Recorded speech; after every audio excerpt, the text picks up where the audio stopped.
A service of KIBMradio.com, the Internet's home for an all old-time radio.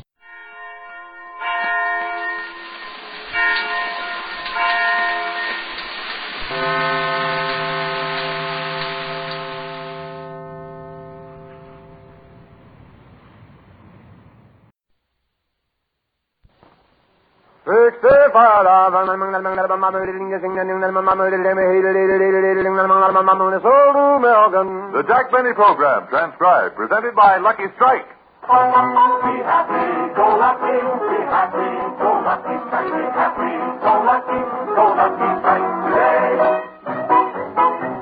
When April showers start to fall, I never do complain. With better tasting Lucky Strike, I sing right in the rain. And you'll sing for joy, 'cause Lucky's taste better than any other cigarette. I've made smoking tests galore, and each time I agree, no smoke tastes like a Lucky Strike plus LSMFT. You'll agree, too. Lucky's taste better than any other cigarette. Be happy, go lucky, be happy, go lucky, strike, be happy, go lucky strike today. Friends, Lucky's taste better than any other cigarette. And here's the reason. Fine tobacco, and only fine tobacco, always gives you the enjoyment of a better tasting cigarette. And LSMFT, Lucky Strike, means fine tobacco. Tobacco that smokes smooth and mild, that gives you better taste with every puff. And what's more, every Lucky you light is guaranteed. Yes, of all the major brands, Lucky Strike and Lucky Strike alone has an unconditional guarantee right on the pack. So for everything you want in a cigarette, for complete smoking enjoyment, be happy, go Lucky. Make your next carton Lucky Strike. You'll agree, Lucky's taste better than any other cigarette. Be happy, go lucky strike today. Remember, Lucky's taste better than any other cigarette.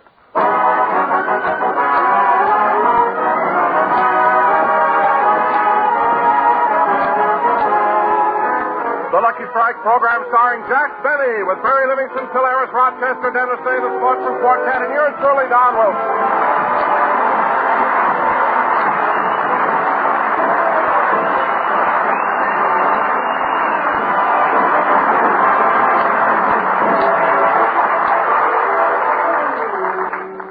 Ladies and gentlemen, spring is here. But to prove to you that the weather in California is always warm and sunny, we bring you one of our satisfied residents.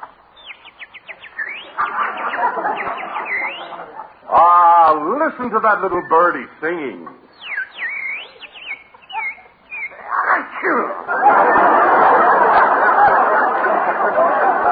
Anyway, it's spring, so let's go out to Jack Benny's house in Beverly Hills, where we find Rochester cleaning the house. Darn this dust. Doggone, I wish Mr. Benny would buy a bag for this vacuum cleaner. My pockets are full.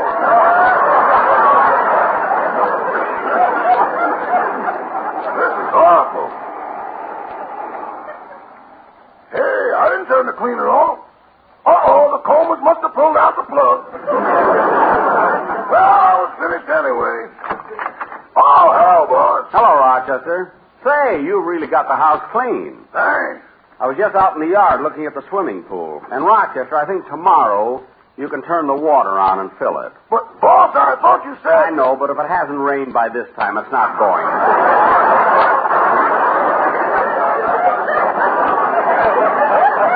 Sometimes I think that... I'll get it, Rochester. Hello, Jack. Oh, hello, Mary. Say, you're kind of early. We're not supposed to leave for the circus for nearly an hour. I know, Jack, but it's such a beautiful day, I left the house early and walked over. Oh. And as I came down Sunset Boulevard, some fresh guy pulled up to the curb and offered me a ride.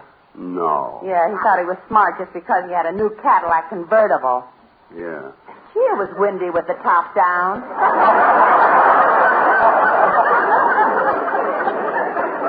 Mary, you mean that you accepted a ride from a total stranger?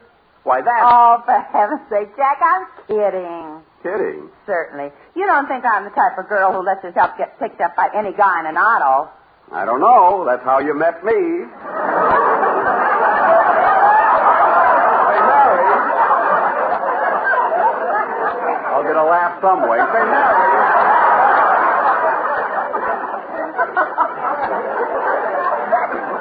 Mary,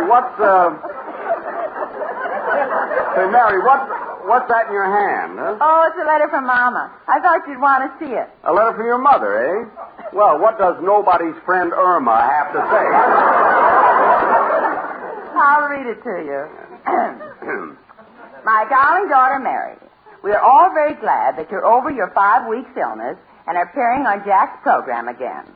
But it must be discouraging to go from unemployment insurance back to your regular salary. There's not enough difference to talk about. Your sister Babe has been home for a couple of weeks, and frankly, she's a little conceited because she replaced you on Jack's program. Now she wants him to put a star on her locker at the slaughterhouse. Mary, Babe is now working in a slaughterhouse? Yes, she's known as Hit Him in the Head Livingston. But Mary... Oh, Jack, let me finish the letter, please. All right, go ahead, kid. Last night we went... You don't generally get this much to do, you know. Go ahead. Last night we went to a going-away party for your cousin Melvin. It was a nice affair, but I think it was silly of Melvin to put on a sailor suit just because they're sending him up the river.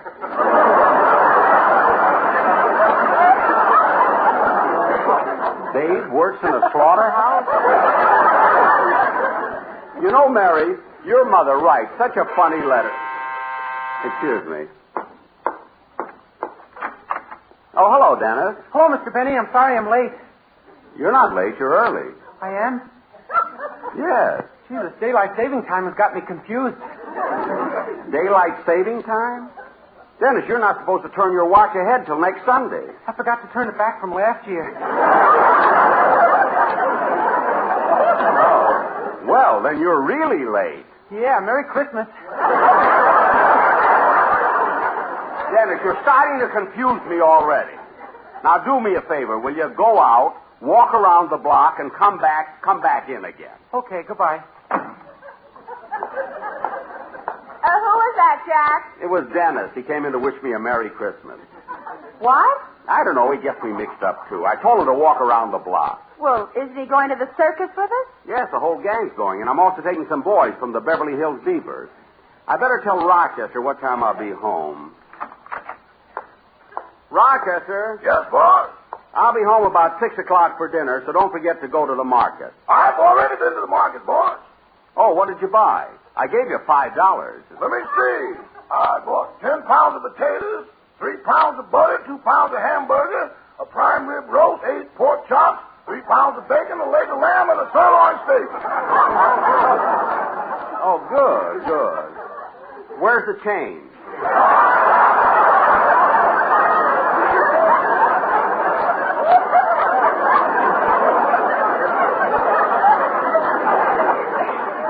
Change? Oh, did that all come to $5? Oh, no, boss. $5 ran out after the hamburger. Oh, well, how'd you get him to give you the pork chops, the bacon, the leg of lamb, and the sirloin steak? I signed a contract. A contract with a butcher shop? Yeah, you're appearing there tonight. What? And if you make good, I can book you into Van Nuys A&P. Rochester, don't go booking me for personal appearances. I've got an agent for that. Why do you think I pay him 9%? Now, look, I want you... I'll get it. Hello? It's me. I'm lost. Oh, Dennis, don't be ridiculous. Where are you now? I'm doing my Christmas shopping. Now, cut that out. And if you want to go to the circus with us, you better get back here right away. Okay, goodbye. Goodbye. Silly kid. I wonder what he bought for me. Oh, well. Say, Mr. Benny. What is it, Rochester? After I serve dinner, can I have the rest of the evening off? Why? We're having a big party on Central Avenue for my friend Jerome, who got drafted. Well, certainly. Wait a minute, Rochester. Your friend Jerome was drafted 6 months ago, and he's overseas now. Yeah, it's a shame he's going to miss the party.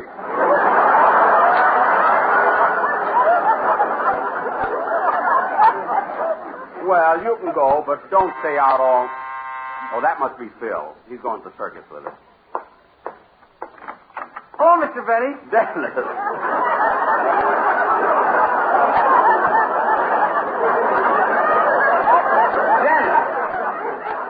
How did you get here so soon? Well, as soon as now, hold it, Dennis.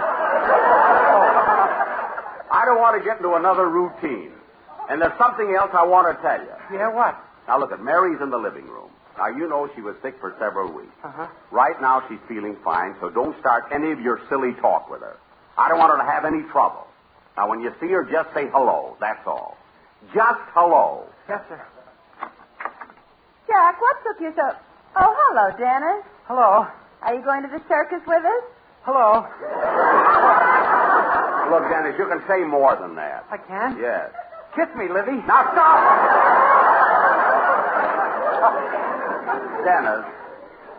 Dennis, look at me. You want to hear the song I'm going to do on the program? That's exactly what I want. Now, let's have it. Okay.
good, Dennis. Very good. Oh, it's not bad for a silly kid who has 2 shows, does personal appearances, and is now making a picture.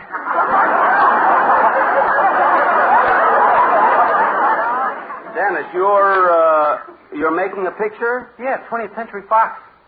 Gee, you have your own show, personal appearances, and now you're making a picture. When he starts playing meat markets, he'll be as big as you are. Mary, how did you know? I bought a pound of liver and you were in the coming attractions.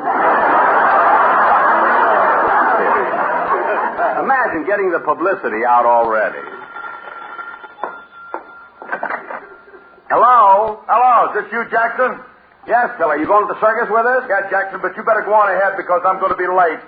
Late? Why? I've been rehearsing my band for a concert tour, and it took longer than I figured. Why? What happened? We ran out of ice.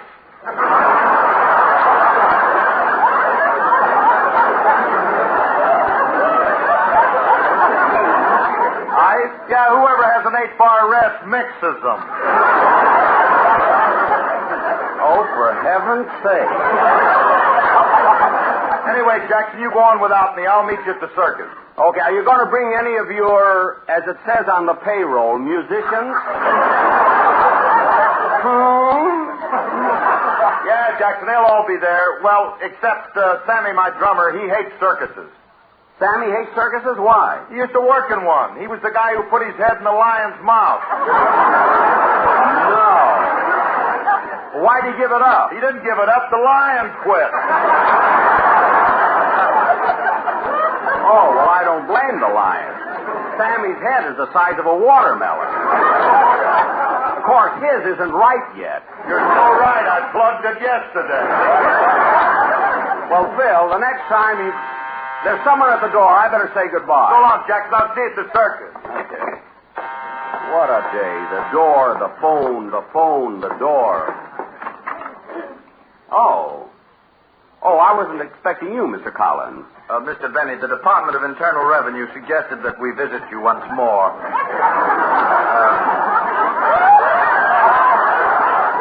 You remember my assistant, Herbert Thompson? Yes. How do you do? How do you do?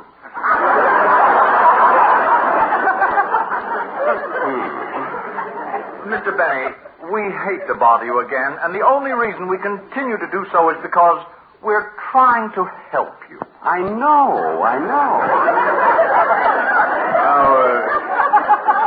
You stated, Mr. Benny, that you made $375,000 last year. Yeah. And we're willing to assume that all you spent for entertainment was $17. Yeah. That's right. But now we've gone into your tax return further, and we feel there are other places you didn't take deductions you are entitled to. Really? Yes, we noticed you prepared your income tax return yourself. Now, when it comes to filling out a return as complicated as yours, you're entitled to the services of an expert accountant, a person who knows more about money matters than you do. Name one.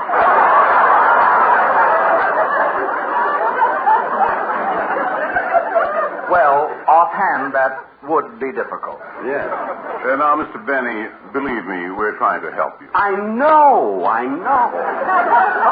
Now, you listed an item of a $50,000 loan with a California bank. That's right, the California bank. Well, you know you can deduct the interest you pay on that loan. Oh, no, I can't. You see, I loaned it to them.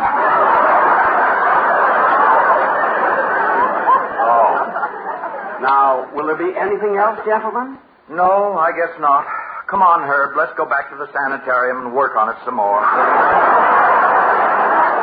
Goodbye, Mr. Benny. Goodbye, gentlemen. Goodbye. Gee, but those two fellas are nice to me. Oh, Jack. Yes, Mary? The boys from the Beverly Hills Beavers are here. They came in the back way. Oh, hello, boys. Hello, Mr. Benny. Hi, Mr. Benny. We're all ready to go.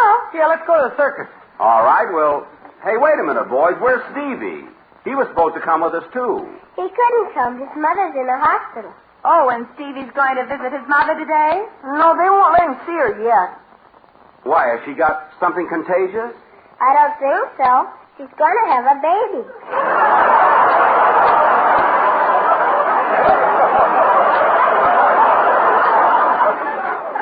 Oh. That's what makes me think parents are so unfair. Well, what do you mean unfair? Well, last summer Stevie brought home a dog, and his mother and father wouldn't let him have it because he didn't ask their permission. Yeah, and now they're having a baby, and they didn't ask Stevie nothing about it. Well, maybe we better drop the subject. Yeah. I can explain it, boys. You Never, Bert.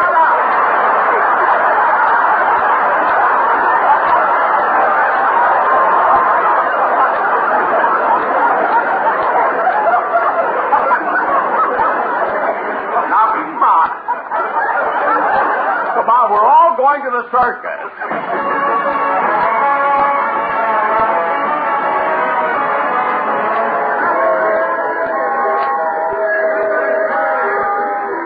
Now, come on, kids. Let's all sit close together. I don't want anybody getting lost in the crowd. I'm holding Mrs. Livingston's hand. Good. And I'm holding Dennis Day's hand. Fine. And I'm holding your hand, Dowdy. Yeah, don't be funny. Hiya, hiya, hiya, hiya, hiya. The world's greatest attractions ever assembled in one place. Now, folks, we have Jojo the dog-faced boy, Beatrice the marinated mermaid, half herring, half sour cream. And as an extra added attraction, we have the world's only India rubber man with white sidewall legs. It's the greatest freaks on earth. God. Mr. Benny, can we go in? I guess so. Oh, mister, about the freak show. Yes, sir. Would you like a ticket or a contract? All right, step right up. Now, look, mister. Get away from me, bud. You bother me.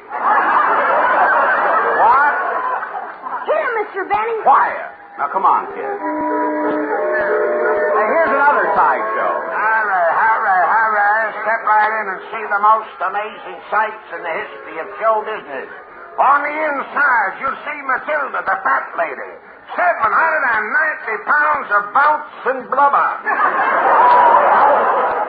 And now, I want to call your attention to my colleague who will present a free show right here on the outside. Good. Yes, ladies and gentlemen, here is the free show. Look, Mary, it's Don. Hey, Don. Get away from me, bud. You bother me. And now, ladies and gentlemen, we'd like to present the eighth wonder of the world, the only singing monkeys in captivity. Take it, champs. Tap the chimney to the monk. Tap the monkey to the chin. All night long they chatter away. All day long they were happy and gay, swinging and singing in a honky-tonky way. Dabba-dabba-dabba-dabba-dabba-dabba means luckies, we love you. Dabba-dabba-dabba in monkey talk means you will love them too. They're a big attraction anywhere, a circus or the county fair. There's nothing quite like talking on a monkey's line. Monkeys sure are fine. And that's so monkey shine. When they see you puffing away on a monkey, happy and gay, smoking and smoking, this is what they have to say. MSMFD. In any talking, that's a smoke for me. We're not monkeys, that you know. We're Jack's Quartet and need the dough. And on a lucky slide.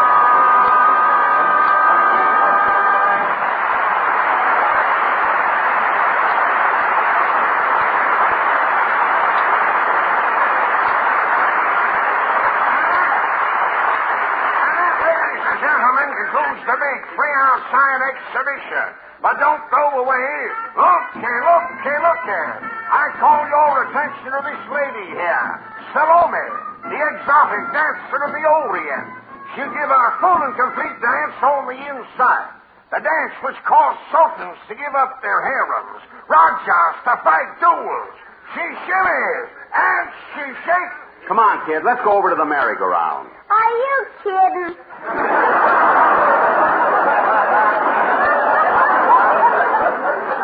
I think Mr. Benny is right. Let's go to the merry-go-round. Come on, everybody. Hey, where's Dennis? I don't know. I haven't seen him. Oh, here he comes now. For heaven's sake, Dennis, where have you been? Oh, I've been going through the tunnel of love. There. I don't know why everybody raves about it. It's awful. What's so bad about the tunnel of love? Oh, it's dark in there and lonesome, and you get your clothes all wet. You got your clothes all wet? Why, did the boat leak? Oh, boat!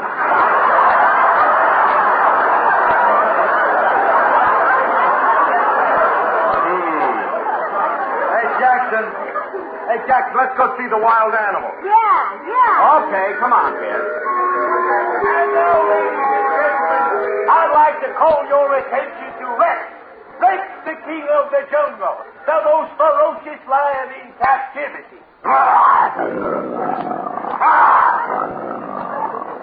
Gee. He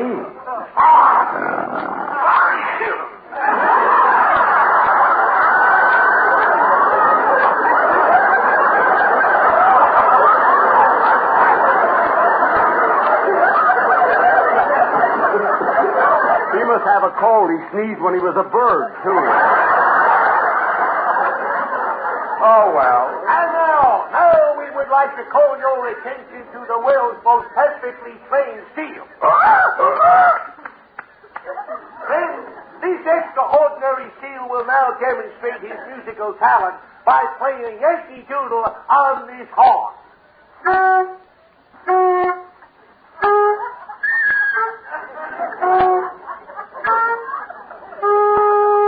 Say, Phil, how about... I tried to get it from my band, but he ain't union.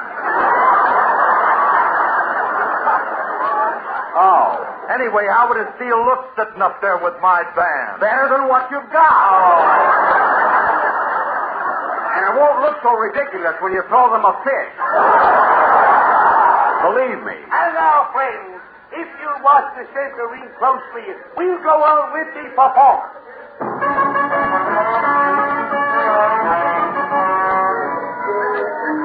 It sure has been exciting here at the circus. Yeah, I'll say it was. And now, friends, before concluding today's performance, I'd like to present a final extra added attraction. In the middle of the center ring, we have the most ferocious gorilla in captivity. Tonight, friends, the management of this circus will offer the sum of $500 to anyone who will wrestle with this gorilla. Is there a volunteer?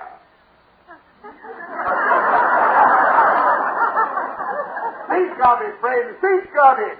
$500 to anyone who will come up and wrestle with this gorilla. I wish Babe were here.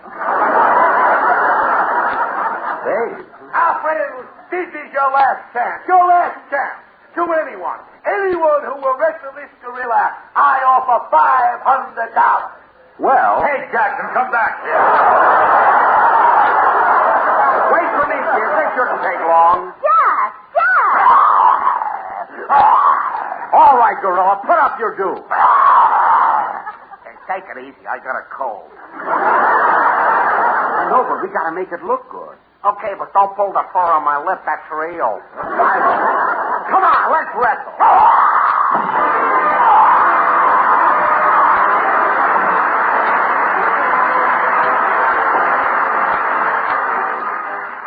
Ladies and gentlemen, one tiny burning ember from a campfire, a lighted and discarded match or cigarette left to smolder or thrown from a car window can cause a destructive forest fire.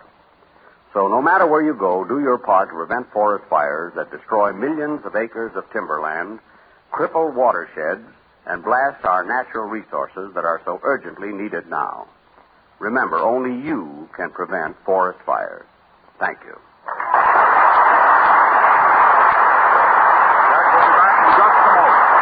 And now, friends, let's visit some folks who are doing their spring planting. I've got my hoe, I've got my rake, I guess I'm really set. I've even got a better tasting Lucky cigarette.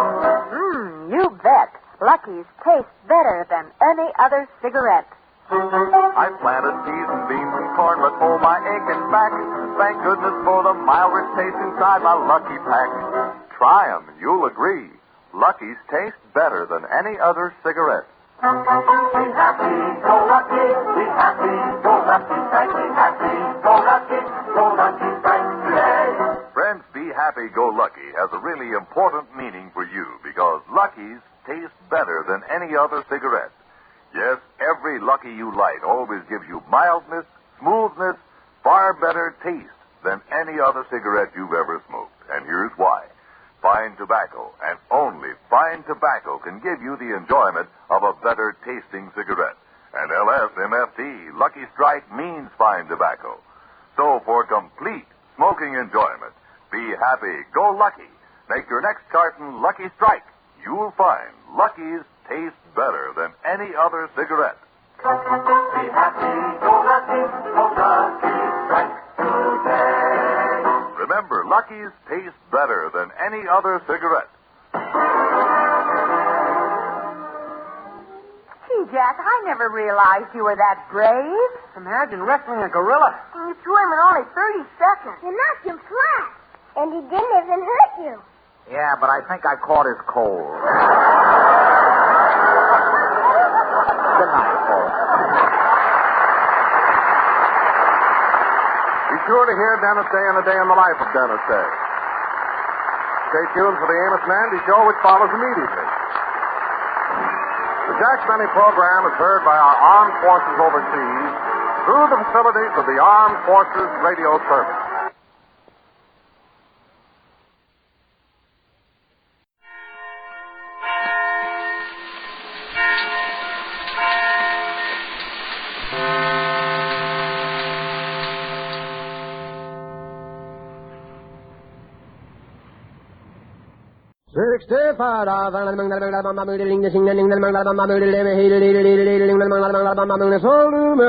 The Jack Benny Program, presented by Lucky Strike.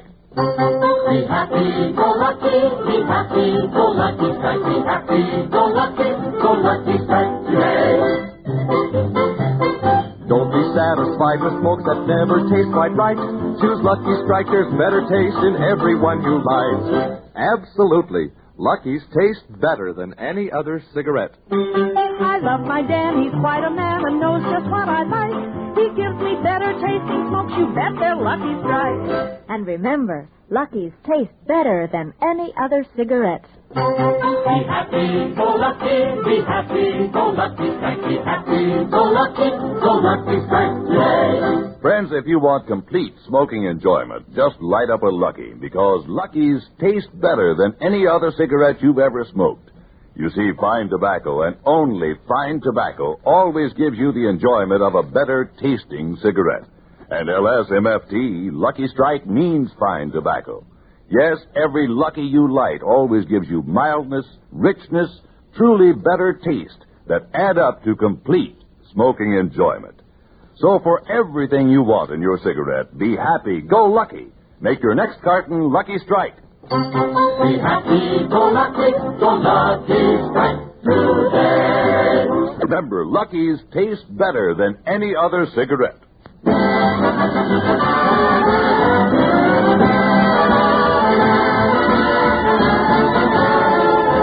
From the Nellis Air Force Base, the Lucky Strike program starring Jack Benny, with Mary Livingston, Polaris, Rochester, Dennis Day, and yours truly, Don Wilson.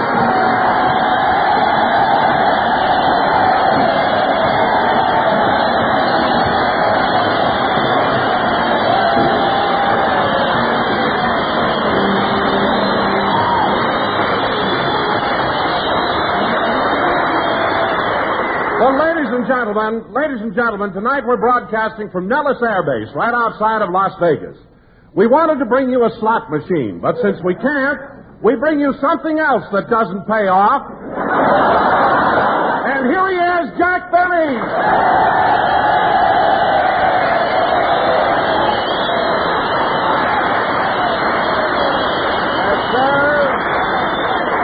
Yes, sirree. Thank you. Hello again. This is Jack Benny talking. And, Don, isn't it exciting being here at... Hey,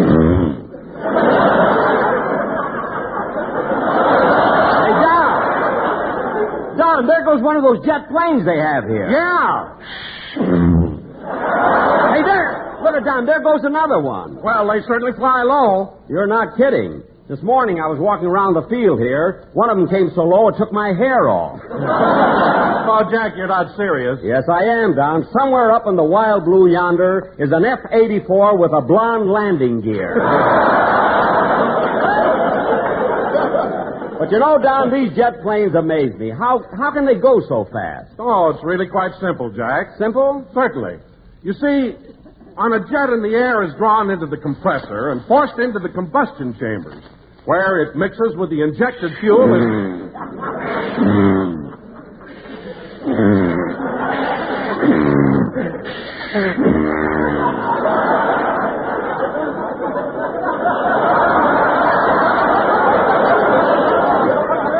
Now, do you understand it, Jack? Yes, but I'd never be able to explain it to anybody. I've got a loose pivot tube. But, Don, it's not only the planes that amaze me, it's the fellas here. They seem so young, especially the officers. Oh, you're right about that, Jack. In fact, the commanding officer, Colonel Tackon, is one of the youngest full colonels in the Air Force. Oh, I didn't know that, Don. You say, oh, hello, Mary. Hello, Jack. Hi, fellas.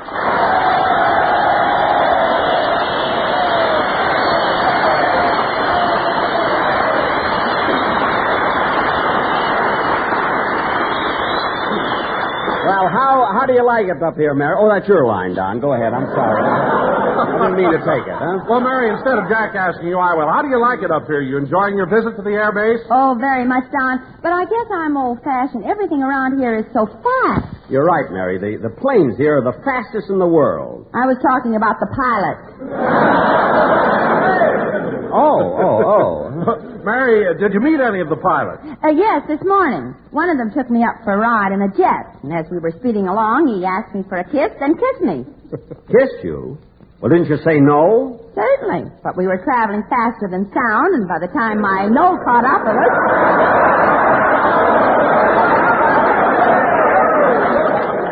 Wait a minute, Mary. These boys are faster than you are. Mary, listen. If you were traveling faster than sound, how could you hear what he asked you? I caught that on the way back.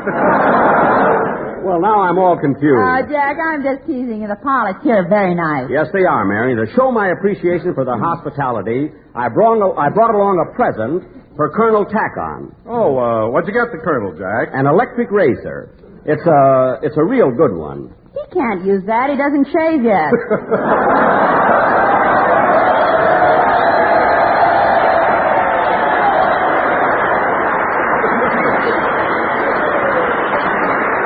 Oh, stop making things up. The Colonel's not that young. He's 36. Just 3 years younger than I am. Who was that? The Colonel.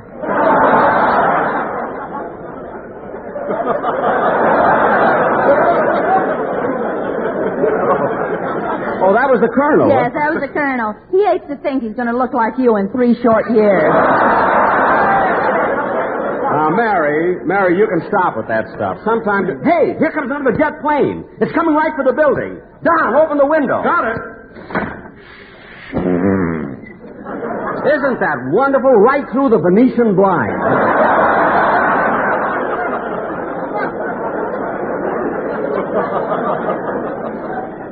Oh, Jack. Yes, Mary? It's back on your head again, but the part's running from side to side. Well, he'll probably come back to straighten it. I'm going to ask him to fly me to Salt Lake City. I have to be there Monday and Tuesday. Oh, hello, Mr. Benny. Oh, hello, Dennis.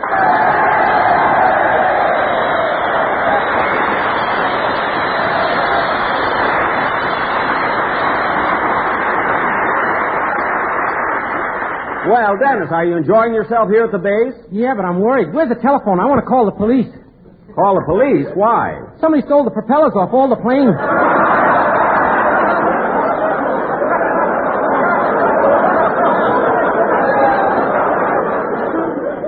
What? Dennis, the planes here have no propellers. They're jets. Well, how can anything fly without a propeller? I wouldn't know, but the boys in Phil's band do it all the time.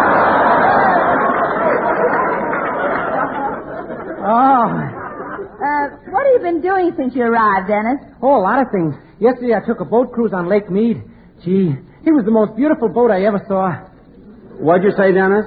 I said he was the most beautiful boat I ever saw. Dennis, you mean she was the most beautiful boat. You should know that. Well, you'll have to forgive me. My mother only told me about the birds and the bees.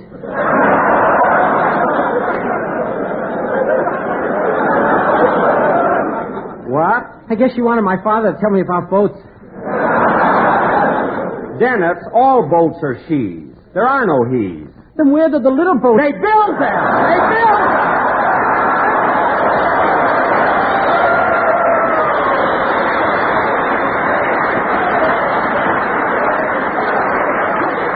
They build them! Now stop asking silly questions and sing your song. Yes, sir. Oh, by the way, Mr. Benny. Now what? I just saw a picture of you and Mary on the cover of the latest issue of Look magazine. Oh, our picture's on the cover of Look magazine? Well, Uh-huh. what do you know? I didn't know that was out yet. Where'd you see it, Dennis? It's sticking out of your pocket.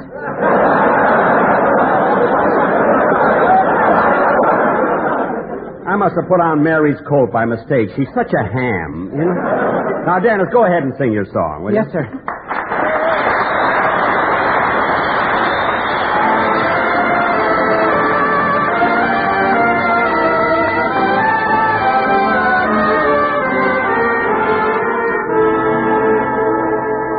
If I told a lie, if I made you cry, when I said goodbye, I'm sorry.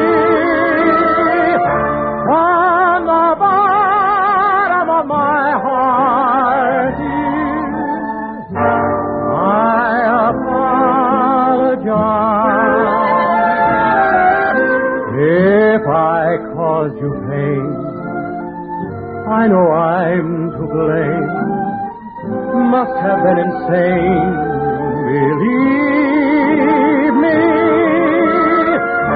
From the bottom of my heart, dear, I apologize.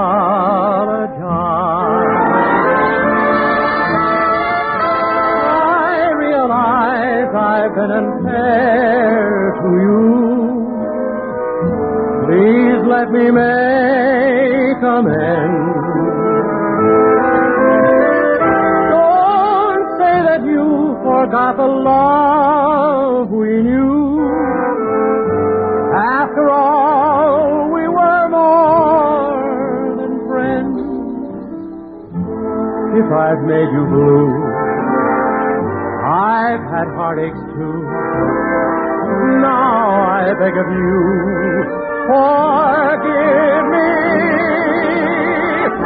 From the bottom of my heart, dear, I apologize.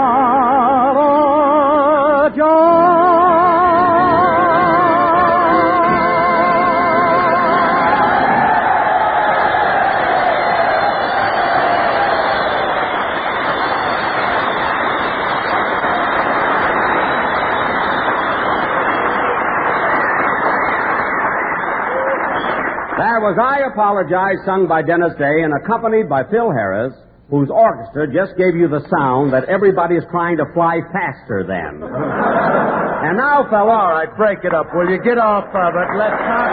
Phil! Break it up.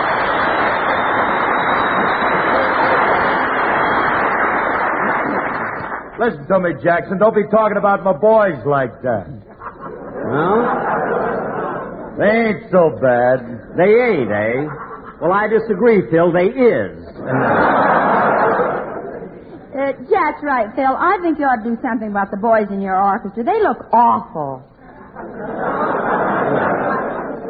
Take it a little easier, Liv. If I were you, I wouldn't say too much around here. You know, you're not so popular at this base. What do you mean? The fellas around here really have it in for you. Oh, Phil, don't be ridiculous. Well, all I know is there's a sign outside of one of them buildings that says, "In for Mary." That's infirmary!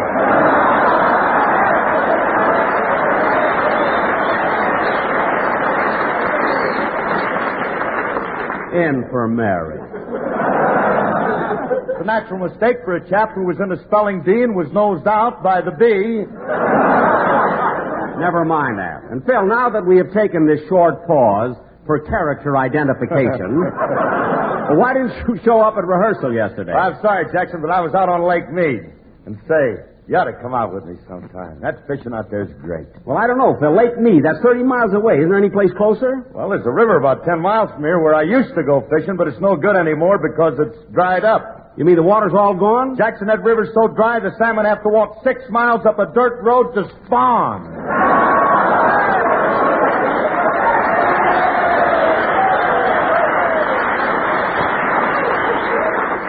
No. I don't get it. What's the matter with you, kid? That's a funny joke. Don't you know nothing about salmon? I don't even know about boats. Quiet, Dennis. Phil, who else is going fishing? Oh, Remley, my guitar player. I always take him with me. You know, when you hook them big fish, they put up an awful struggle, and then that's where the teamwork comes in. Teamwork? Yeah, I haul them in as close as I can. Remley breathes on them, and they do the Tennessee Waltz right into the...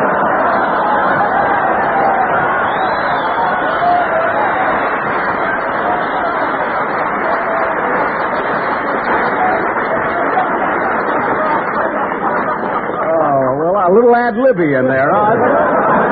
Well, I'll be darned. Last time, Jackson, we had to throw one back. Oh, too small? No, he was under 21.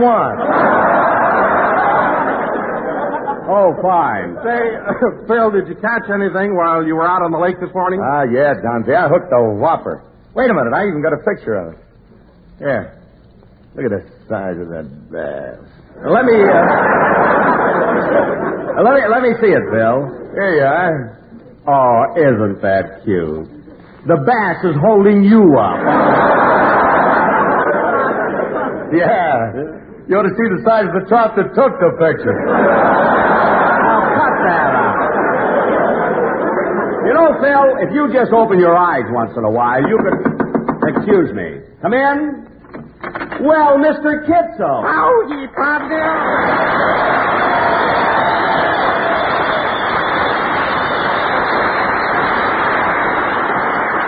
Mr. Kitzel, what are you doing here at Nellis Field? Oh, I'm visiting my nephew. He's stationed here. Oh, is he a pilot? Yes, he's a pilot. Yesterday, he got a 6-hour pass and visited his girl in Cleveland. He went 500 miles an hour. In a jet? No, in a Jeep. Now, wait a minute, Mr. Kitzel. How could a Jeep possibly go that fast? When you're stationed at Nellis and get a pass, the Jeep is as anxious to get away as you are.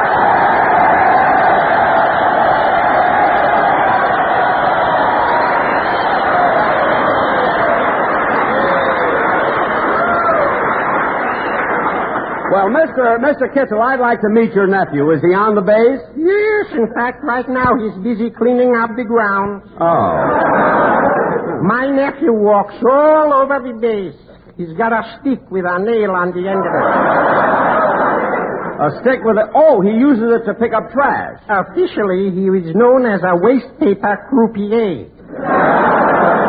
Well, that's a nice way to put it. Yes. Well, I got to be toddling along. So long, partner. So long. Off I go into the wild blue yonder.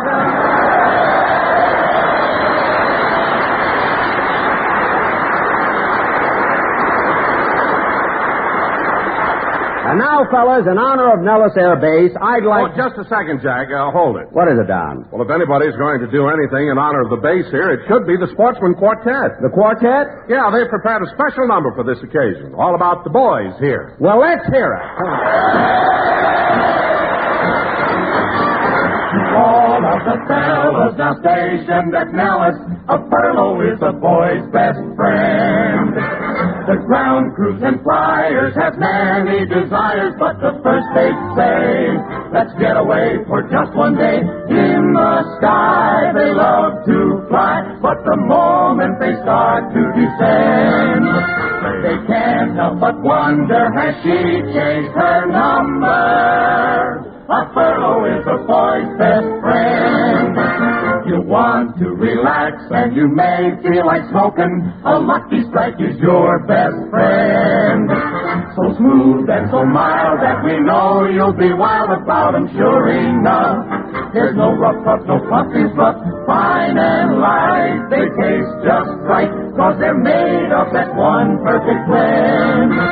Next time you're relaxing, remember this fact, son. A Lucky Strike is your best friend, we say. Be happy, go Lucky Strike today.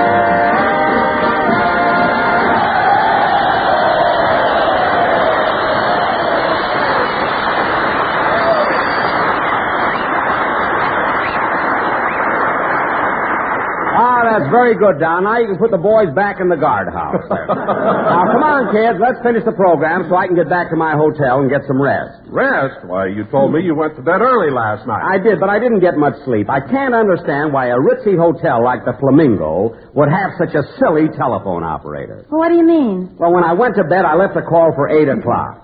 The operator wanted to make it the hard way, so she called me twice at 4.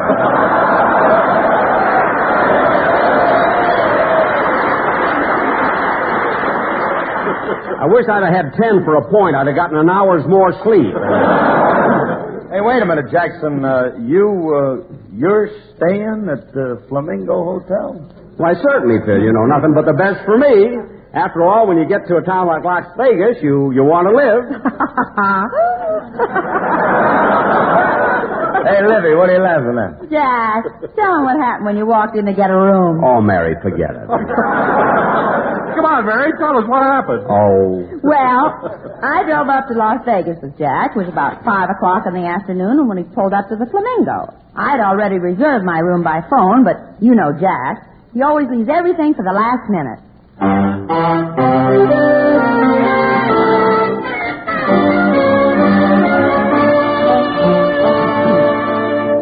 Gee, it's a beautiful lobby, isn't it, Mary? It sure is. A lot of people are here, too. Hey, Mary, I'm going over and talk to the room clerk.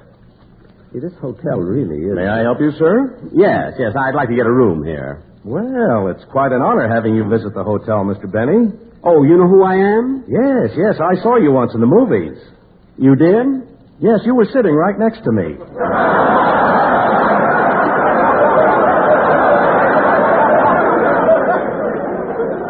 Oh, well, thank you. Now, I'd like to get a room. Yes, sir. Now, let me see. Here's one. $250. $250? Isn't that a kind of expensive? Oh, that's not the price. That's the room number. Oh, I see. It's on the second floor. Yes, sir. It has beautifully decorated bedroom, a magnificently furnished sitting room, luxurious dressing room, and a huge entry hall. Well, that sounds nice. What's the price on it? $16.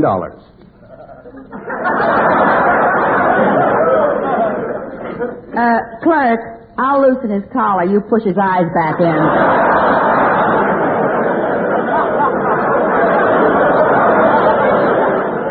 I'm all right. Now, look, clerk, I've had a... Jack, what are you staring at? That cash register. I've never seen anything so beautiful. That's a slot machine. A slot machine? See, I've heard about them, but this is the first one I've ever seen. How do they work? Well, you put in a nickel and pull the handle. And if 2 cherries come up, you get 5 nickels back. Well, that's fair, isn't it?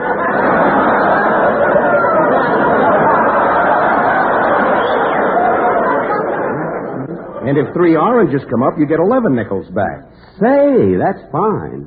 Now, if 3 bells come up, you get 18 nickels. No kidding. And if 3 bars come up, you get the jackpot. Well, that's sensational.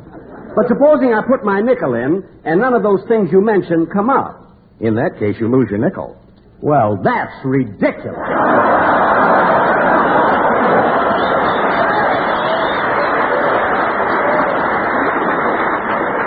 A thing like that will never catch on.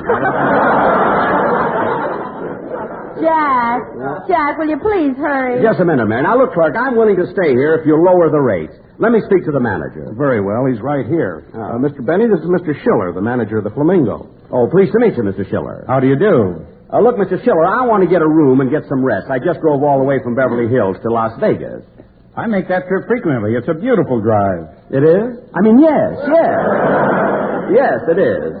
Well, Mr. Benny, if you'll give me the keys to your car, I'll have the bellboy park it. Oh, it's that Maxwell right out in front there, huh? Oh, is that your car? Yes. Then we owe you an apology. We were using it to mow the lawn.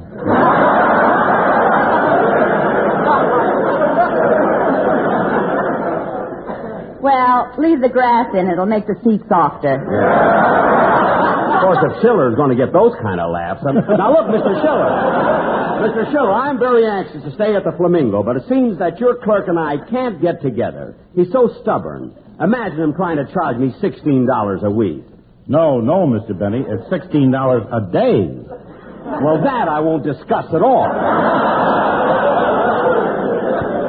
Don't you have any less expensive rooms? Yes, we have some for $5 and some for $7. $5 and $7. Pardon me, sir. Clerk. Yes, sir? Do you have a suite available? Oh, yes, we do. We have them for $20 a day and $30 a day. I'll take the one for $30. Very well, sir. Here's your key. Thank you. Say, clerk, who was that fellow? He's a private from Nellis Field.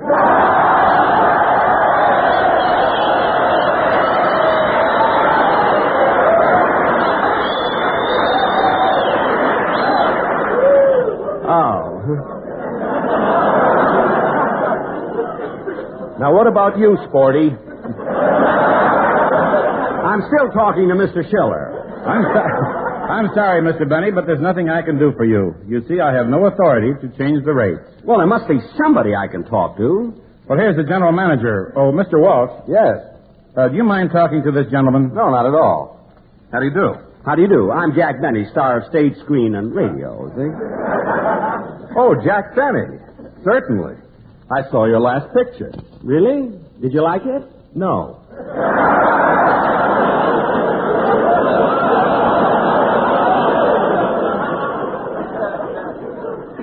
Oh, have you ever seen me on television? Yes. Did you like me? No. No. Well, have you ever heard me on the radio? No. Good.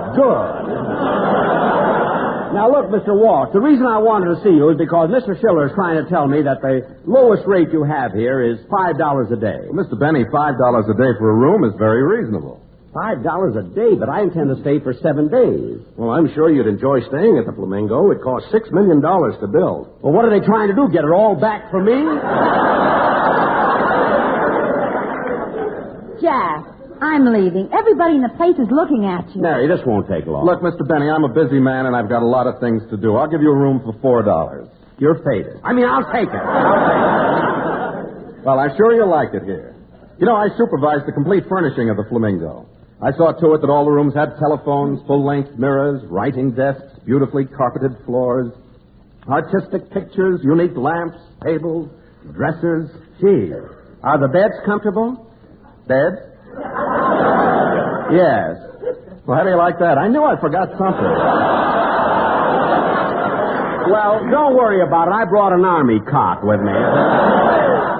I'll take the $4 room. Well, here's your key, Mr. Benny. Thank you. Come on, Jack, let's go. Oh, just a minute, Mary. I have a nickel here. I'm going to put it in the slot machine. Gee, I hope I win. I think I got a chance, really.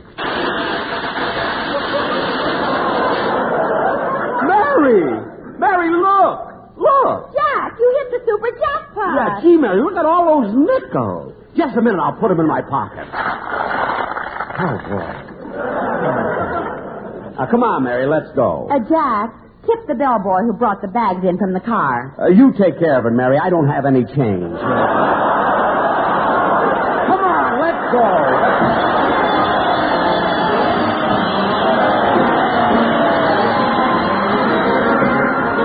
Ladies and gentlemen, each year forest fires destroy 30 million acres of timberland.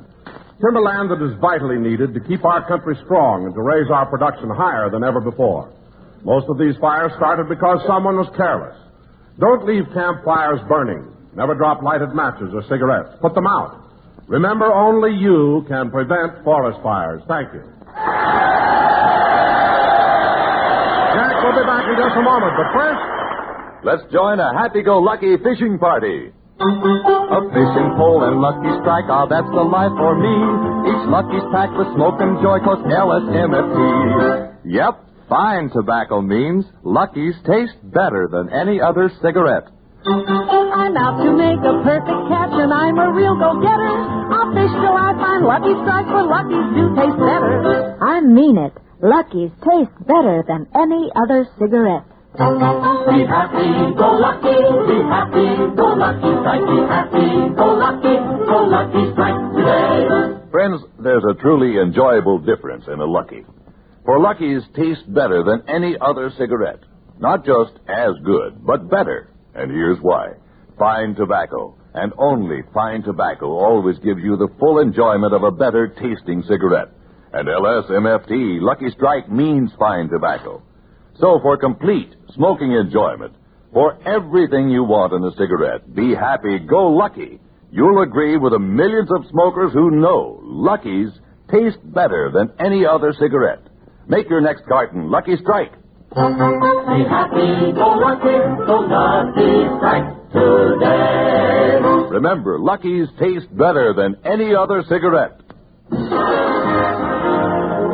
Ladies and gentlemen, it's really been a lot of fun broadcasting for the boys here at the Nellis Air Force Base.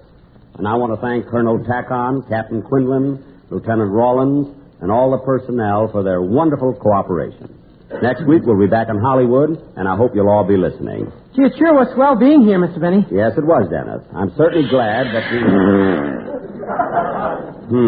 Oh, Jack. Yes. You can go now. The part in your hair is straight again. They're so thoughtful. Good night. Be sure to hear Dennis Day and A Day in the Life of Dennis Day. Stay tuned for the Amos Manley Show, which follows immediately. The Jack Benny program is heard by armed forces overseas through the facilities of the Armed Forces Radio Service.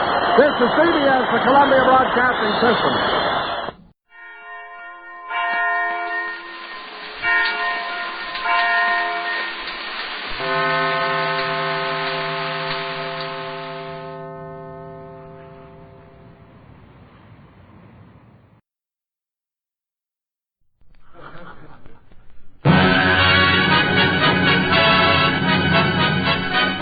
From Hollywood, the Phil Harris Alice Faye Show.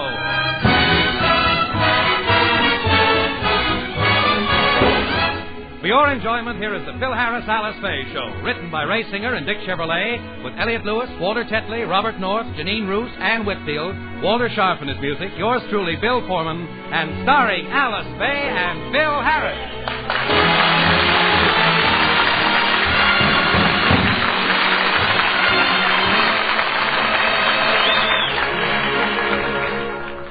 Alice's brother William has just figured up Phil's total income tax for the year 1950. He has shown the figures to Phil, and Phil's reaction is that of any good, loyal American citizen. I ain't gonna pay it. I don't understand it. I keep the band working all the time. They won't even give me a quarter deduction for uniforms, the blazers I'm using, the same... Phil. Don't get yourself all excited. You'll have to pay your taxes. Oh, honey, I know, but gee whiz, after working hard all year, I haven't got nothing left. Willie, are you sure that you figured my tax right? Did you deduct all of my dependents? Yes, I copied the list you gave me. It included Alice, myself, baby Alice, little Phyllis, your mother, father, Aunt Matilda, and Lord Colbert. Lord Calvert? My English uncle. I send him a halfpenny or two to keep the old ancestral estate. The hop gardens and such, you know. I can't understand, though, why I got such little left. It's your own fault, Philip. You're too extravagant in your business dealings. You pay your employees much too much. They're worth every penny I pay them. That's why I have the best band in the country. This is the best? You said it. Them guys have talent. They can play even when they're blindfolded. They're very capable musicians. And another thing, why do you have 60 men in your orchestra? Only 30 of them play instruments. What do the other 30 do? They sit behind the guys with the instruments and tap them on the shoulders when it's turn to join in. Or something like that.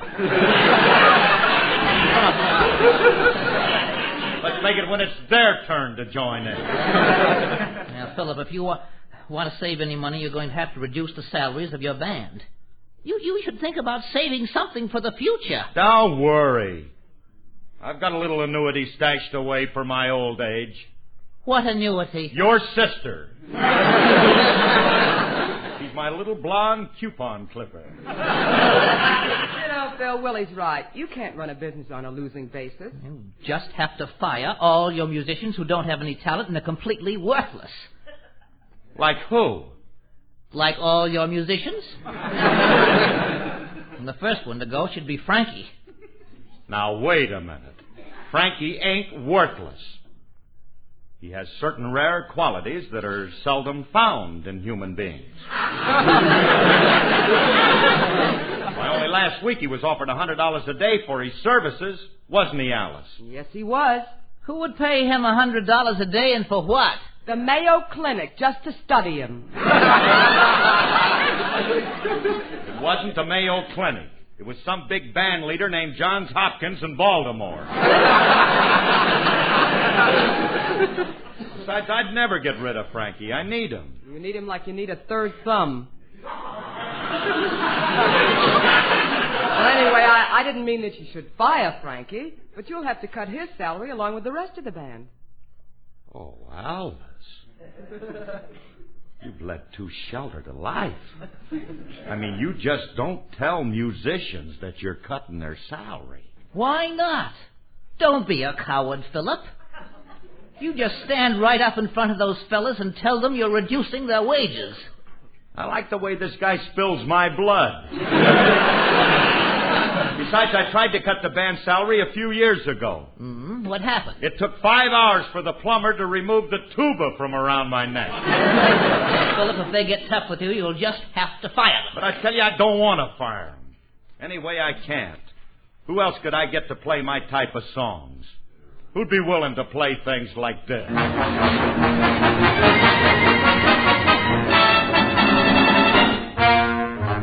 In my dreams I seem to hear a whistle shrill, like the whippoorwilling of the whippoorwill. In my ears I hear it ringing, and to me the past it is bringing. It reminds me of the dear old Mississippi, when I loaded cotton on that stern wheel ship. Roused about, knocked about, those were the happy days, there's no doubt. On the Mississippi, where those boats go puffing along. On the Mississippi, people all go dippy when they hear a little bit of ragtime melody. It seems I hear them singing, see them bucking, winging, hear those banjos ringing. Woo, my heart is clinging to that Mississippi, dear old Mississippi. That's where I belong.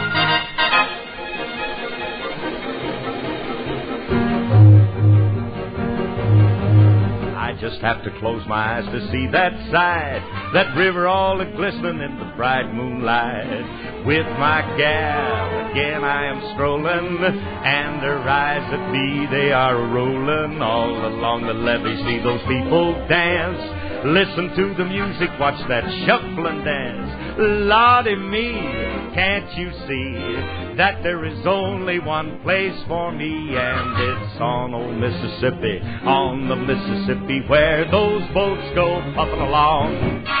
On the Mississippi, people all go dippy when they hear a little bit of ragtime melody. It seems I hear them singing, see them bucking, winging, hear those banjos ringing. Woo, my heart is clinging to the Mississippi, dear old Mississippi. That's where I was born.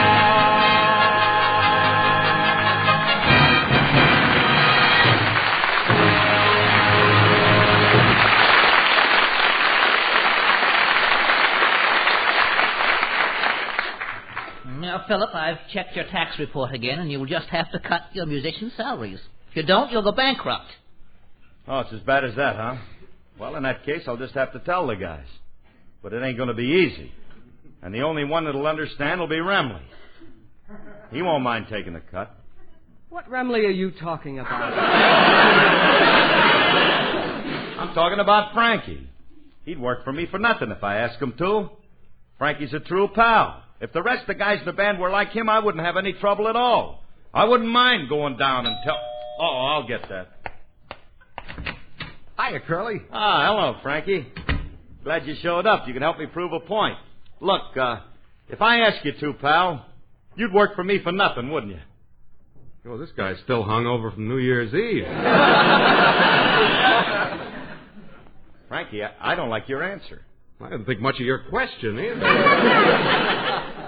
kind of a way is that to greet a guy? What are you getting at, anyway? Well, it's about your salary with the band. What about it? Well, look, Rem, I know that you're aware that living costs have gone up, taxes are higher, everything costs more, and, well, there's only one thing I can do. Well, thanks, Curly. I accept the raise. Remley, Oh, this is wonderful of you, Curly. Now I can afford to send my mother to Ireland.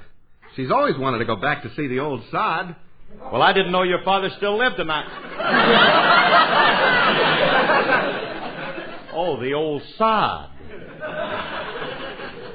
Remley, I'm not giving you a raise. I'm cutting your salary. I'll thank you to watch your language in front of a paid-up union member. But, Frankie, One more filthy remark like that, and I'll have Papa Petrillo wash your mouth out with soap. And water. Will you listen to me, Now, look, I've been going over my taxes for the year, and well, either I cut your salary in half, or I go bankrupt. Oh. Well, that's different, Curly. You have no alternative. Go right ahead. I can cut your salary? No, go bankrupt.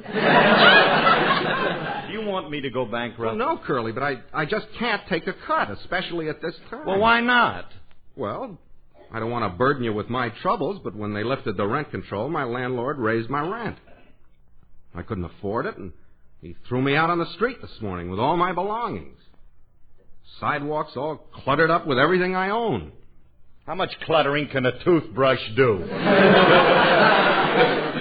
I have more than one toothbrush. In fact, I had to hire a van to put all my furniture and personal effects in. Now I have a moving van full of my belongings and no place to go. Oh, well, Remley, Wait a minute. Now, who are you trying to kid with that sob story? I don't believe that you've been put out. If you don't believe me, look out of your window and you'll see them unloading the van now. Holy smoke, he's telling... Remley, you can't move in here. Why not? Well, we got children in the house and the Board of Health won't allow it. I'd like to have you, but I just can't take... But Curly, we've been pals since we were kids. We've always shared things. Don't you remember when we were 12 years old, we made a vow that we'd split everything? And we took a knife and signed it in blood? Yeah. I'll never forget it.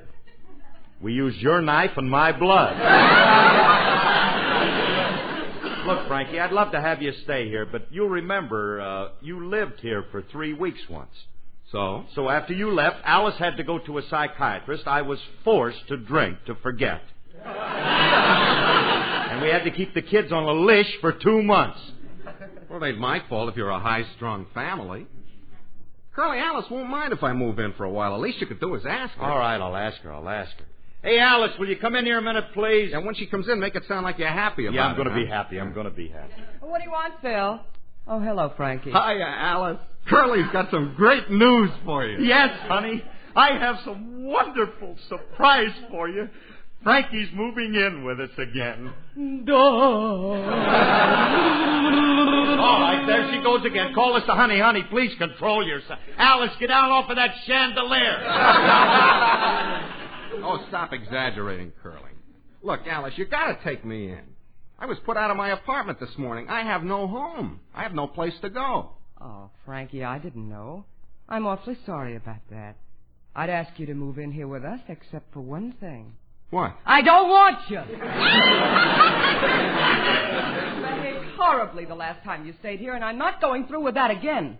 But, Alice, you can't turn me out. I'm the oldest friend Curly has.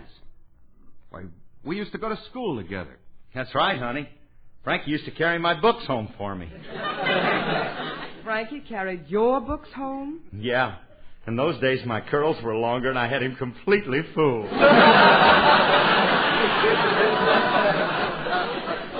And every day after school, we used to play together on the same lot. I know, but... Wait a minute. How could you two play together every day when you were kids? Phil lived in Tennessee, and you lived in North Dakota. We used to meet in Chicago. Look, honey, why don't we try it for a while? We can manage. Phil, if Frankie moves in, I move out. Well, thanks, Alice. Your bed is much more comfortable than the one in the guest room. Isn't that nice of her, Curly, giving me her bed? Alice ain't moving out. Now, Frankie, you're not moving in here, and that's final. There's no necessity for it. All you have to do is find a new apartment. I've looked everywhere, and I just can't find a place. Then we'll help you look. I'll find you a place to live if I have to buy every apartment house in the city. She can do it, too. Well, if we're going to look, let's get started. Well, wait for me, fellas. I'll get my hat and song and go with you.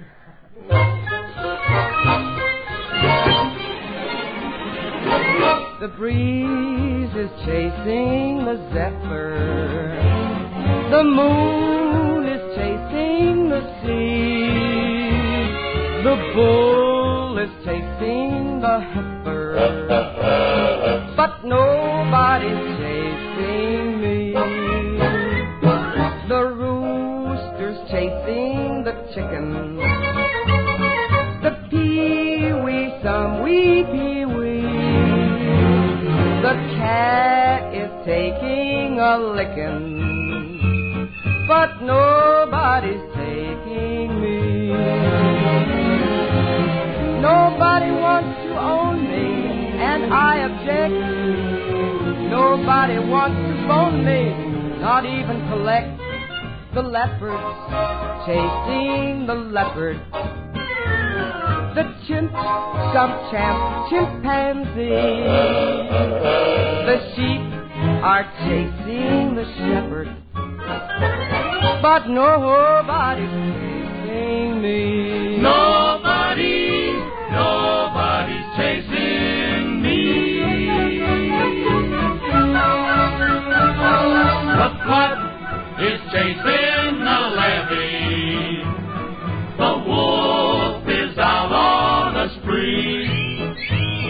The Ford is chasing the Chevy, but nobody's chasing me. Each night I get the mirror from off the shelf. Each night I'm getting nearer, chasing myself. The clams are almost a-mixin'. The hams are chasing TD. The fox is chasing the vixen, but nobody's chasing me. Nobody's chasing me.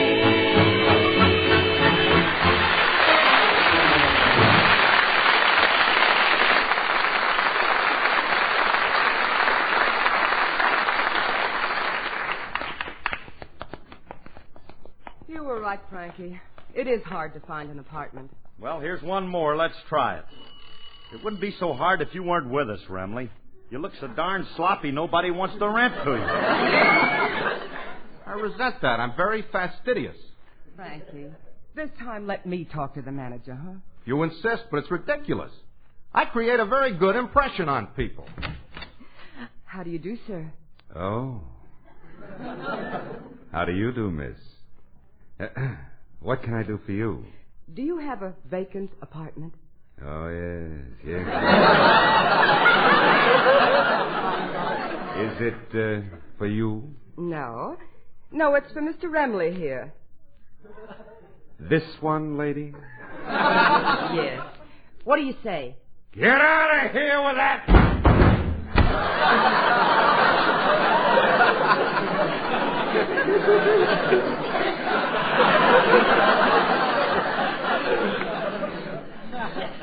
How do you like that guy? I like him fine. He bought my record. Come on, fellas. Let's keep looking. Look, I'm ready to give up looking for a place for Frankie. Me too. I'm not. Hey, wait a minute. Here's a nice-looking apartment building. Yeah. I think I'll be very happy here. I'll take anything they got just to get in this place. What's the name of the apartment? I don't know. It's got kind of a Polish name. Yaucha. Yowika. I don't know. I can't pronounce it. How's it spelled? YWCA. Come on, it's Polish. They'll never understand you. Alice, why don't we give up? There aren't any apartments available. Well, then let's check the newspaper for furnished rooms.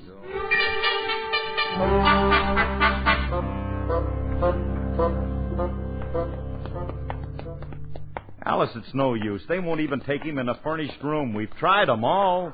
Well, this is the last place. It has a sign, furnished room for rent. Ring the bell. Now, wait a minute. I'm not going to live in this broken-down neighborhood. The house looks like a fire trap. Don't argue. If they have a room, you're going to take it. All right. Before I do, I'm going to look it over carefully. The beds, the closets, and the way it's furnished. I'm going to examine everything. How do you do? I suppose you're here to see... I'll take the room.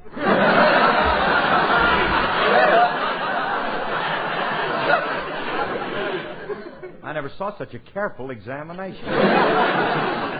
May I see the room, miss? Well, I'm sorry. I rented about 5 minutes ago. It's been taken by a young man. Well, I got connections. I think I could have them drafted. I I'm sorry we don't have that room, but we do expect to have a vacancy in about 6 months. Why don't you call me?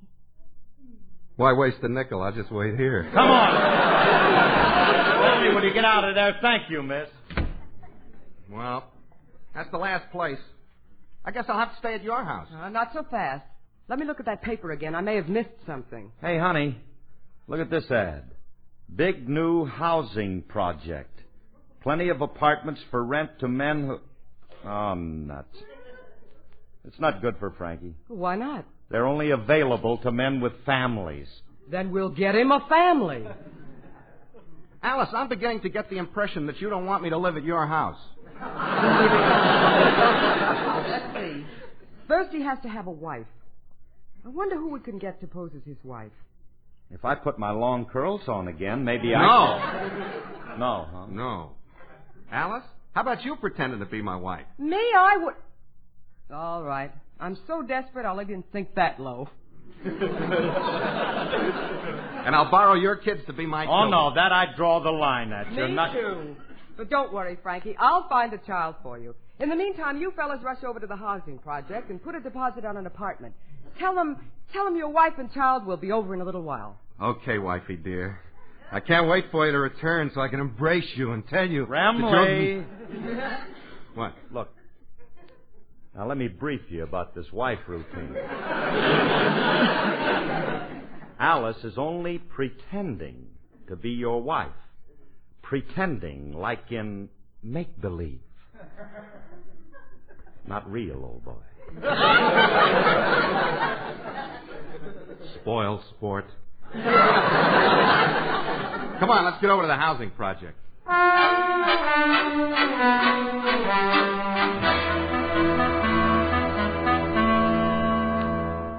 Then I can have the apartment, Mr. Barbie? I don't see why not, Mr. Remley. This housing project was built specifically with men with families. Now, you do have a family? Oh, yes. I have a lovely family. Don't I, Curly? Oh, yes. His wife, Alice, is a beautiful girl and very talented. What a figure. In a bathing suit, she's a combination of Lana Turner, Jane Russell, and Betty Grable. She is? I gotta take her swimming more often. Well, your wife must be a very young girl. Oh, she is. If I'm not too inquisitive, how old is Mrs. Remley? 42. She's 48. She's 29. She's 34. I ought to know. I've been living with her for 9 years. What? I mean, I've been living with the two of them for 9 years. Oh, I see. Now, just how many children do you have, Mr. Remley? One. A boy or a girl? It's...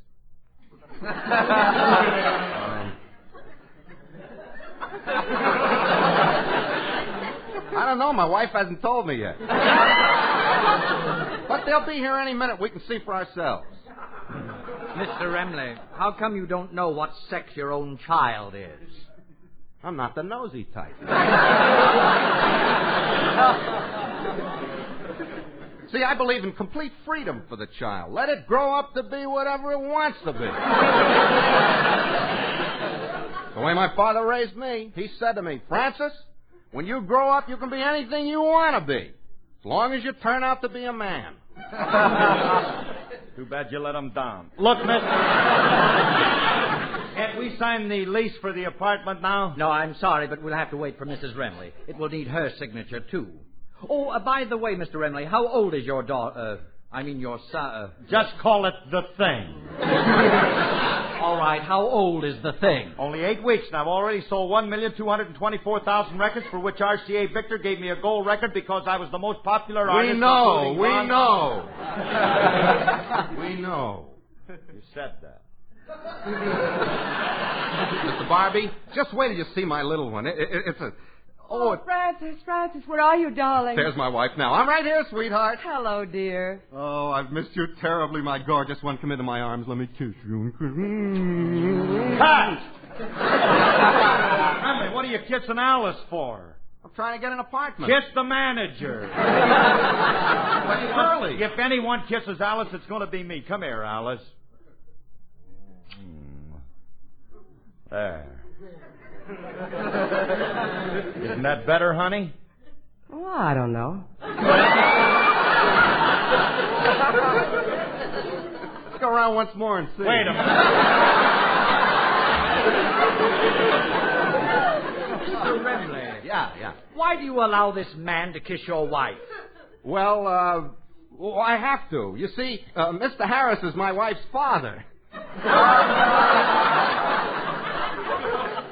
Aren't you, Dad? Yep, that's my son-in-law. That's Frank. Well, I call him Frank, but his real name is Orville. He changed it for commercial purposes. Seemed to go better in his business. He was a real estate man. That's how he met my daughter. He was trying to sell her Mulholland Drive. Of course, I thought it was kind of funny. It was 1:30 in the morning. Couldn't see a gall darn thing, so I walked up, throwed my flashlight on him. All right, Dad, that's enough. Mr. Remley, is your father-in-law going to live with you? Oh, yes. If Alice and I take the apartment, he'll move in with us. You just ain't kidding, Herschel. Mrs. Remley, your husband tells me you have a child. Where is the little one? Oh, he's outside. I'll call our son. Gee, it's a boy. Just what I always wanted. Tell our little boy to come in, dear. Very well. Oh, Junior, come in a minute, dear. Yes, son, come in here. Your father wants to talk to you. What's on your mind, man?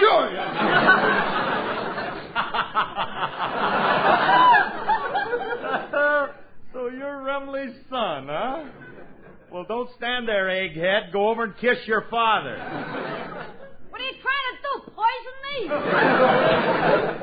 I have a better idea, Julius. Kiss your grandfather. Which one is my grandfather? That one.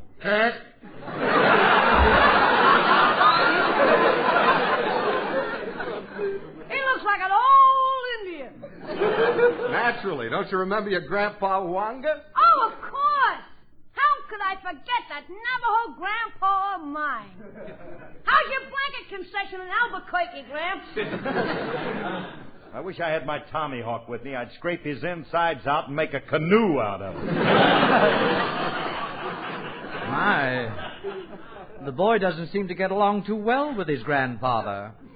Well, he's just a smart papoose. Beat it, kid. Go back to TP and make Grandpa buffalo meat sandwich. How? On bagel. Now, Junior, make up with Grandpa Harris. Go over and kiss him on his withered old cheek. I don't want to. Why not? I'm liable to get my nose caught in one of his wrinkles. Then kiss him on his elbow. All right. Junior, you mustn't get fresh. Your grandfather will punish you. Yeah, I'll break every bone in your body. You do, and I'll smash every martini glass in your bar. Martini? Mr. Harris, this housing project has very strict rules against liquor. Do you drink? Oh, I toast a friend now and then. He's got more friends than anybody I know. And if it happens to be a stranger, that don't stop him either. Well, tell me, son, how about your father? Does he imbibe? Yeah, he's got a little toaster going for him, too. I may be jumping to conclusions, but you don't sound like an ideal family to me. I'm afraid I can't let you have the apartment. Oh, mister, you've just got to rent us the apartment. We have no place to stay, and you can't throw us out in this freezing weather. My husband is a sickly man, and he can't stand the cold. Maybe we could fill him up with antifreeze. All right, leave it alone. Mister, you got to give us the apartment. I don't care about myself, but my little grandson is so frail and delicate. You can't throw this little schnook out in the street. I'm sorry, but you're not the kind of tenants we want. Goodbye. Please, mister, you've got to give Frankie an apartment. He has no place to stay. Don't plead with the man, Alice. Rather than have you lower yourself to the point of begging, I'll sacrifice myself. I'll stay at your house. Oh, no, you don't. I refuse to sleep in the same house with you, and that's final.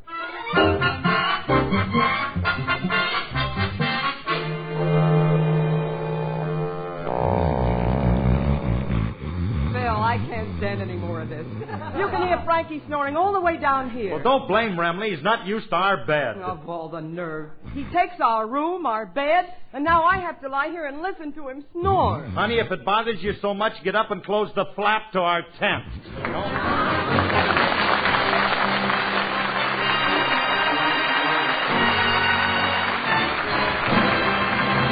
This program was produced and directed by Paul Phillips. Included in today's cast were Gene Bates, Joe Kearns, and Gerald Moore.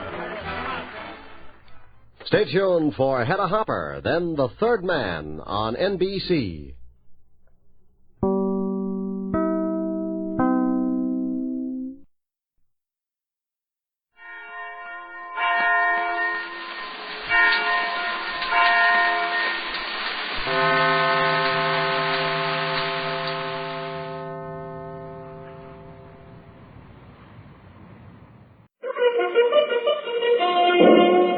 Mail call from the United States of America.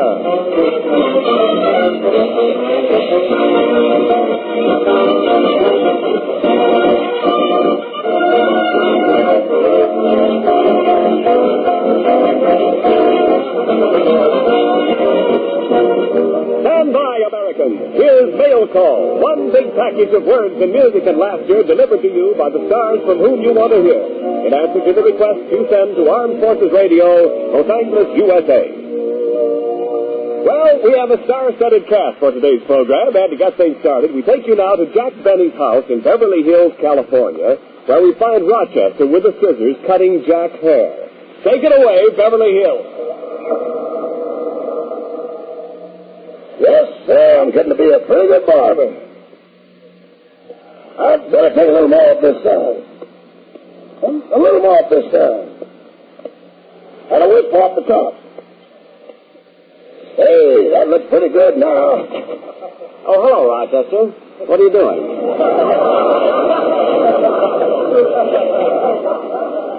Just cutting your hair, boy. Put it on. Let's see how it looks.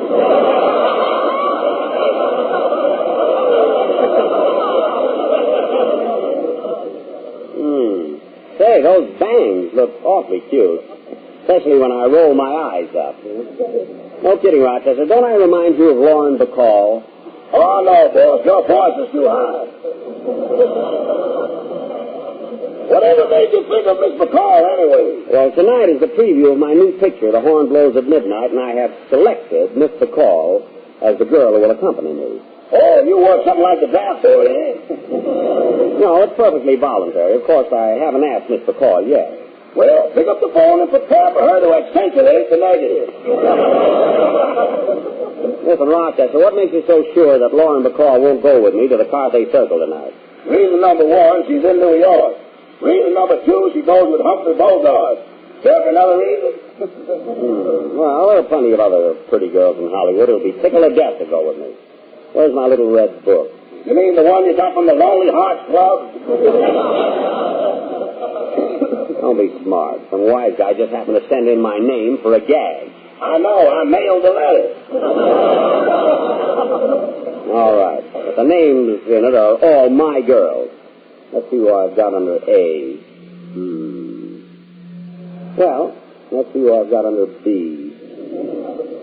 Bryce, Fanny.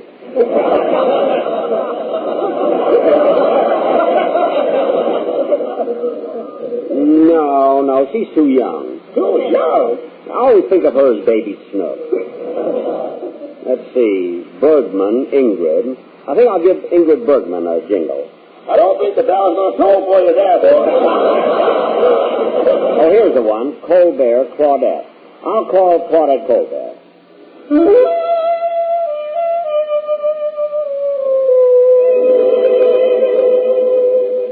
Hello? Miss Colbert, please. Miss Colbert speaking.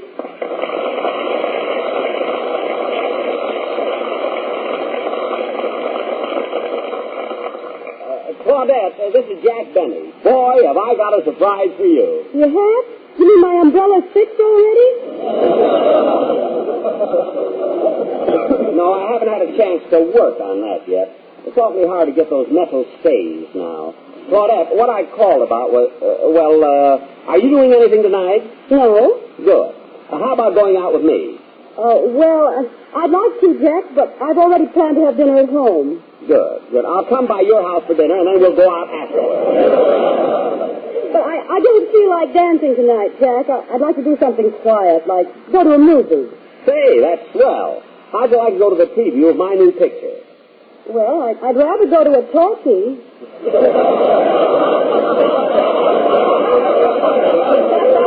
Come on, Claudette. The least you can do is go out with a serviceman. Oh, you the Army? No, Navy. Last war. Gosh, a fella gets lonesome. You mean to say you haven't had a date since 1917? No. Yes, but I got to get a date tonight. How about it? Oh, there are lots of other girls. Some other time. You, Jack? Okay. I'll drop in for dinner anyway. You will? Certainly. Goodbye. Goodbye. Oh, well, I know who I'll call. Let's see. Paulette Goddard.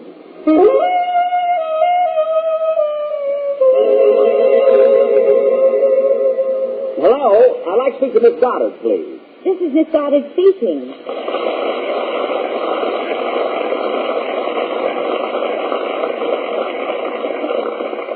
Hello, Paulette. This is Jack.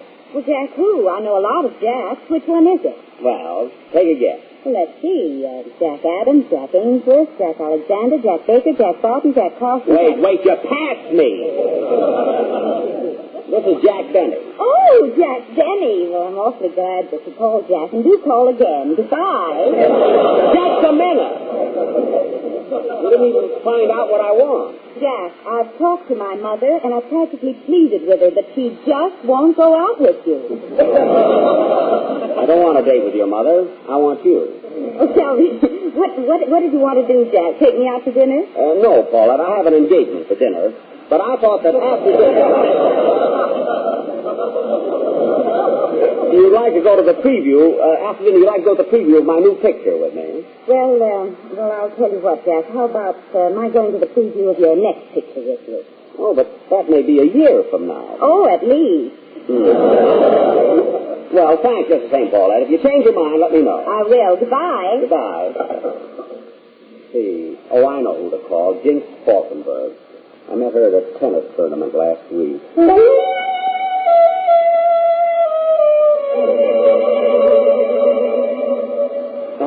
I'd like to speak to Jinx, please. This is Jinx speaking.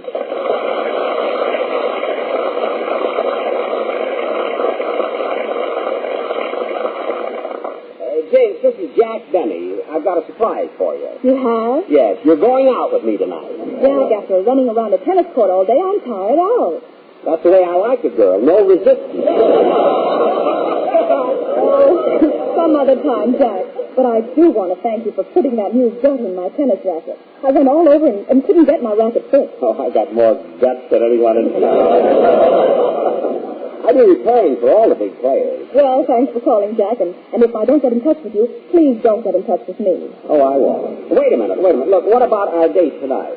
Well, Jack, I don't know you very well, and to tell the truth, I'm a little bit afraid of you. All right, bring your tennis racket with you. If I get fresh, smash me. Oh, it's too involved, Jack. Let's just drop it. All right. Well, I'll bet the next time you bust a gut, you'll be glad to see me, huh? Goodbye, Jane. Goodbye, Jack. Boy, am I all in. Oh, well, I got to take my tuxedo downtown to be pressed. Where's the tuxedo, Rochester? There it is, boss. Right there on the chair. Stop crying. I'll get a date. I'll be back in an hour.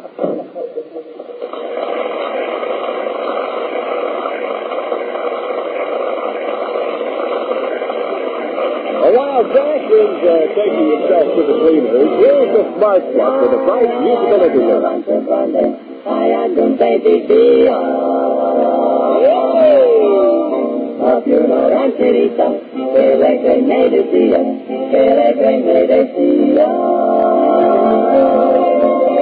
I love to roam out yonder by the buffalo.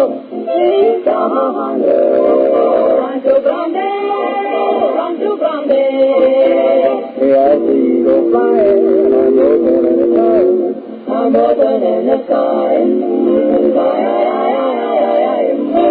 Give me my ranch and my cattle, far from the great city's battle. Give me a big herd to the small curtain cattle.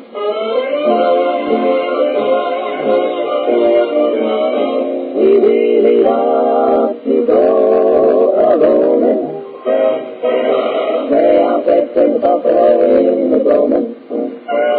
Clippity south, south, southing along, singing a knocked out cowboy song.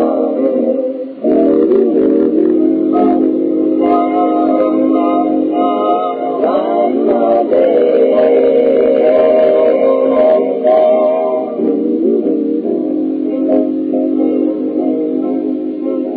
riding all day.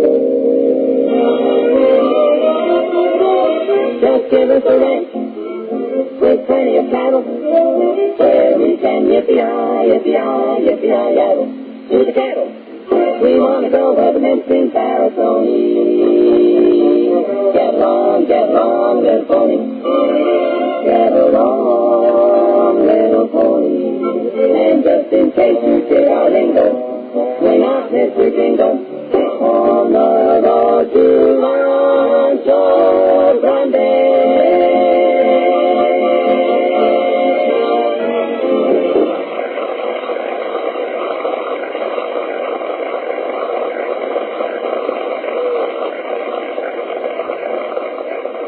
We now pick up Jack Benny on a bus somewhere in Los Angeles. Say, driver, would you mind stepping on it? I got to get this suit pressed, get home, get a date, and go to my preview. Listen, Daddy, this ain't a taxi. Pipe down. Hey, there's a cute girl getting on.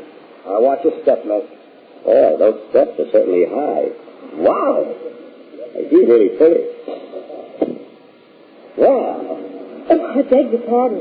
I didn't know the seat was occupied. It isn't. That's just my tuxedo laying there. Oh, I thought it was Frank Sinatra. No. Please sit down. Thanks. Yeah. Hello. Hello? I'm taking my tuxedo down to be pressed. They're having a big preview of my picture tonight. At a tailor shop? No. At the Parfait Circle. My name is Jack Benny. Oh, gee, Jack Benny. Jack Benny. Don't get nervous. What's your name, miss? I'm Jean Crane. Oh, Jean Crane.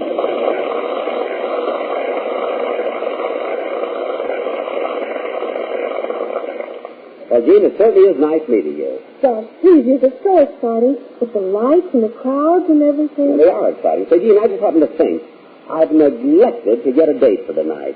How would you like to go to the theater with me? That would be wonderful. And just think, I'm the first girl you ask. You are? I mean, you are. Yes, you are. Jean, where do you live? At the Brentwood Gardens. Well, I'll pick you up right after dinner. Hey, we're not going to eat, huh? Some other time when your folks have more notice. Besides, I already have a dinner engagement for tonight. Well, after the theater, we'll probably go out and have a bite to eat. Look, kid, I'll pick you up, we'll go to the movies, and after that, we'll see what happens. Oh, I'm getting off here. See you later, Gene. Bye. Bye-bye. Bye-bye, you old knacker, you. Oh, shut up. Bus driver. Over. Hey, come back. Come back. I left my pants in there. Oh, I'll sue that bus company.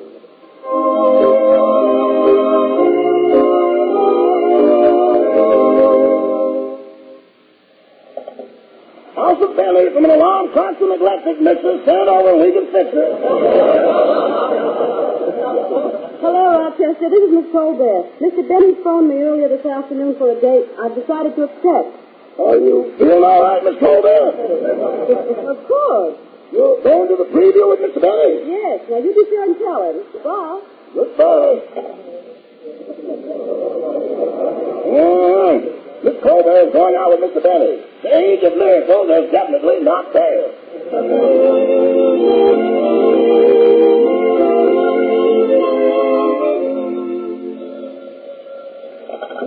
Home of Jack Benny, the great lover, Rochester speaking. Rochester, this is Miss tell Mr. Benny that I've decided to go to the preview with him tonight? Huh? I said, tell Mr. Benny I've decided to go to the preview with him tonight. Yes, Miss Todd, I'll tell him the minute he gets here. This calls for strong drink. Get ready, stomach. The curfew is over.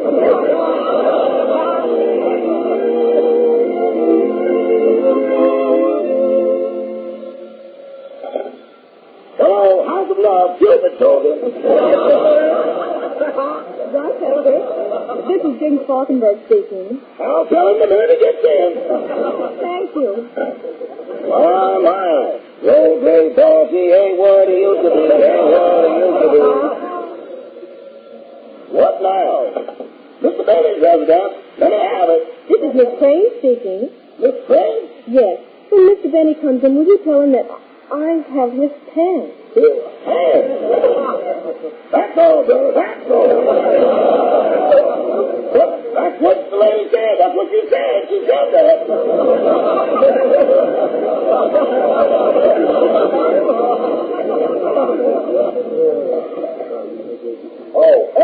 Oh, Mr. Benny. Hello, Rochester. What's new?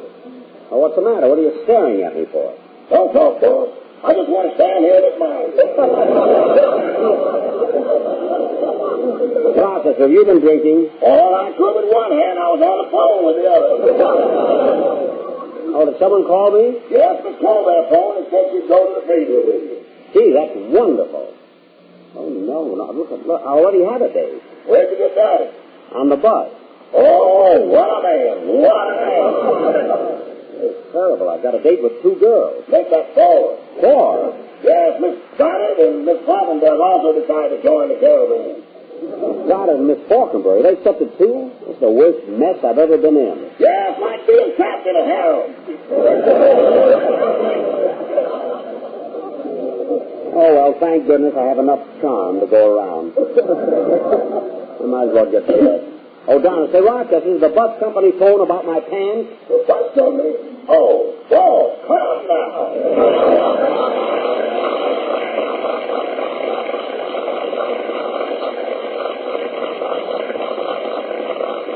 While Jack is getting as dressed as he can before going to pick up his date, another paragraph is added to your mail call letter by the great singer of Afro-Cuban songs, Miguelito Valdez.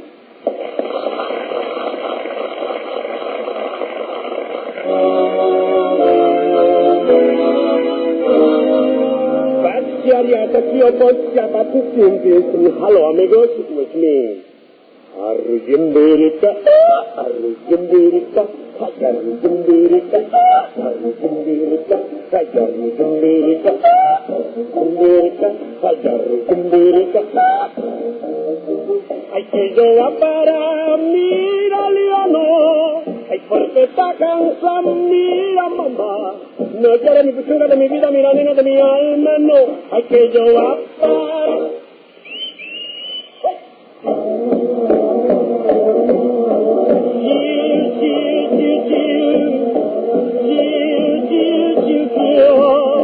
Mira que la vida es triste y tu cantar me alegra el corazón.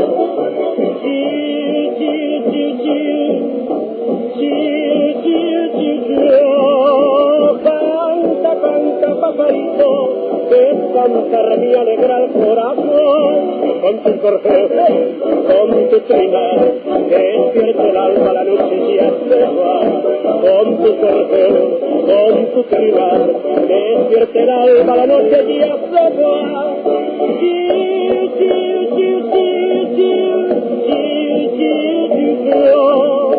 Canta, canta, pajarito, que cantar me alegra el corazón. Ay, bim bam bum, es el nuevo compás, que los negros van bailando en la costa. Y me lo mamas, ay, bim bam bum, la negrona merced, arrollando va detrás de la comparsa. Ya no quieren cumbanchar la negrona de los solares, y no tocan al compás de ese ritmo. Buénalo, bailalo, gózalo. Ay, bim bam bum, que calientito está. Ese paso arrollador que de la piguir con mamá, la mapaca, la casoba, la mamá, y que dime el nene, que no me diga Miguelita, que me diga, diga, papi, que me diga, que también la garrita calientita, que me de la piguir con mamá, la mapaca, la casoba, la mamá, y que dime el nene. Ay, bim bam bum, soy, ay, bim bam bum. Como va la mine con la king la me la mama hiding bang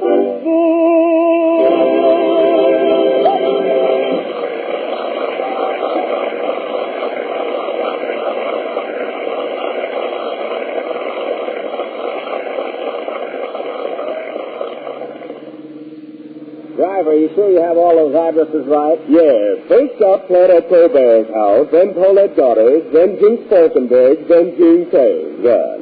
Why didn't you just take the sightseeing bus, Daddy? You know, a taxi costs money. Never mind. Pull right up here at this colonial house. That's Miss Colbert. There's Claudette in the yard. Oh, Claudette! Hello, Jack. Dinner isn't quite ready yet. Oh. It won't be long. Say, I hope your picture is good tonight. Me too. You know, the three of us ought to have a good time. The three of us? Yeah, you see, I got kind of mixed up, and I asked Paulette's daughter to go, too. Oh. Well, three's a crowd, but at least us girls will be first. You sure will. Jack, why are you wearing gray slacks with a tuxedo coat? Is that something new? Oh, no. Jean Crane has my pants. What? Well, you see, I left in a hurry. Jack Denny, you leave my yard immediately. Now, just a minute, Claudette. You getting fresh, lady? No, I'm not getting fresh. Keep out of this. Now, look, Claudette. Claudette. I left my pants on the bus. Jean Crane found them, and I'm picking her and them up. Oh.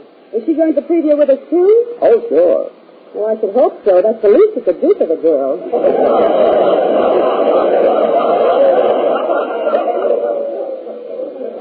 Say, Claudette, as long as dinner isn't quite ready yet, I think I'll run down the street and be back, say, in about 10 minutes. Okay. Yeah, see you soon. Too bad you ought to come back for that word, but it's all right. Snoopy, let's drive on. Paulette Goddard's house.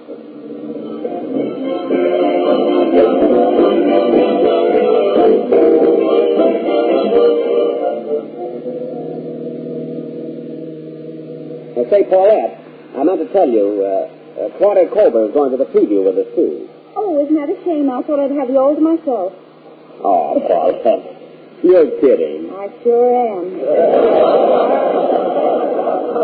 Oh, but Jack, you are sweet. Oh, you're sweet, too. No, you're really sweet. Oh, you're really sweet, too. Oh, what am I, a glass of vinegar? Yes, and pull up here at this White House. I'll run in and get Claudette, Paulette. I'll get somebody. Wait.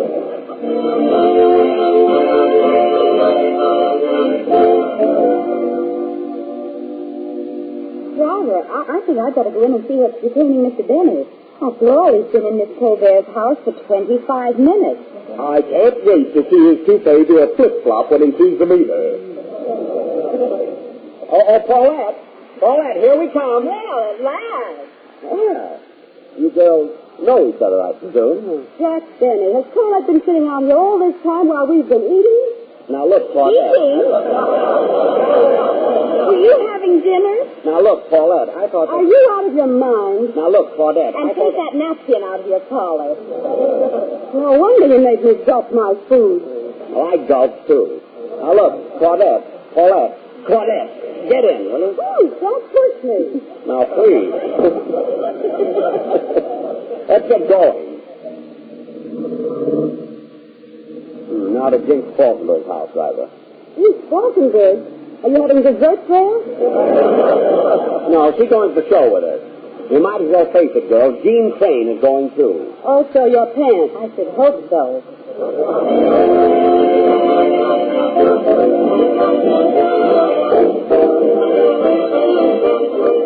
And so they picked up Jinx and Jean, and after much more explanation on Jack's part, we now find our happy little group in the taxi about 15 cents away from the Cafe Circle Theater. Well, we're nearly there, gang. The gang is right. Oh, what's the matter? When we get out of the cab, everybody will think it's Phil's Battalion and his all-girl orchestra. Well, what's all this excitement about me being with 4 girls? It looks like a new kind of medicine's been discovered. That's so. Gee, Mr. Benny, I just can't get over it. I thought you were going to take me out alone. I like everybody, but I'm kind of disappointed. Oh, there'll be other nights, Gene. Here, Gene, take my tennis racket and hit him over the head. Yeah, and I fooled you too, Gene Falkenberg, bringing that tennis racket for protection. You thought you were going to be alone, too. Hey, Gene, what do you need a tennis racket for? You can beat him off with a fly swatter. Listen, driver, just pull in front of the theater. That's all you're here for. All right, kiddies, everybody hop out. Just a minute. Which one of you ladies is paying for this? I'm paying for it. Here, keep the change. Gosh, look at that crowd.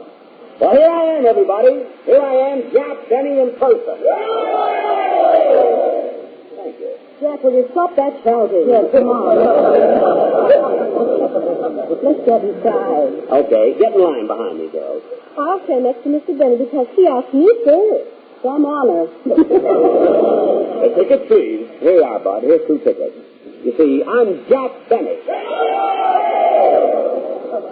Thank you. I'm bringing three extra people with me. Well, I'm sorry, Mr. Benny, but I can only have 2 people in on 2 tickets. Well, I know you're on a spot, son. Call the manager. Well, there he is there, Mr. Brown. Oh, Mr. Brown, a word with you. Yes? I'm Jack Benny.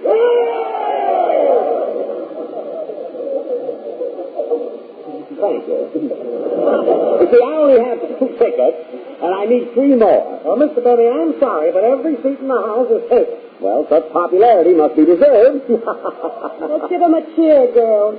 Never mind. Well, if we can't get tickets, how is this for an idea? I'll hold Gene on my lap, and Claudette, you hold Paulette on your lap. What am I going to sit on? My tennis racket? Oh, that's right. Now, Mr. Benny, will you and your party step aside and let these other folks through? I'm not stepping aside until this is straightened out. Now, listen, Mr. Brown, don't be ridiculous. You must have 5 seats inside that theater. There are 5 seats, but you'll never be able to see the picture from there.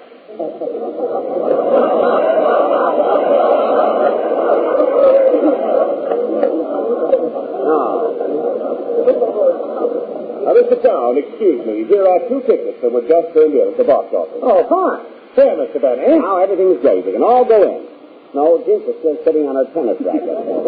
Now what will we do? I know what we'll do. Give me those tickets. But Claudette. Gene, here's your ticket. Cora, here's yours. Jinx, here's yours, and this is mine. Hey, what about me? Here's the tennis racket. See you later, Jack. The Jinx. The Claudette. Paulette.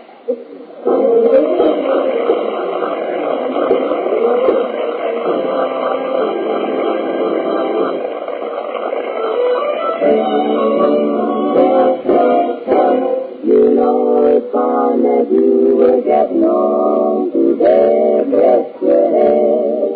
Time to lift the pillow. You never worry about the hours you do. And you never want you. Cause the Sandman has a system. He'll put you to sleep. Hear the clang, clang, clang of the trolley. The bang, bang, bang of the door. The clang, clang, clang of the milkman. The rattling of the plumbing on the upper floor. While I come along and listen to the lullaby about the fool. Down his lip parade the mighty mile. Going to bed bye-bye.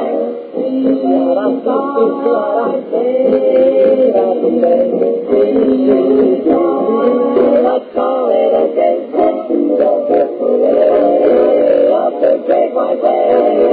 It's the mighty high, the lullaby of Broadway.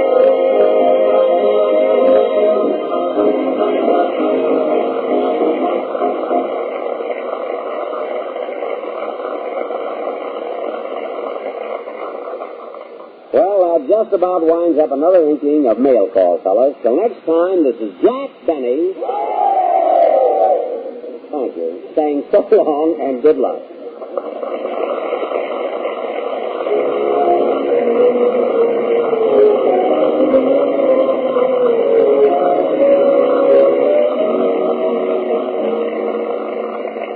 Well, that's it, fellas. The end of another mail call letter. Signatures include Jack Benny, Claudette Colbert, Paulette Goddard, Jinx Falkenberg, Gene Kane, Eddie Rochester Anderson, Picadilly Valdez, the Smart Set, John Brown, Frank Nelson, and yours truly, Ken Nye. This program was arranged with the cooperation of the Hollywood Victory Committee. Another mail call will be coming your way the next time you hear...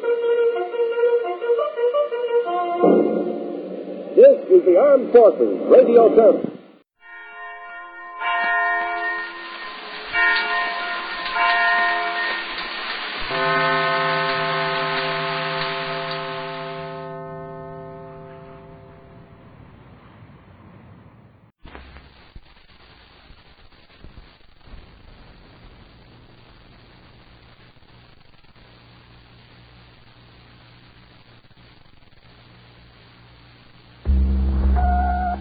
When the blue of the night meets the gold of the day,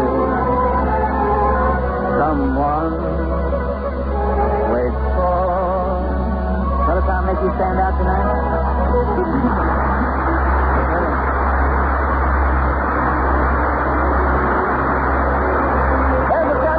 Welcome you to Philco Radio Time, produced and transcribed in Hollywood with John Scott Stoddard as orchestra, the Mayors, and Bing's guest. Say, Bing, who is your guest tonight? Oh, gee, I don't know for sure, Ken, but my brother Everett is out in the hall with a net. Oh? If I know Everett, he'll probably capture himself. Usually. We have to have someone around here to talk to. This is my case, see? Somebody's bound to blow in. Maybe we make a little noise, might attract somebody. We got a great song here from the musical show Angel in the Wing. That's the review that features Hank Ladd and the Hartman. Song called The Big Brass Band from Brazil. Is the PA on good, Jim? Everybody climb in now. This is a very lively thing.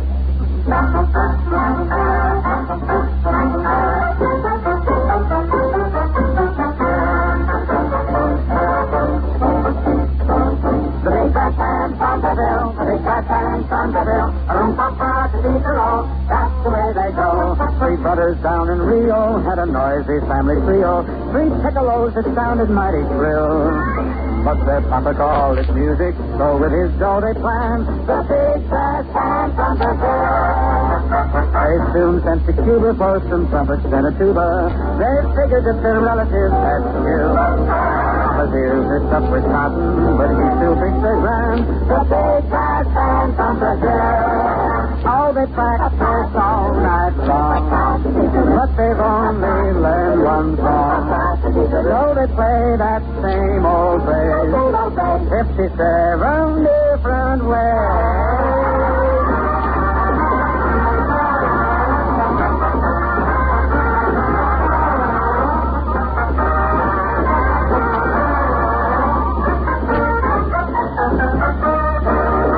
There's first and second cousins, and there's uncles by the dozens. They play as long as Papa pays the bills. And it's getting more expensive each time that they expand the big brass band from Brazil. USA was lulling, so old Papa set him touring Chicago and New York and Louisville. Because they don't play baseball in Brooklyn, they were banned the big brass band from Brazil. Oh, they practice all night long, but they've only learned one song. So they play the same old phrase 57 different ways.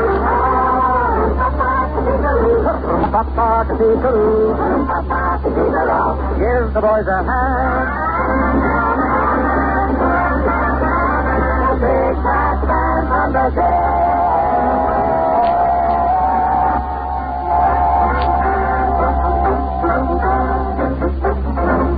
That's the way they go.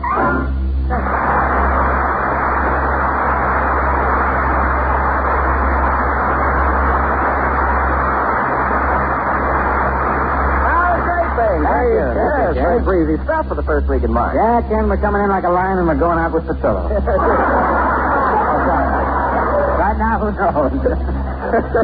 You know, Bing, whenever I hear that expression coming in like a lion, I can't help but compare it to the reception on Philco Radio. Yeah, now, Ken, do you mean to say that twisting a lion's tail gets the same result as twisting a Philco's dial? Oh, all right. I mean that a lion's roar is powerful and rich and clear, just like the tone of a Philco. Well, then why doesn't Philco raise lions instead of bothering with radios and phonographs? Now, wait, that's a little radical, Bing. I don't see why. To make radios, you have to have bolts and wire and solder and tubes and stuff. It's a big production. With lions, all you need is a couple of them. You're in business. So, tonight I better stick to those new Philcos. But if it would help, I could roar like a lion about them. Oh, no, you don't, Tim. You just go ahead and read your commercial. Try reading something. Okay, Bing, I don't have to roar. Just let me whisper the news about Philco's sensational new plastic portables. And the good word is that they'll be arriving at your Philco dealer any day now. You can't miss them when they do, because their slick, streamlined plastic cases are real eye catchers.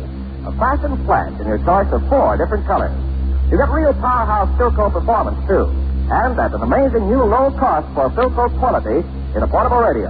If you're always on the go, get the new battery-only model. Or if you can use a handy extra radio around the house, too, latch on to one of the 3-way jobs that play on battery or plug into the house current, either AC or DC.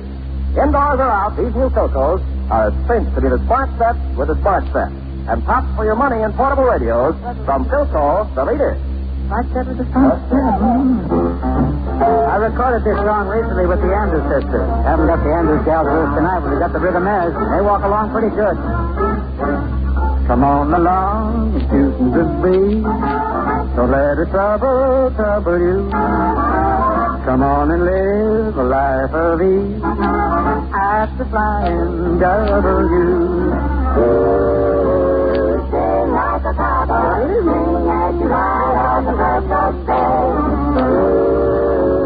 Be like a cowboy, the life will let you forget your age. Come on along and shoot the breeze. Don't let it trouble you. Come on and do just as you please at the Flying W. Away you dirty drummer, play on the toot. Get yourself a Jacksonetta, pair of boots. And a turkey church comes under, in the time. And yippee, fly. Come on along and shoot the breeze. Come on along. So let it trouble you. Come on along. Come on and live a life of ease at the Flying W. Ooh, sing like a cowboy. Sing like you ride on the purple train. Ooh, be like a cowboy. The life will let you forget your age. Come on along. Come on and shoot the breeze. Come on along. Every trouble you, come on along. Come on and do just as you please. At the Flying W. You're going to a gallop, mister. Hang on for life. You got insurance for your sun and white. If your teeth are sore, forget it and don't you cry. Yippee, ki-yi-oh. Come on along and choose the free. Let the trouble you. Come on along and do just as you please. At the Flying W. At the Flying W. The Flying W.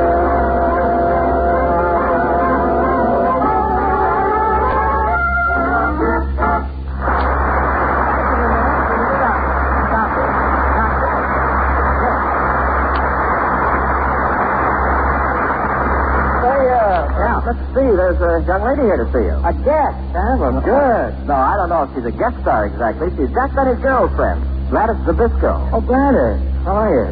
Fine, but boy, are you in trouble. Trouble? Yeah, Jack Benny's on his way over here, and I rushed over to warn you. Well, what happened? Well, Jack and I had a date after his rehearsal, and I was standing across the street from NBC when Jack showed up. He was in a very romantic mood. In fact, I've never seen Jack so romantic. Gladys, maybe it's the moon, maybe it's the stars, maybe it's the fragrance of the night. But I want to say something to you I've never said to any other girl. What's that? I'd like to buy you a drink.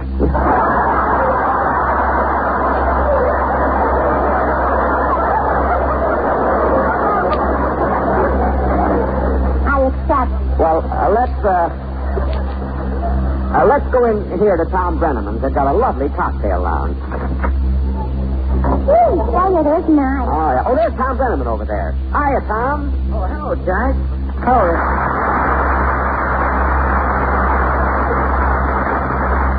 And hello, young lady. Oh, this is my girlfriend, Gladys Zabisco. Well, it's a real pleasure to know you, Miss Zabisco. Well, thanks. But I wish you'd keep your hands to yourself.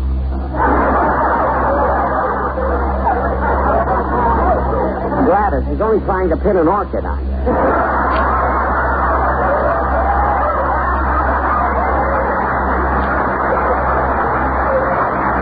Tom, Gladys and I thought we'd stop in for a little drink. Oh, fine. Well, if I may offer a suggestion, you know, Phil Harris comes in here a lot. He seems to like our champagne. Champagne? Mm-hmm. No, it tickles my nose. I'll just have some muscatel. Okay, but Phil always has champagne. Well, he's got 2 shows. Just muscatel. Will the lady have the same? No, bring the lady her own glass of muscatel.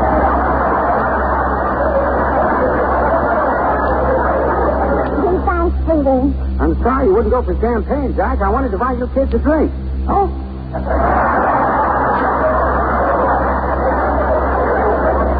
I said I wanted to buy you a drink. Well, why didn't you come right out and say so instead of setting a trap? Oh, come on, Jack. Have a drink on me. Waiter, Apollo J29, please. Jack, I have to run along. I'll take care of the business here. Enjoy yourself. Go on. Thank you, Tom. Gee, Gladys, isn't this romantic? Soft light, champagne. But they have an office in the other room. It's cozy here.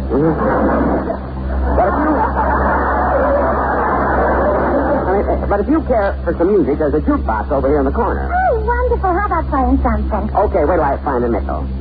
Let's see. Oh, here, I've got one. See, what have they got here? See, Bing Crosby. Yeah.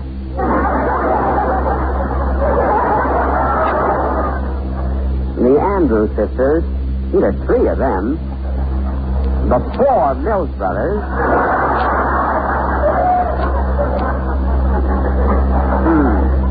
The ink spot. I wonder how many spots. Oh, here's Fred Waring's Glee Club. There's a buy if I ever saw one. Gee, there must be 100 of them. Don't you like Crosby? What's the like?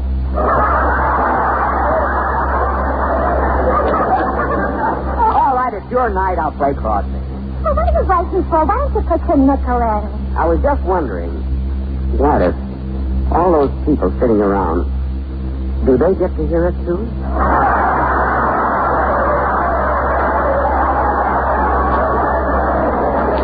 Honestly, some people go through life listening to the other fellow's nickel. How can you be so petty, Jack? You're a big star. Oh, that's right. I guess I was only kidding. Hey, come on, everybody. I want you all to listen. Here goes. Love is funny, or it's bad.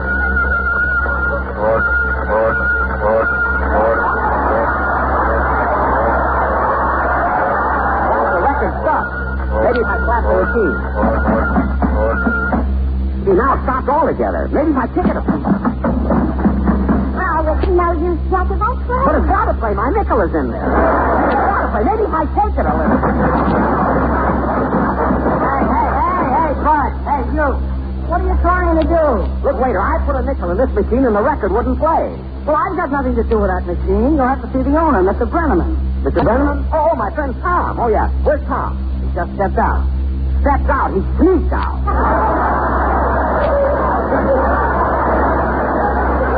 Look, Bud.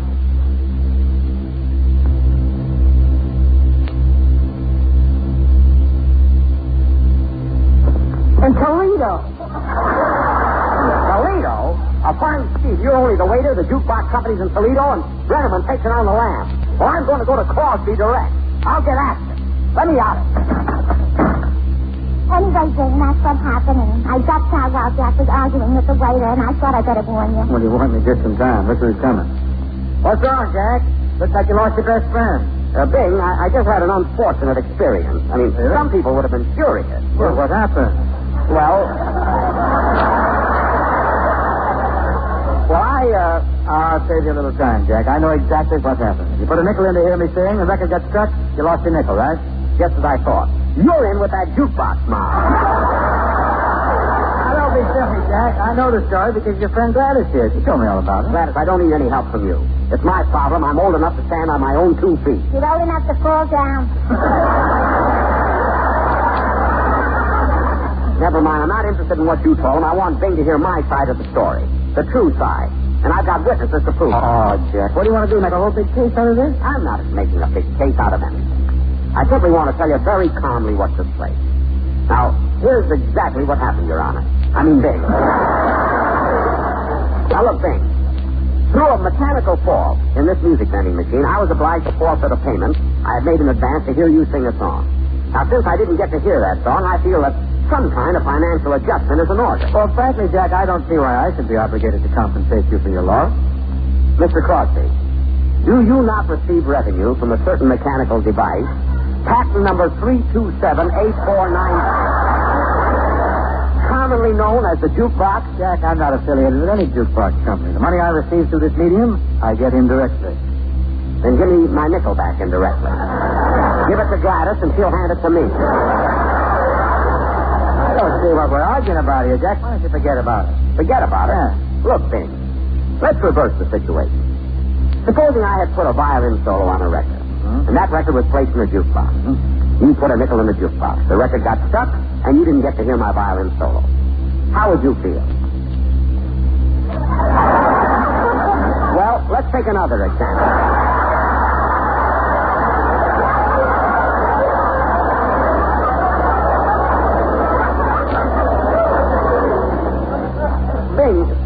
Think about your conscience. My conscience? Every time you see a nickel, you'll think of me. Oh, that is inflation. Bing, believe me, it isn't the money. It's the principle of the thing. Don't you see? Look, the sign on that machine said one song for 5 cents.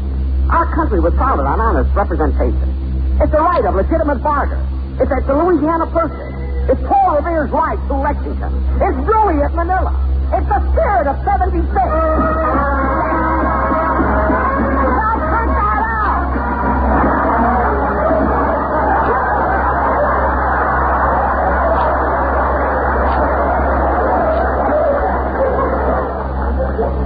So don't you see, Bing, I'm not just fighting. I'm not fighting for my nickel.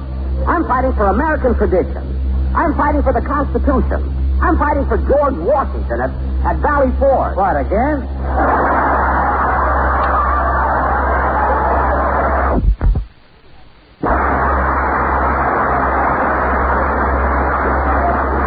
I'm telling you, Bing, I'll never rest until this matter is cleared up. Well, Jack, I've just been pretending to be stubborn. I've had a lot of furniture expense tonight, but you do have a legitimate beef. And I want to square. Oh, thank you. I mean, Bing. You put a nickel in the jukebox. Right. I was supposed to sing a song, you didn't hear it. Right. You didn't get your nickel back. Right, see? Well, I'll tell you what I'm going to do. I'm going to sing that song for you.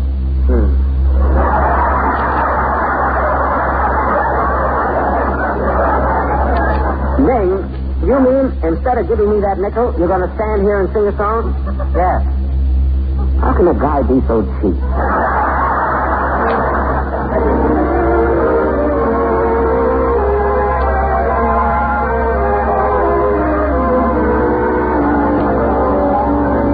Love is funny, or it's sad, or it's quiet, or it's mad.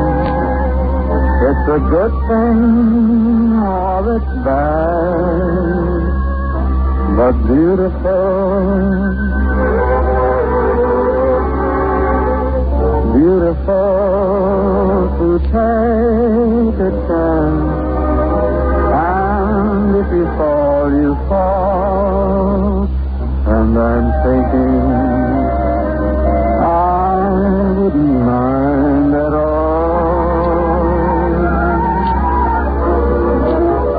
Love is cheerful, or it's gay. It's a problem, or it's play. It's a heartache either way, but beautiful. And I'm thinking, if you were mine, I'd never let you go. And that would be but beautiful.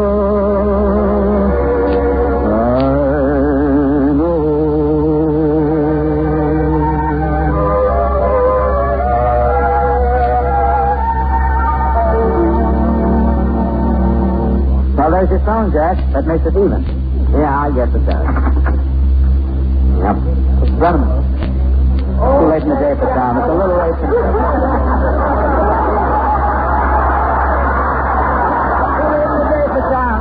Well, you know, his restaurant is across the street. It takes him quite a while to get it.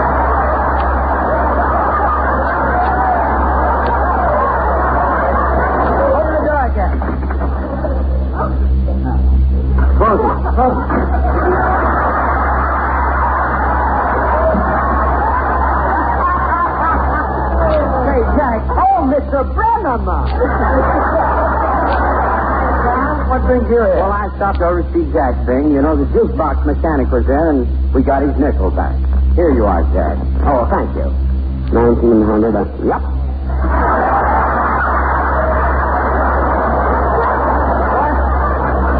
If it's all the same to you, I'll be running along. Goodbye, Jack and Bing. I've got to run across the street and water some hats.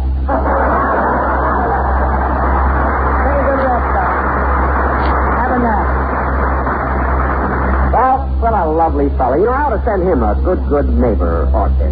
Jack, you've had a big day. You got your nickel back, you got a song. Yeah, I did. Well, come on, Gladys. I'll walk you home. To Glendale? Oh, yes. We'll take the bus. Let's go. Say, wait a minute, Jack. Just a minute. Yes, sir. You know, a little while ago you were talking about fair play, justice, America. Yes. So when you got your nickel back, I no longer owed you the song. Well, You did willfully accept that song from me. yes, but... Mr. Benny, do you know how much I get for singing the song?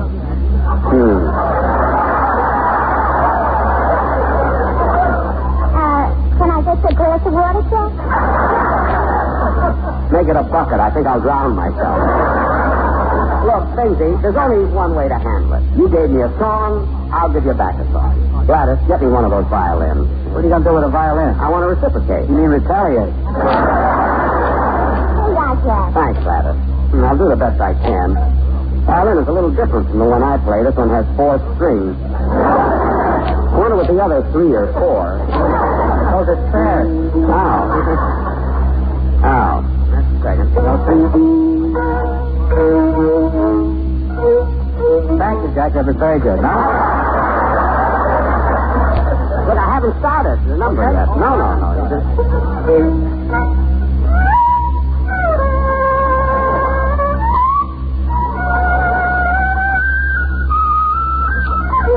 Just grand. Thank you a lot.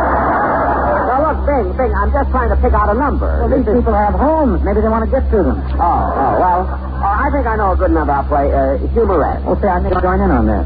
No, Bing, you see, there's no vocal. No, I mean on the cymbal. Oh, you play the cymbal? Certainly. I used to play on a live bait boat off of Hermosa Beach.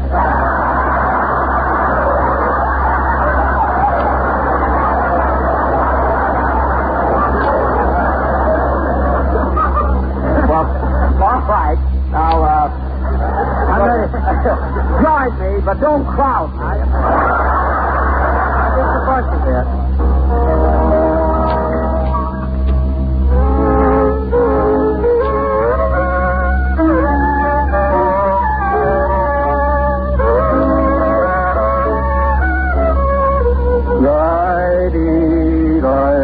No vocal. Carried away.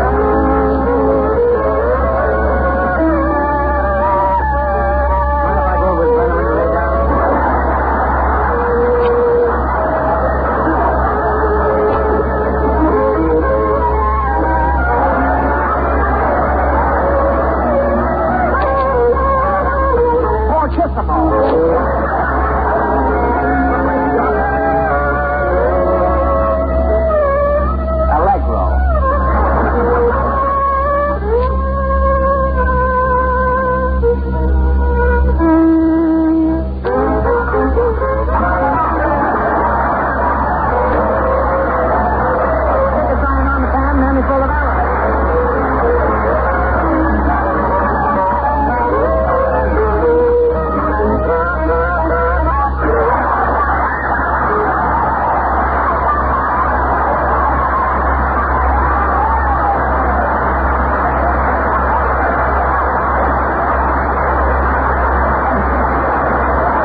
great, Jack. You were never better. Ah, thank you. Now we're all even, Bing. That's right. You know, this little act we did is look pretty good on television. And those clothes? Why not? Color? Oh, it's funny that you mentioned television, Bing. You know, I was in the radio store the other day looking at the new Philco. And what did you buy? A package of Lucky Strike cigarettes. Well, Jack, you might go in a radio store and buy Lucky Strikes because you have great control. But I venture to say with everybody else, it's LSMFT, Let's See Mighty Fine Television. You stole that from us.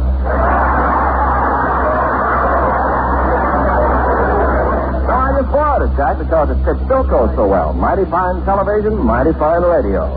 Either way, it's PHILCO.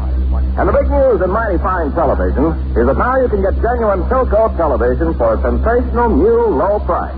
In fact, the lowest price ever for Philco television. Only $199.50, plus $1.35 federal tax and the installation cost.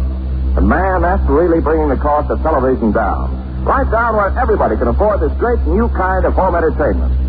And make no mistake, despite its low cost, this new Philco cable model is a full-size, high-quality television receiver. Nothing skimped, nothing left out. And yet you can get it at the lowest possible price for which a quality television receiver can be built. Gives you brilliant pictures so sharp, so clear, so real. Compare this new Philco 700 and let your eye be the judge. Get yours now and get set for the baseball season. Buy it for as little as 10% down at your Philco dealer.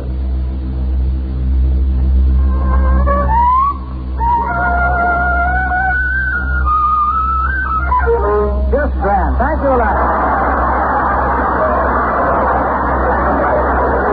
That was the last number in the second series. Hey, wait, Jack. This is my program, not yours. Oh, pardon me. I'm so absent-minded.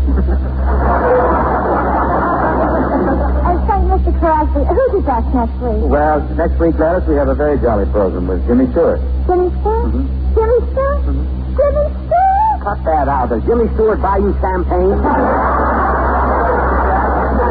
And thanks very much.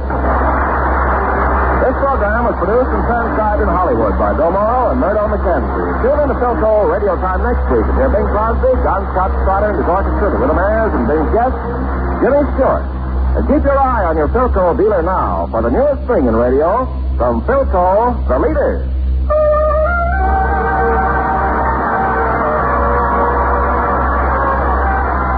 This is ABC, the American Broadcasting Company.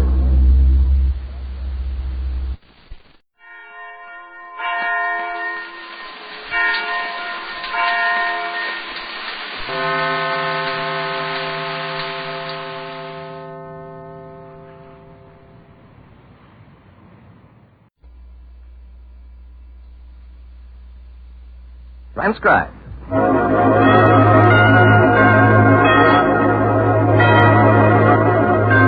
Ladies and gentlemen, the Joseph Schlitz Brewing Company of Milwaukee, Wisconsin presents The Halls of Ivy, starring Mr. and Mrs. Ronald Coleman.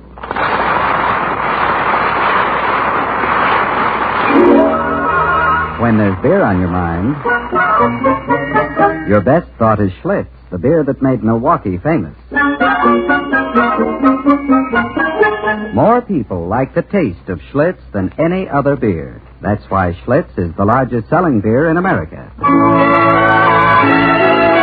now, The Halls of Ivy. The halls of ivy that surround us here today, and we will not forget, though we be far,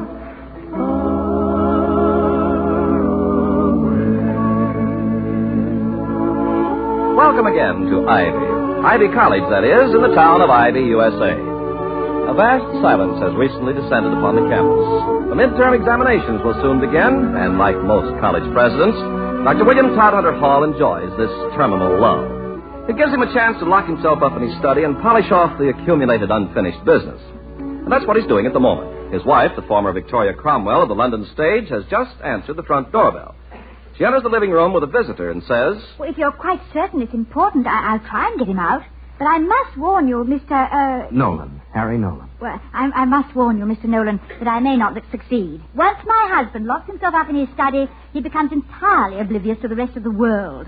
In fact, compared to Dr. Hall when he's concentrating, a Hindu faker on a bed of nails could be termed flighty. It's important. Well, I'll do my best. William! The house is on fire! William! How important is it, Mr. Nolan? I've flown in all the way from New York to offer your husband $150,000, Mrs. Hall. You rate it. William! Don't worry. I'll get him out. I'll use the old piano routine. The old... Yeah, the old piano routine. I generally reserve it for just such emergencies as this. It never fails. Holds him out by the ear, in fact. You watch. In less than 20 seconds, he'll unlock the door, open it, stride over to the piano, and when you watch, just sit down over there on the couch, and I'll join you in a moment. Are you ready? Ready. Yeah. Here we go.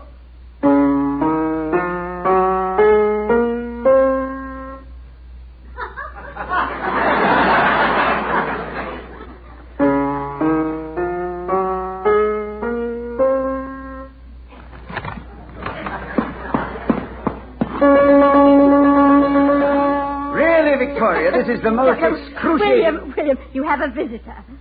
Harry. Hairbreadth Harry. Billy. Bouncing Billy. You old son of a gun. You old son of a gun. Hasn't it been a long time? Hasn't it been a long time? You haven't changed a bit. You haven't changed a bit. You old son of a gun. You old son of a gun. I'm delighted to see you. I'm delighted to see you. You look great. You look great. You old son of a gun. You old son of a gun. Hairbreadth Harry. Bouncing Billy. You old son of a gun. You old son of a gun. Well, that clears that up, doesn't it? I'm sorry, Victoria. Have you met... Oh, yes, we've met without the tribal chanting, of course, but we've met. Well, we're fraternity brothers, Harry and I. We roomed together for 3 years. We shared everything.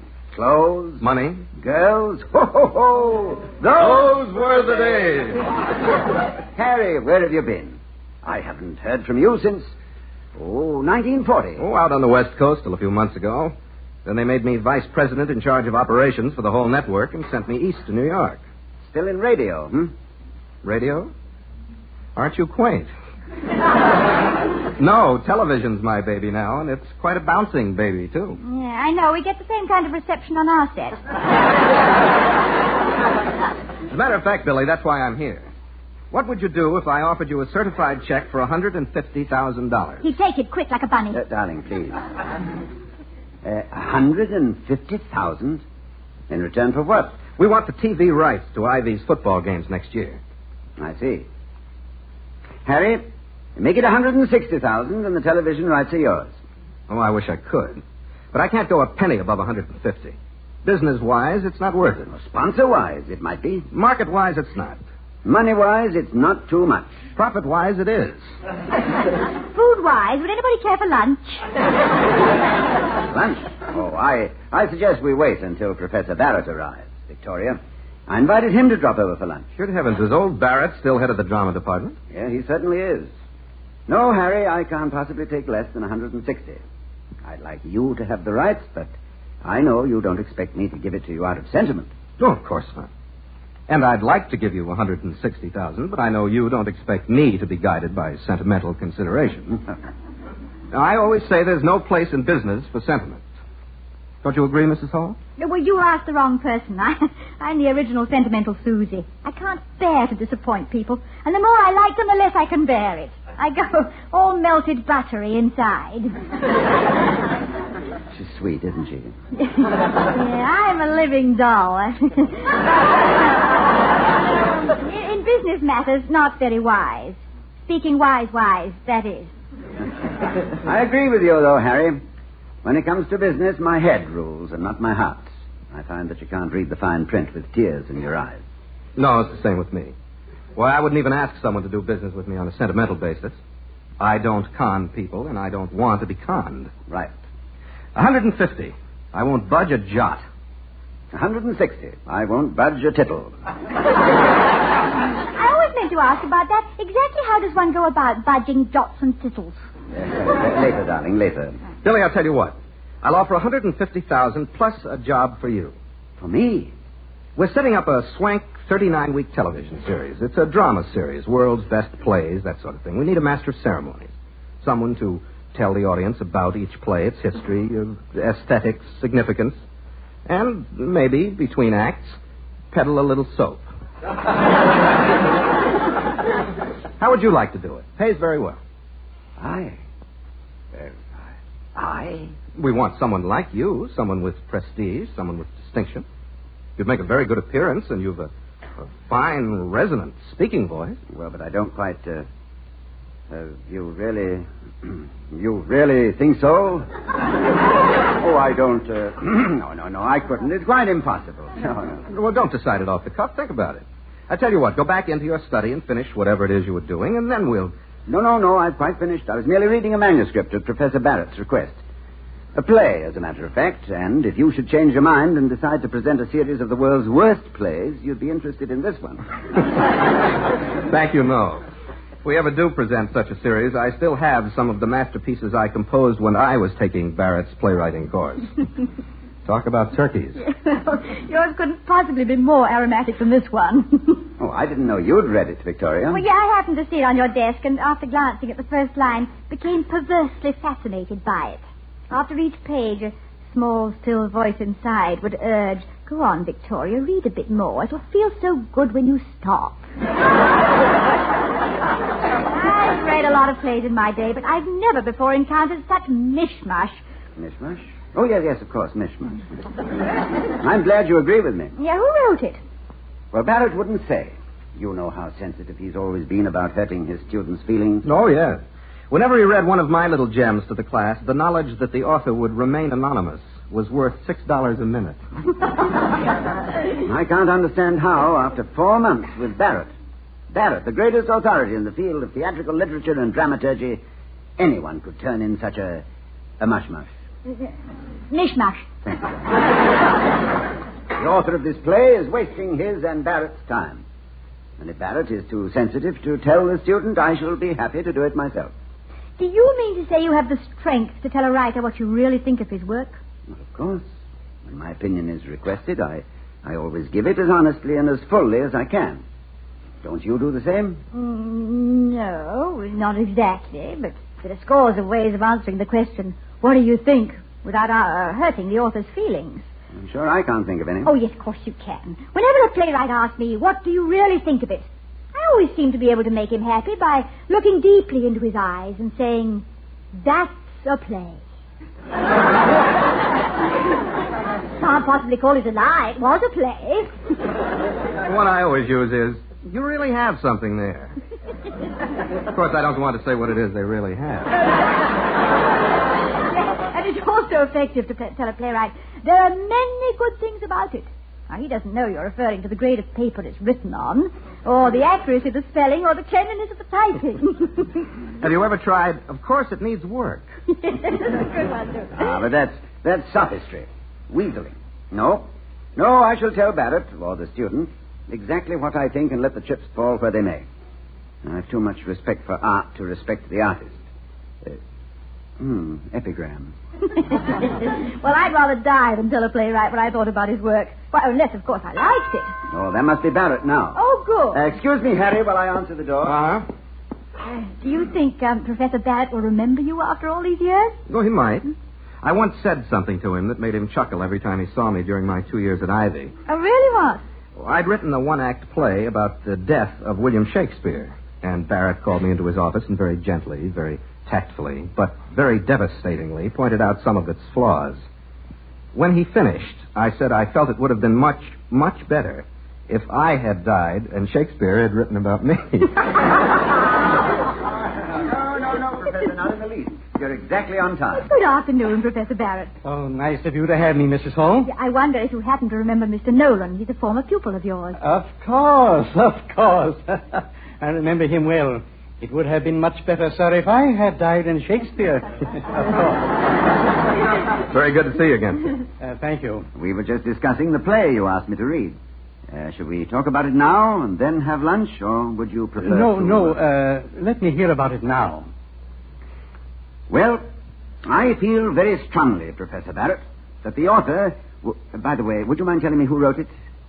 I did. I feel very...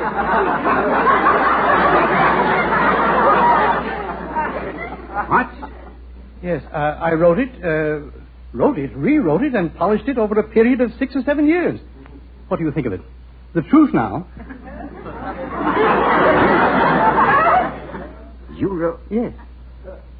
Well, Professor... Professor Barrett, that's a play.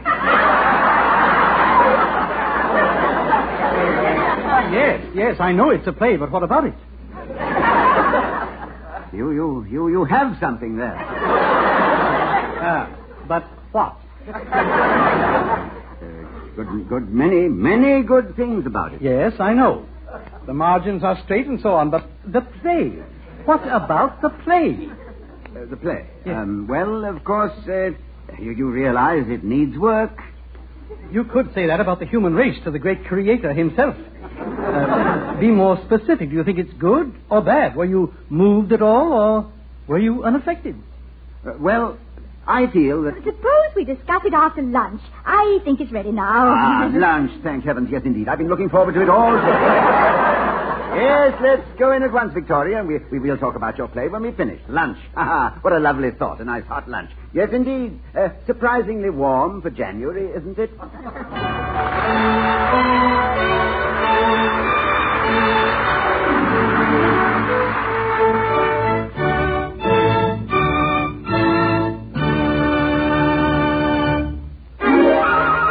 When there's beer on your mind, your best thought is Schlitz, the beer that made Milwaukee famous. More people like the taste of Schlitz than any other beer. That's why Schlitz is the largest selling beer in America. Ladies and gentlemen, at 1:30 p.m. on December 26th, the 5 millionth barrel of Schlitz beer brewed in 1950 rolled out of the brewery. This is an all-time record. You helped set this record. You and the millions of people who prefer Schlitz to any other beer.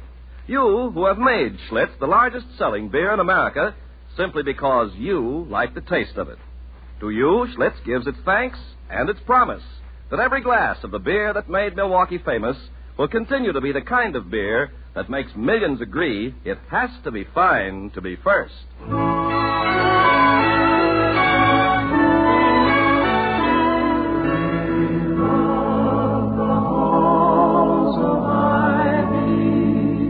That surround us here today. Now back to the halls of Ivy. Professor Barrett and Harry Nolan are conversing in the living room of the Hall's home. Dr. Hall, having delayed the inevitable as long as he possibly could, has gone to his study to fetch Professor Barrett's play. Mrs. Hall joins him there and says, Toddy, you all right? No, but I've got to go through with this, and how can I possibly tell such a gracious and gentle friend what I really think of his effort? It's only a play, darling. It can't be dismissed as lightly as that.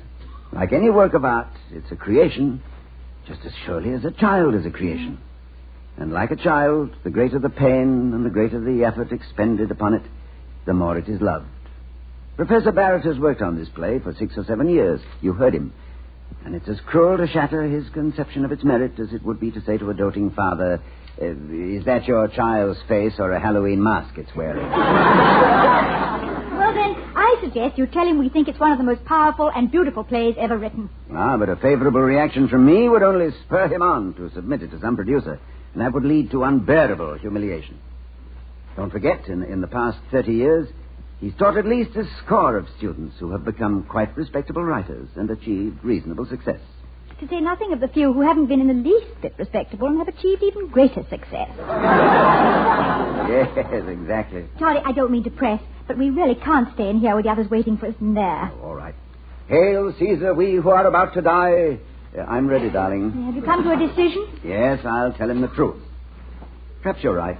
Perhaps it is only a play. You wouldn't care to... No, of course not. Forgive me, I'm sorry I asked. You go all melted buttery inside, don't you? Yes. Come on. That's what I thought. After you, Vicky. I'm sorry I took so long, Professor Barrett. My desk is such a frightful heap of accumulated papers. Yeah, I quite understand. My wife often refers to my own desk as the city dump.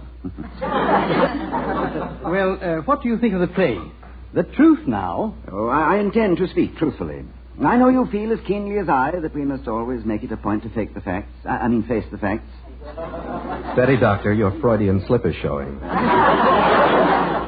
No, Professor. Really, I intend to tell you exactly what I think about your play. Without fear or favor? Without fear or favor. Good. Well? In my estimation, your play... by the way, speaking of plays, did anyone see the end run Gerby made in the New Year's Day game of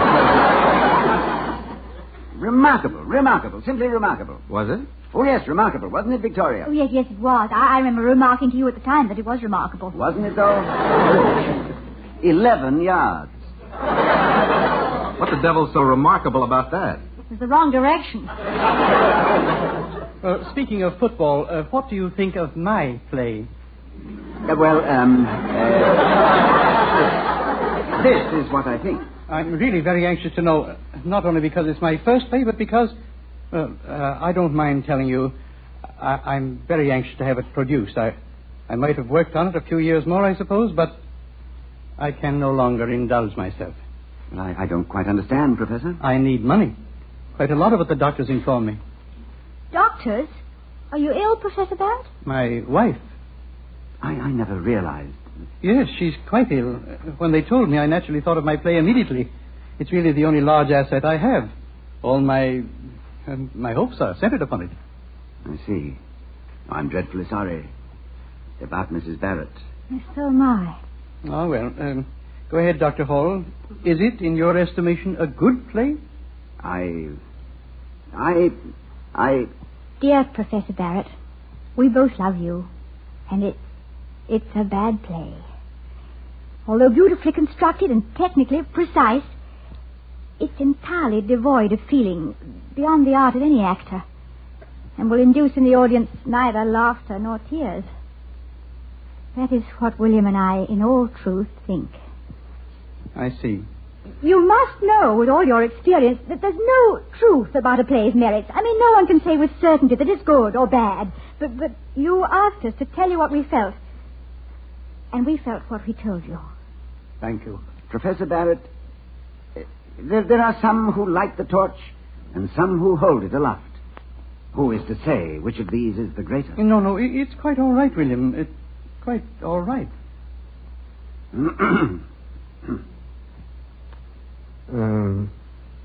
Anyway, Billy, as I was telling you at lunch, this jockey spoke to me while I was over at the paddock. Mr. Nolan said, I want to give you a tip. There's a filly down at the stable who has yet to run her first race. She's the fastest thing I've ever seen. Well, of course, I'm interested immediately, having my own stable as I do. So I went to see this filly's owner. Told him I might be interested in buying her. Understand? What? Understand what? Oh, yes, the filly. Yeah. He quoted a price that was out of this world. I told him he was crazy and offered him half what he asked. Understand? What? Oh, yes, horses. Yes. Professor Barrett. I'm not finished. Well, you know how it is in horse trading. Give a little, take a little, and eventually you may be able to make a deal. Understand? Same as any other deal. Horses, real estate, television rights to football games. Give a little, take a little. Understand? No. I say that when you're trying to make a deal, you give a little, take a little. Whether it's horses, television rights to football games, 39-week drama series. Understand? Television. 39-week... Oh, yes! Of course I understand. Well, what do you take me for? I wholeheartedly agree. Good. Professor Barrett. Oh, I'm sorry. I wasn't following the conversation. No, I was saying that I wish you'd do me a favor. Help me out of a predicament. Well, gladly, my boy, if I can. Well, as I told you, I'm in television now, and we're thinking of presenting a very swank 39-week series, World's Best Plays, one a week, you know. Well, we're looking for someone to be the nominal producer, someone with prestige in the field of dramatic arts. Someone to appear on each program and sort of introduce the play and tell the audience something about it. It's a very important and highly paid job, but I can't think of anyone to fit the bill. Would you mind suggesting... There's Hard over in England and McRae of the... No, I've just had the most marvelous inspiration. I wonder if it's the same one I have. Why, heavens to Betsy, I'm all at sea.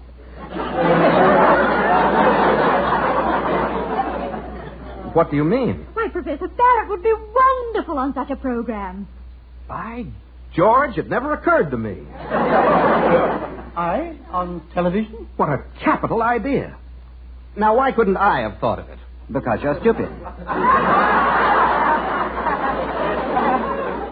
Television, do you really think it's possible? Well, we mustn't get our hopes up, must we? TV has very, very strict requirements.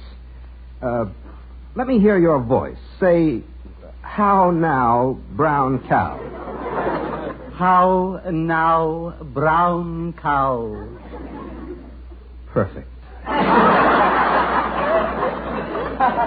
Why, you could knock me over with a feather. And you have such a distinguished appearance.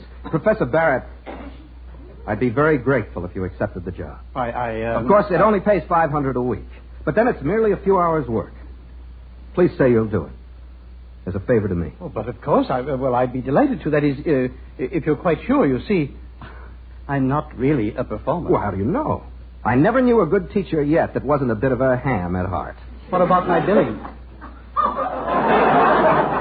Billing, huh? Don't worry, you're a performer. We'll discuss your billing later. Professor, I'm sure you'll be a great success. Dear me, I'm quite bewildered. $500 a week. You please excuse me, all of you. I must get home and tell my wife all about this. I shall break it to her gently, of course. Well, goodbye. Oh. Harry, you drive a hard bargain. You drive a hard bargain. You old son of a gun. You old son of a gun. That echoes back again. Oh, it's wonderful, isn't it? Harry, that's a magnificent gesture you made. Gesture? Me? You out of your mind? He happened to be what I was looking for. That's the only reason I offered him the job. What I always say is there's no room in business for sentiment. Right. In business, one must have a hard heart as well as a hard head. Beautifully put. I still don't agree. You're just one of those people, Victoria, who go all melted buttery inside at the prospect of hurting someone's feelings. You can't help it, but there it is. Yeah, I know. It's a weakness. I often wish I could be more like you in that respect. You know, and cleave to the truth no matter what. Though the heavens fall. Yeah, exactly. Though the heavens fall. I lack the strength. Tut, darling, I've more than enough for both of us. Well, it turned out quite nicely. Harry, you don't have to leave yet, do you? No, I can stay until you sign this football contract for television. Just happen to have it here in my left hand and a fountain pen in my right hand. And we have a witness who wouldn't be so bad on television herself. Call that an offer if you like, Mrs. Hall. No, thank you. I'm a home girl now. Thank you, my darling. Although I'm sure you could meet any and all television requirements. Oh. But Harry has football instead. How many plunging lines does he need?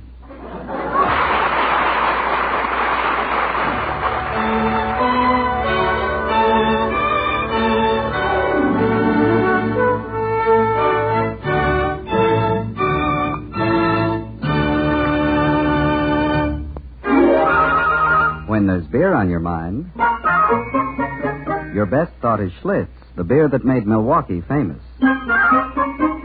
More people like the taste of Schlitz than any other beer. That's why Schlitz is the largest selling beer in America. Now, here again are Mr. and Mrs. Ronald Coleman. Good night, everybody. Good night.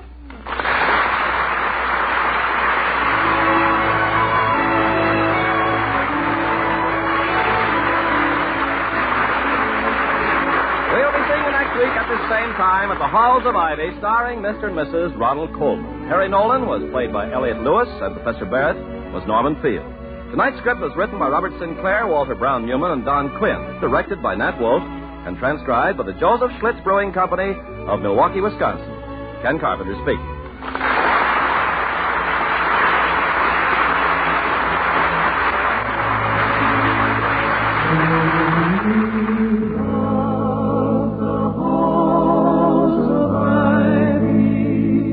That surround us here today, and we will not forget though we be far. Here comes the Great Gildersleeve. Then it's Groucho Marx on NBC.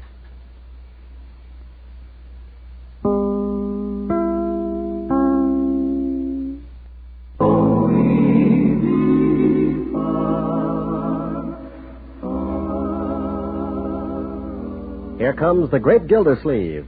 Then it's Groucho Marx on NBC.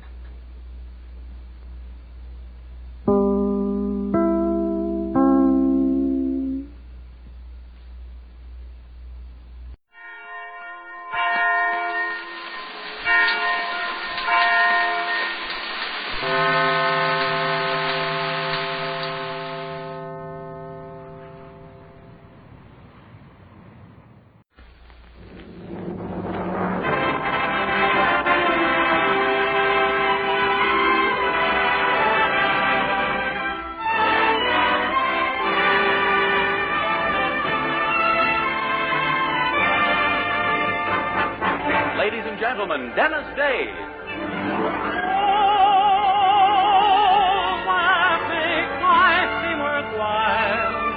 Wells in your eyes, and the smell of your smile. Dennis Day is brought to you by Palmolive Soap and Colgate Dental Cream. Palmolive Soap, your beauty hope, and Colgate Dental Cream to clean your breath while you clean your teeth.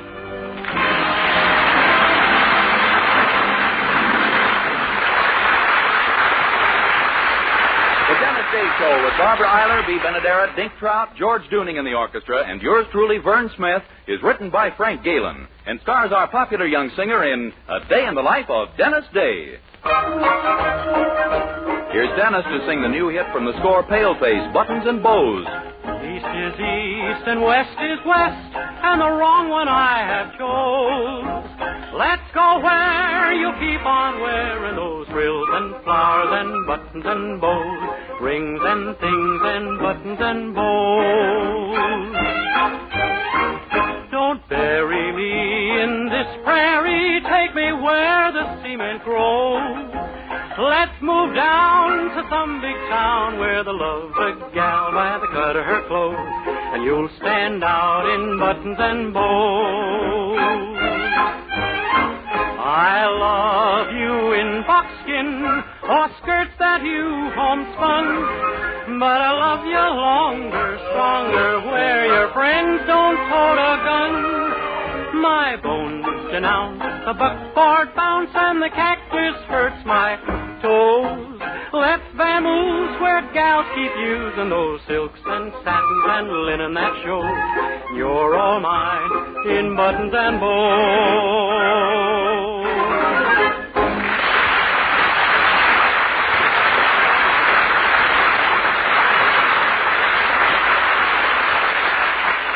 And now, here is a very important announcement.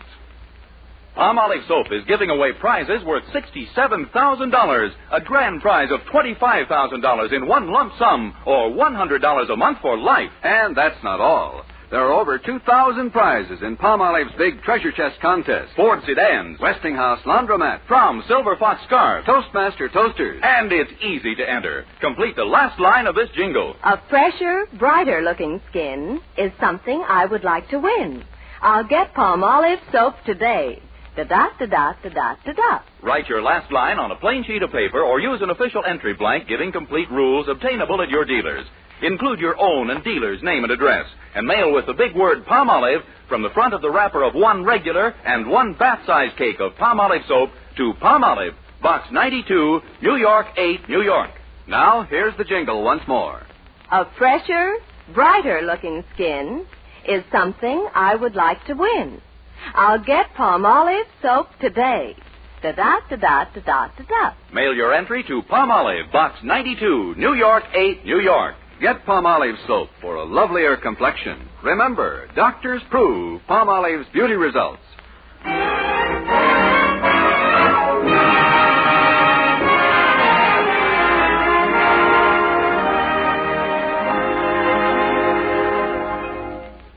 Well, there's nothing more thrilling to a red-blooded man on a crisp October morning than to be crouched beside a lovely lake with his trusty gun and a flock of ducks circling overhead. Which is why Mr. Anderson asked permission of his wife yesterday to do just that. And so today we find him beside a body of water. He's at the kitchen sink with his trusty washcloth and a flock of dirty dishes. His retriever is our young hero, Dennis Day, who takes charge of each plate as it leaves the suds. Gee whiz, Mr. Anderson, why don't you ask Mrs. Anderson to get an electric dishwasher? It's no use, my boy. She prefers me. I don't have to be plugged in. Yeah, I guess so. Well, we're nearly finished anyway. Oh, where does this platter go? On the shelf in back of the saucers there. Only be careful, that's Poopsie's favorite platter. Okay. You know what happened the last time you put one of her Queen Victoria plates away? Yeah, it slipped out of my hand and abdicated all over the place. I know. Well, I'll be careful. Hey, look. There's a letter here up on the shelf. A letter? That's funny. Yeah, and it's in Mildred's handwriting. Holy smoke, it starts out, "My darling of the burning lips." Oh, it's for you. Oh, don't be silly. She knows me better than that. But Mildred couldn't possibly be writing a love letter to anyone else. Really? Gee, I'm a little worried. Oh, nonsense. Read some more. Okay. When you put your strong arms around me, my love, I know I'm being held by a man. By gosh, it is to another fella. Oh, this is awful. My Mildred, what'll I do? What'll I do? Now, Dennis, don't get excited. My gracious, maybe it's just a mistake. Some mistake.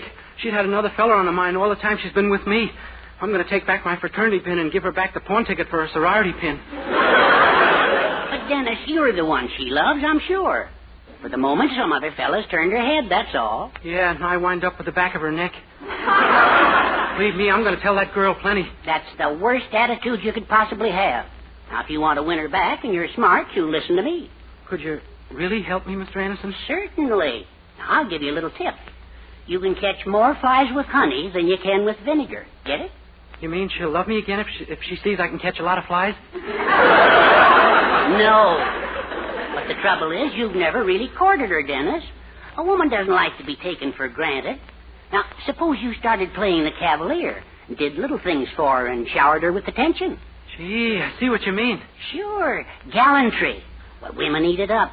They think they're delicate creatures, and they'd rather have a man flatter them with little courtesies than anything. There she is now. For goodness sake, remember what I told you. Yeah, okay. I'll sneak out the other door so you can be alone. Good luck. Oh, here you are. Hi, Dennis. Hello, fragile little thing. Huh? How tired you must be, my darling. You've been up for over 2 hours. Here, sit down in this chair before you poo out completely. Dennis, what are you talking about? Oh, just trying to do little things for you, my love. Shall I fetch your slippers so you can sit in front of the fireplace and smoke your pipe? My pipe? You know I never smoked a pipe. Oh, I'll give you one for Christmas. Dennis, you must be mad. And if you think I'm going to stand here and... Wait, where are you going with that bottle of ink? If you must know, I'm working on a letter, and I just came in here to fill my fountain pen. Oh, but I can't let you do that. You might get ink on those lovely, dainty little hands. Here, let me... Dennis, I'm not an invalid. Please. I couldn't bear the thought of ink on those lovely, dainty little hands. Now, if you'll give me the bottle and pen, I'll Dennis, let go. I'll do it myself. Oh, no. Oh, my. All over your lovely, dainty little face. Oh, I could kill you. I was just trying to be a cavalier, and now you hate me. Oh, I don't hate you. Yes, you do. It's written all over your face. Oh, I certainly don't like ink all over me. Oh, golly, I'm a mess. Well, I'll run get a towel. I'll be right back. Oh, dear. What's all the excitement? Good heavens, what happened to you? It was just an accident, Mother. Golly, everything's going wrong today. First, I can't find the letter I wrote for the Passion Story Magazine Love Letter Contest, and now this. Well, don't bother me with it. I have enough troubles of my own. Well, now what's wrong? Oh, that woman who just moved in next door. She gives me a pain.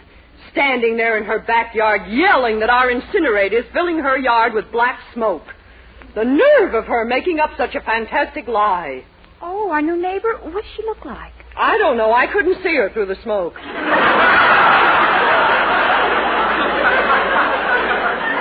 You really ought to have that incinerator fixed, Mother. Everyone's complaining. I wouldn't dream of it. I have only a few pleasures left in this world. Why should I deny myself fighting with the neighbors? All right, Mother. I'd like to help it between losing that love letter for the contest and Dennis. Dennis? What's the matter with him? Oh, I wish I knew. He's acting so unusual today. I was talking to him just now, and he didn't make a bit of sense. Well, come on, get to the unusual part. Well, he kept wanting to do things for me, buy me presents, things like that. Really? When a man acts that way, it always means one thing. There's been another woman. Oh, good golly, it does? Yes. Now, I wonder what it'd mean in Dennis's case.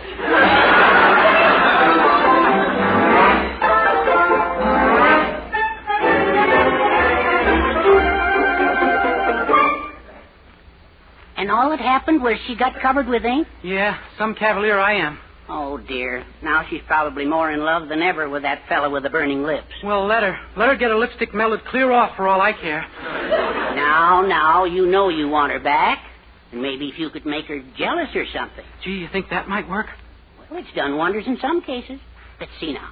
Is there some other woman that you've been friendly with when you've kissed, maybe? Sure, but I can't see Mildred getting jealous of my mother. No. Say, wait. How about Miss Baker, that old spinster around the corner who's got such a crush on you? Oh, my gosh, I'm scared to go near her.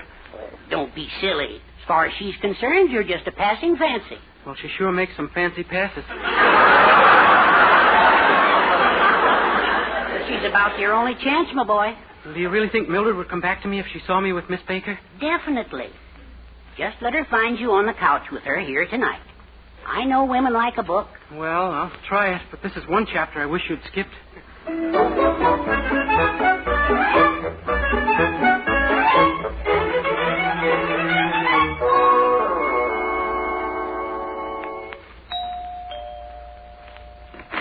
Yes? Why, Dennis Day. Hello, Miss Baker. Oh, you great big wonderful bundle of stockings. What brings you to my house all alone, and I hope so?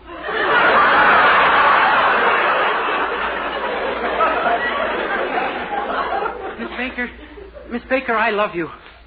You what? I love you. I love you. I tell you, my heart just leaps at the sight of your beautiful face. Oh, you darling.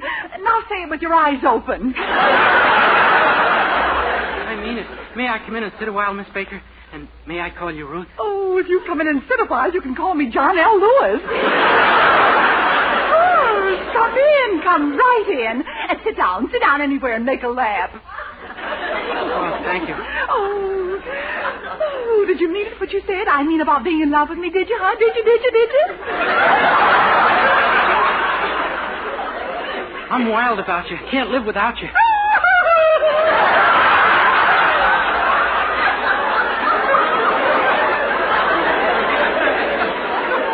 Your hair, those lovely waves, that glorious golden color. Goodness, I didn't even know I was wearing that one tonight.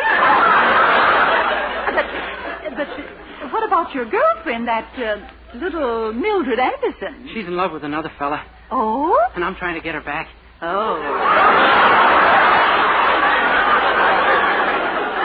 So that's it. You're trying to make her jealous. Well, yes, ma'am. Oh, but Dennis, don't you see Mildred couldn't possibly believe there was a romance between us? After all, the difference in our ages alone. Why, I must be older than you by weeks. Yeah. Yeah, thousands of them, I guess. Well, yes. Now, maybe I can help you after all. A cousin of mine just returned home from school. Oh, she's an awfully sweet girl, and I know she'd do anything I ask. Oh, gosh, Miss Baker. Could you have her over at the Andersons about 9? Well, just for you. Oh, because you're so cute. And it might be the basis for a little blackmail someday. Gee, Miss Baker, you're wonderful. Someday Mildred and I will get married and settle down with our chickens and our dogs. In a month or two, there'll be a baby, and we'll name it after you. Dennis, I doubt if you'll have a baby in a month or two. And then we'll name one of the dogs after you. Good night.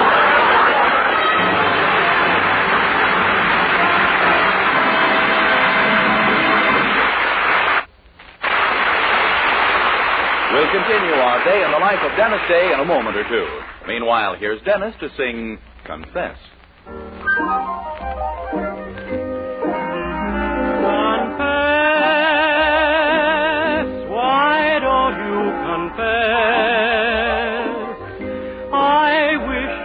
Reveal to me the way that you feel.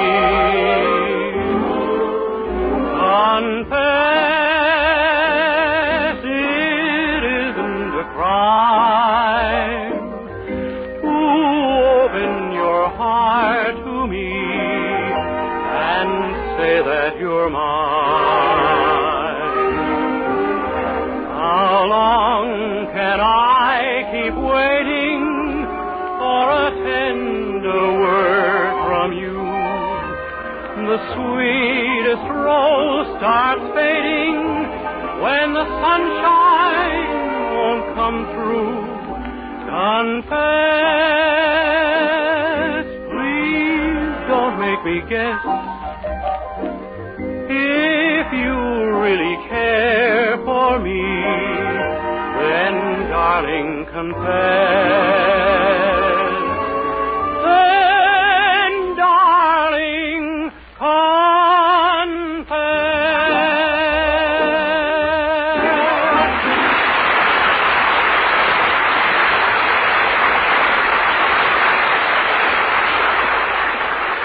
Well, when Dennis found a very torrid love letter in Mildred's handwriting hidden away in a dictionary, he leaped to the conclusion that she had another boyfriend. The letter was merely a prize entry in a magazine love letter contest, but Dennis, unaware of that, has launched a campaign to make Mildred jealous by arranging a rendezvous with Miss Baker's cousin, a young lady he's never met. Do you honestly think this will make Mildred come back to me, Mr. Anderson? Oh, we can't miss Dennis. Only remember, when Mildred walks in, you and this girl have to be in a really torrid embrace. Oh, don't worry. I'll go all the way. I'll be holding both her hands. Dennis, maybe we'd better get a few things straightened out. Huh?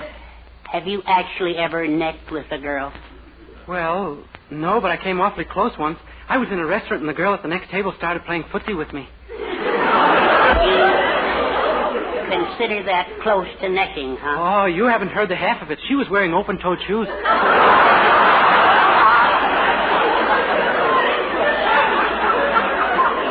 Well, you may have to step up the pace a little bit tonight. Oh, I will. I will, don't worry. Good. Now, I'll go in and see if I can think of some way to get Poopsie out of the house so Mildred will find you alone with this girl. Yeah, swell, Mr. Anderson. Is that you, Herbert? Yes, flame of my desire.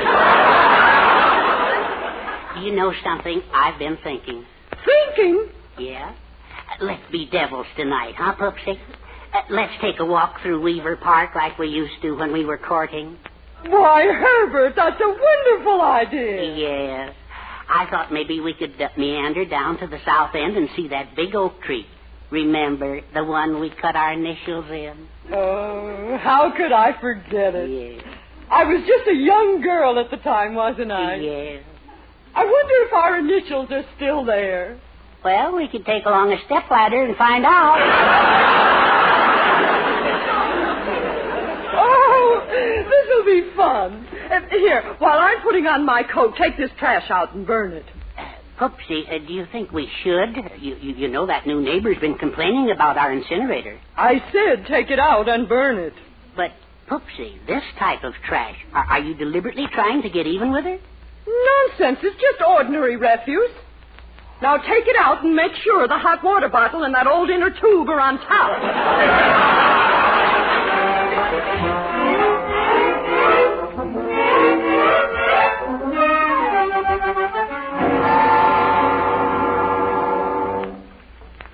Theodore, do you smell that? Hmm? Can't you smell it? It's that Mrs. Anderson's incinerator again. Oh. Well, I thought maybe your brother opened the door of the room he keeps his pigeons in. Don't be funny. Oh, just look at the smoke pouring into this room. Yeah. Well, first thing tomorrow morning, I'll go over and see... Tomorrow morning, my foot. You go over there this minute and give them a good piece of your mind. Now? Oh, honey, it's after 9. I don't care what time it is. I've stood all I'm going to.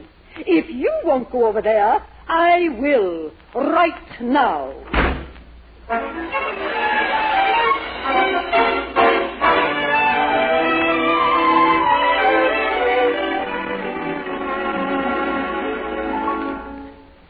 Gee, 3 minutes after 9. She should be here any minute. Well, I've sure got this room looking like a love nest, all right. Mildred can't help but think we've been drinking with all those empty Coke bottles and used tea bags lying around.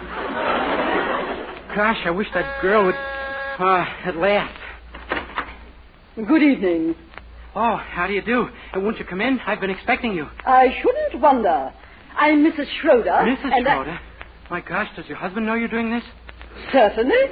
He very nearly came here instead of me. Oh, I'm glad you did. It would have looked a little silly with him. What? Well, I mean, I think a man and a woman is the ideal combination for a thing like this. I did not come here to waste time. I want something done, and immediately. Do you understand? Oh, gosh, don't rush me. Let's get acquainted first. Here, sit down, won't you? Thank you. I prefer to stand. But isn't it usually done sitting down?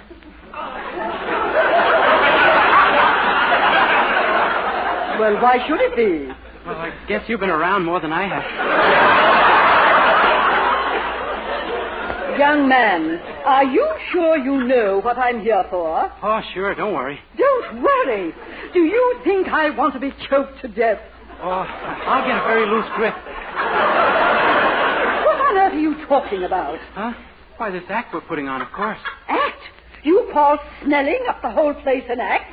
Lady, if you don't know my technique, don't rap it.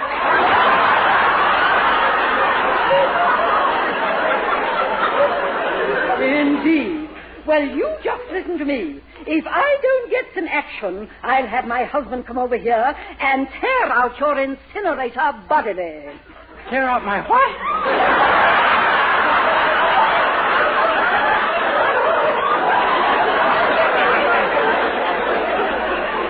You know very well what.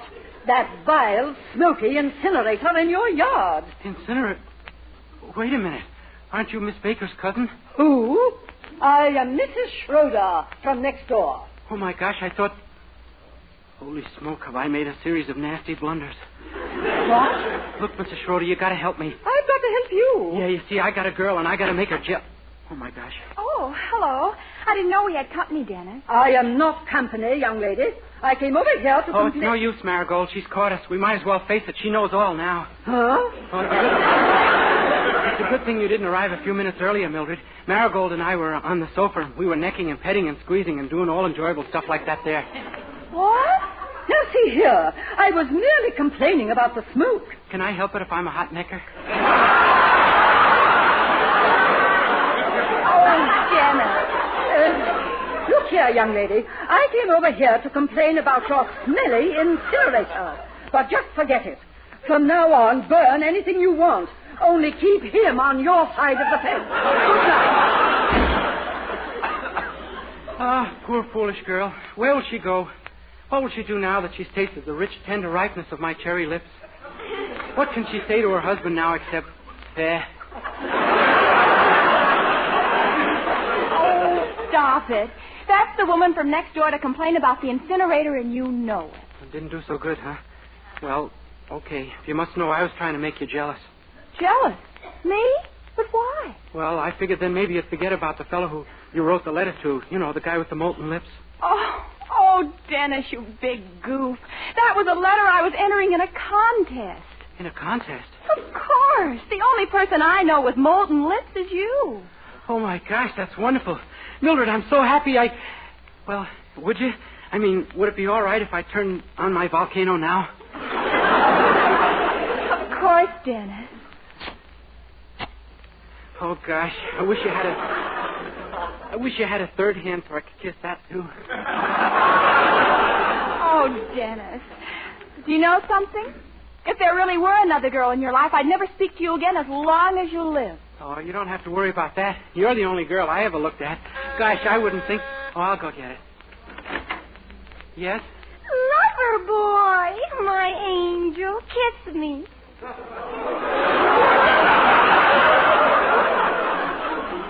Look, this isn't necessary, girl. Just tell me who you want me to vote for, and I'll...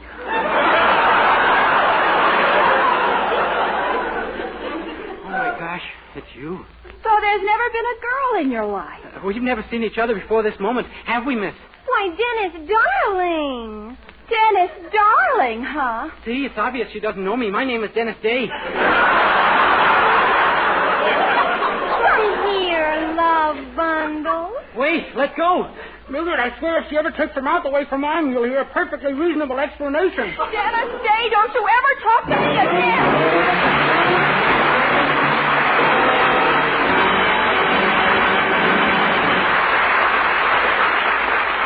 Colgate Dental Cream cleans your breath while it cleans your teeth. No other toothpaste does a better job of cleaning teeth than Colgate Dental Cream. For Colgate Dental Cream has a safe polishing agent that cleans your teeth both gently and thoroughly, brings out their natural sparkle and beauty. You can actually see and feel the difference. And scientific tests prove that Colgate Dental Cream cleans your breath while it cleans your teeth. Yes, actual scientific tests prove conclusively that in 7 out of 10 cases, Colgate instantly stops unpleasing breath that originates in the mouth. Colgate Dental Cream is famous for its wonderful wake-up flavor, too. Nationwide tests of leading toothpastes prove that Colgate's is preferred for flavor over every other brand tested. Yes, preferred over every other brand tested. And no wonder, for Colgate Dental Cream is the result of constant effort to produce the finest toothpaste in the world today. For cleaning teeth, for flavor, for sweetening breath. So see if you don't agree with the millions who have made Colgate Dental Cream America's favorite toothpaste. Try Colgate Dental Cream to bring out the natural sparkle and beauty of your teeth. For a wake-up flavor you'll thoroughly enjoy. And always use Colgate Dental Cream after you eat and before every date to clean your breath while you clean your teeth.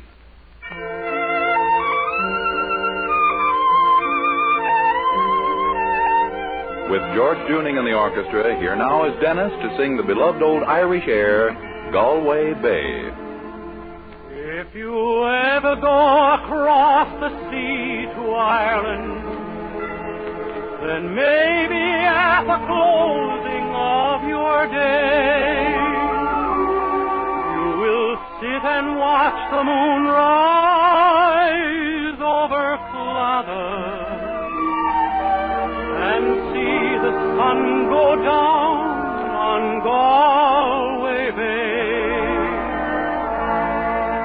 For the breeze is blowing o'er the seas from Ireland, are perfumed by the heather as they blow, and the women in the uplands digging pretty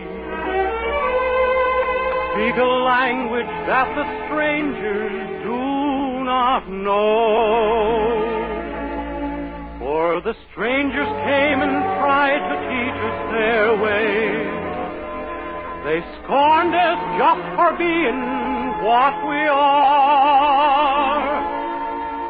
But they might as well go chasing after moonbeams or light a penny candle from a star. And be a life hereafter. And somehow I'm sure there's going to be. I will ask my God to let me make my heaven in that dear land across the Irish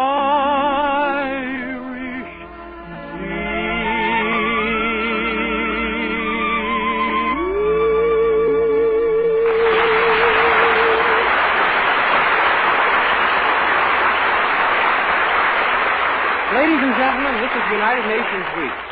The United Nations today is the greatest influence in the world for peace and understanding among nations. It is the common denominator among all nations and all political creeds.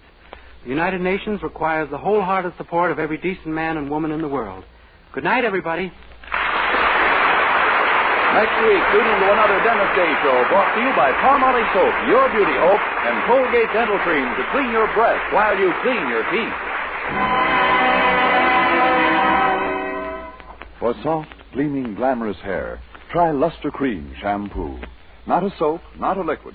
In tubes or jars, whichever you prefer. Be a lovely Luster Cream girl. Dream girl, beautiful luster cream girl, you owe your crowning glory to a luster cream shampoo. For the true romance in Dennis Day's own life, there's a special treat in store for you in True Romance magazine, now on sale at all newsstands.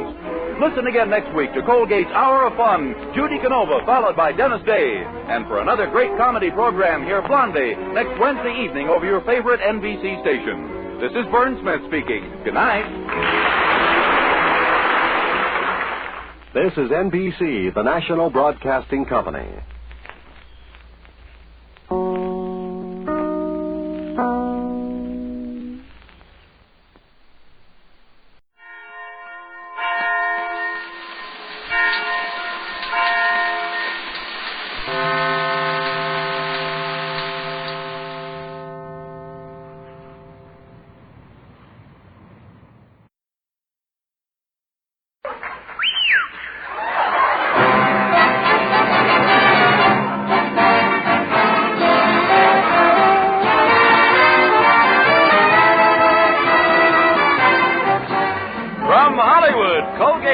Presents the Mel Blanc Show, written by Mac Benoff, with Mary Jane Croft, Joe Kearns, Hans Conried, Alan Reed, Jill Walker, the Sportsman, Victor Miller and his orchestra, and starring the creator of the voice of Bugs Bunny.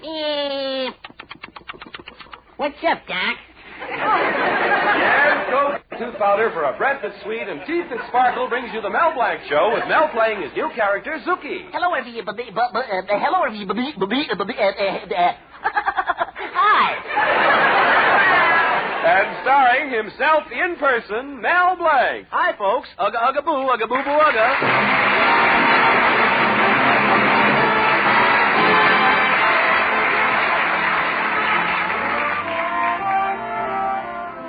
A few days ago, the whole country was filled with a festive holiday spirit. 129,999,999 people had a great time. Only one person had a miserable day. And who was that one person? You guessed it, Mel Blanc. It all started with the annual Easter egg hunt in Mel Blanc's little town. It seems that the local merchants offered cash prizes to anyone who found an egg with their ad written on it, and Mel Blanc would... Well, let's start at the beginning. It was just an ordinary day, and young couples were discussing the weather. In the park, a couple was saying, "Oh, Dave, it's 2 weeks past spring." Yes, and it's about time I gave you a kiss. And in another part of town could be heard, "Oh, Will, it's 2 weeks past spring." Yes, it's about time I gave you a kiss. And in Mel Blanc's Fix-It shop, where we find Mel and his girlfriend, Betty Colby, Betty is saying, "Oh, Mel, it's 2 weeks past spring." Yes, and it's about time I stopped wearing my long winter underwear. That was Mel Blanc in a romantic mood. But now we find Mel and Betty discussing a more serious topic. Say, by the way, Mel, how's business? Well, Betty, it started out terrible. and it's been falling off ever since. There just doesn't seem to be any more fix-it work in this town. You mean you fixed everything so it can't be broken again? No, I've broken everything so it can't be fixed again. Well, I'm in a sad way financially, Betty. Well, have you tried getting a GI loan? Yeah, but I can't find a GI who wants to give me a loan. Stop being silly. Can't you get what you need at the bank? Well, not anymore. Mr. Grimes, the banker, told me not to come back again. Well, how can you get a loan without the bank? Easy. I just fill my pen at the post office. Gosh, Mel, you really are broke. Betty, I'm so broke that yesterday when I weighed myself, the penny came back with a card saying, "Here, you need it more than we do." Oh, Mel, stop being such a defeatist. If you only advertise the Fix-It Shop more, you'd do a lot better business. I'll bet you haven't even got an egg in the egg hunt. Oh, yes, I have, Betty. It's marked Mel Blanc's Fix-It Shop, and if anybody finds it, they get a prize.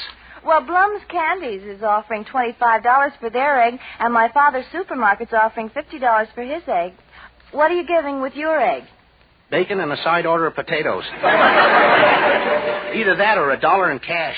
Oh, $1. No wonder you never get anywhere, and Father doesn't think anything of you. Oh, hello, Betty. Hello, Mel. Father. Hello, Mr. Colby. Mel Blanc, you idiot. I asked you to fix my cash register. What have you done to it? Well, gosh, Mr. Colby, I ran out of parts, so I substituted them with some from a jukebox I was fixing. A jukebox? No wonder. Why? What happened to the cash register? Plenty. Every time I ring up a nickel, it plays How Are Things in Glockamore. Mel Blanc, you're a failure and a moral. Oh, but Mr. Colby... Leave me. I'm telling you this for your own good. Oh, I wish someone had taken the trouble to tell me how to become a fine, decent, upstanding citizen when I was young. Well, gosh, Mr. Colby, maybe it isn't too late yet. What? Why, you imbecile. You talk that way to me. Why, I'll bet the cigar I'm smoking costs more than you've made all week. Oh, I wouldn't be too sure of that, Mr. Colby. I wouldn't be too sure. How much did it cost? Well, maybe I was too hasty. 10 cents. Maybe I was too hasty. You win. Just as I thought. And what, may I ask, are you offering to the one who finds your egg in the contest? A quarter? No, $1. No, $100. $100? Well, Mel, my son, if you can afford to offer $100, you must be going places. Yeah, I wonder if I can make the next train to Mexico. Well,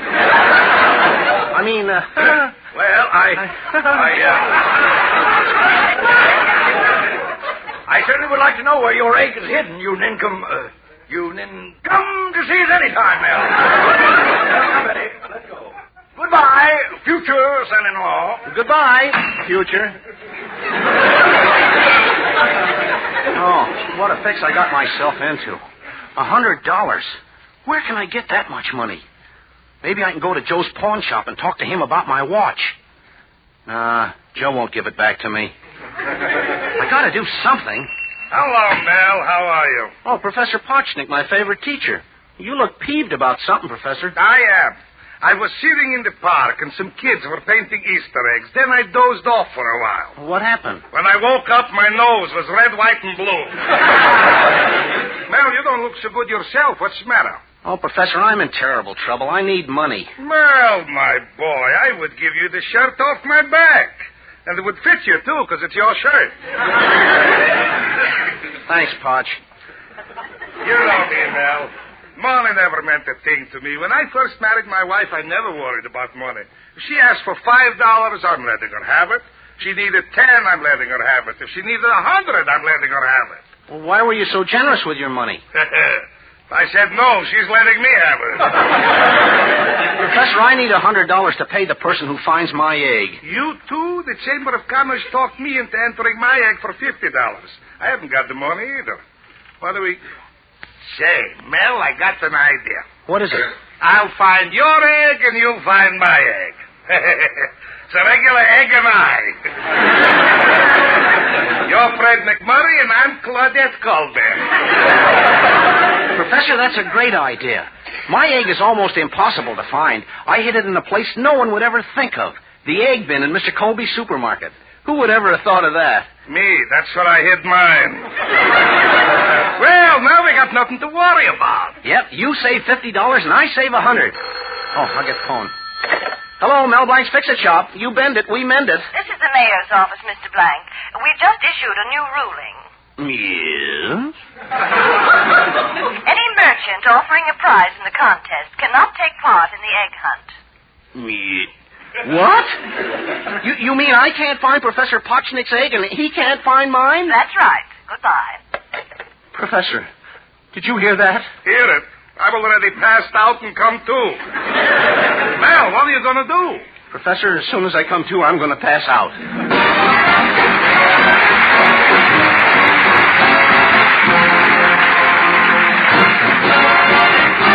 Use Colgate tooth powder, keep smiling just right.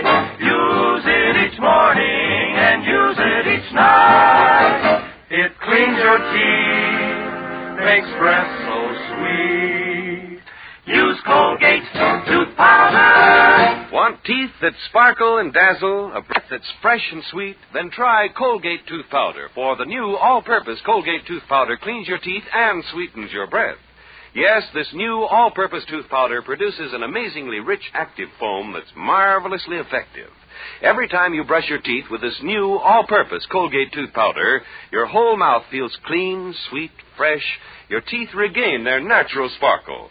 It's been proved in 7 cases out of 10 that Colgate tooth powder instantly stops unpleasing breath that originates in the mouth. And as for cleaning, you can depend on Colgate tooth powder revealing the natural brilliance of your teeth. Yes, Colgate tooth powder, the new all-purpose tooth powder, does everything you can expect or ask of a dentifrice.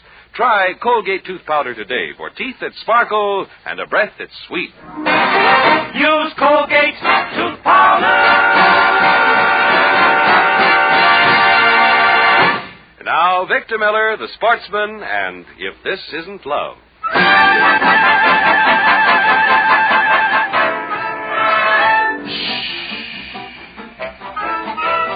What we've got to tell you is entirely confidential at this moment.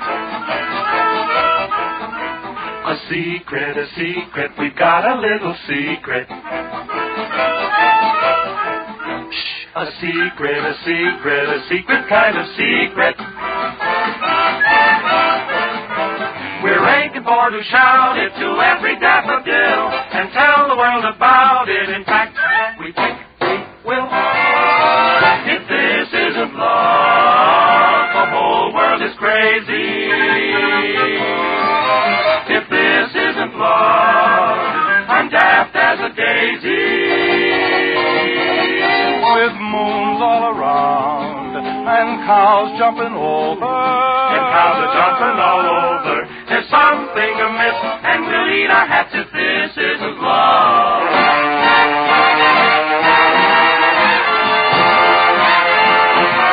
We're feeling like an apple on top of William Tell. With this I cannot grapple.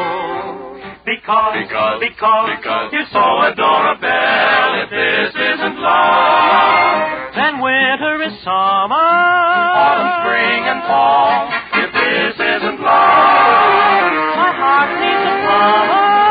And that isn't all. We're swinging on stars, we're riding on rainbows, we're busting with bliss, and we'll kiss your hand if this isn't love.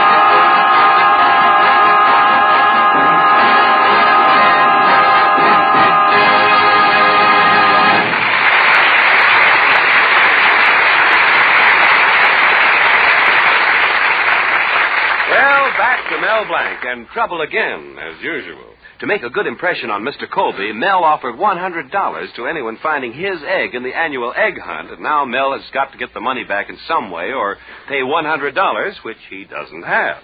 But now to add to Mel's troubles, along comes Hartley Benson, the town Beau Brummel. Hello, Hartley. What do you know? Only what every girl tells me. Hartley, you're wonderful. Hartley, you're beautiful. Hartley, you're adorable. Mel, boy, it'll break the heart of every girl who calls, but I'm taking myself to Niagara Falls.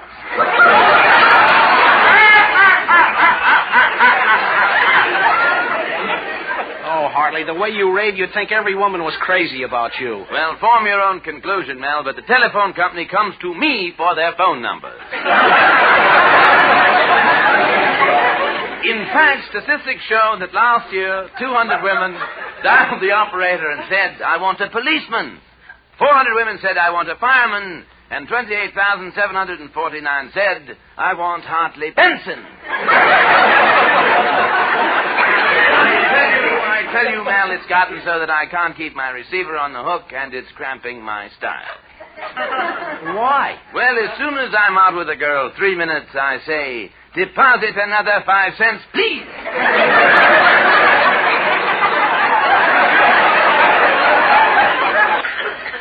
You must get plenty of slugs. Mel, old boy, you'll need more than slugs to pay the $100 to the person finding your egg. Well, how can you afford so much? Look, old boy, look at the way you're dressed. Hartley Benson, I'm dressed in the latest style. When I get a letter, it's addressed to Mel Blanc, Esquire. Well, you may have that distinction, Mel, old boy, but when I get a letter, it's addressed to Hartley Benson, Woman's Home Companion.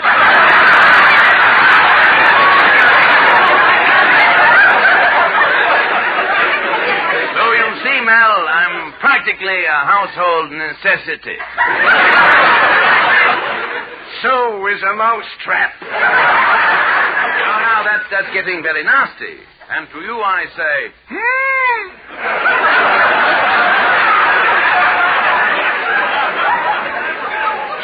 Now that I've blown my top, I must go. And I leave you with the two most beautiful words in the English language, Hartley Benson. Goodbye, old Mel. Nice old seeing you.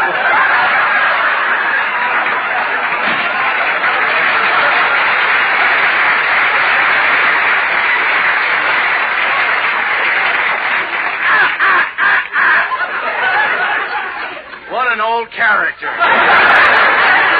That if he could get his parents' consent, he'd marry himself. Oh, but that still doesn't solve the problem of how to get my egg out of Mr. Colby's egg bin. Hello, Mel.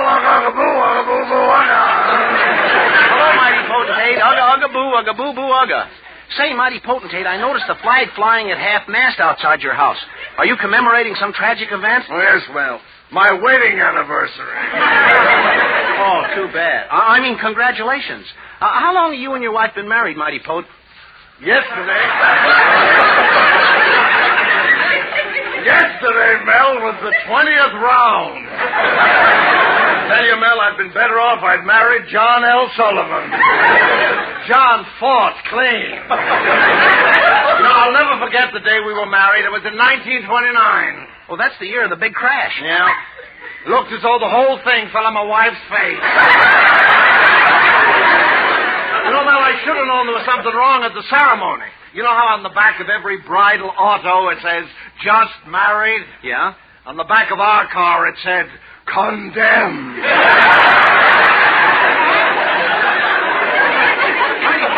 How come I wasn't invited to your anniversary party? Well, Mel, I tell you, it was just for relatives and my wife's friends. Naturally, we had only relatives. What a party. When I carved the turkey, my wife stood next to me and she said, John, carve the wing for Cousin George. Now carve for Uncle Leon. Carve Tom. And carve me. Gad, what a temptation.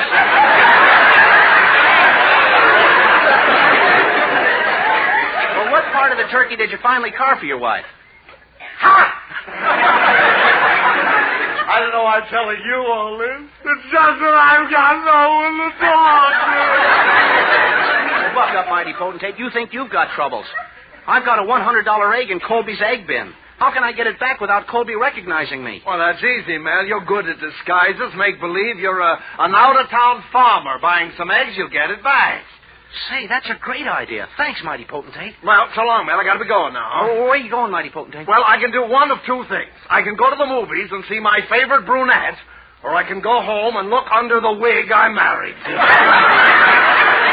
Mel, I gotta go.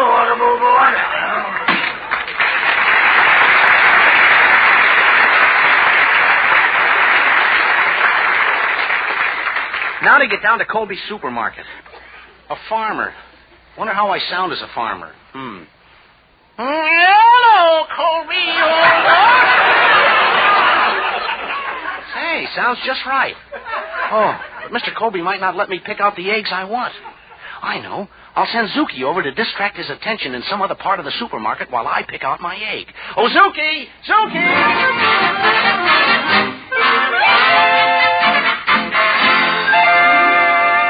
Hello, Mr.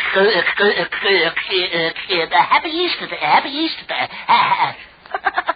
How long is it till Christmas? Well, Zuki, what can I do for you? Well, I want a bottle of homogeneous,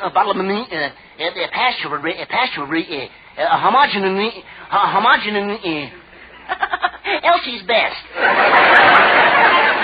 And I also want some cheese. Oh, well, what kind? It's a American cheddar pot. No, make it Swiss. Oh, how much? Well, slice it until I tell you to stop. Oh, okay. You say when? Well?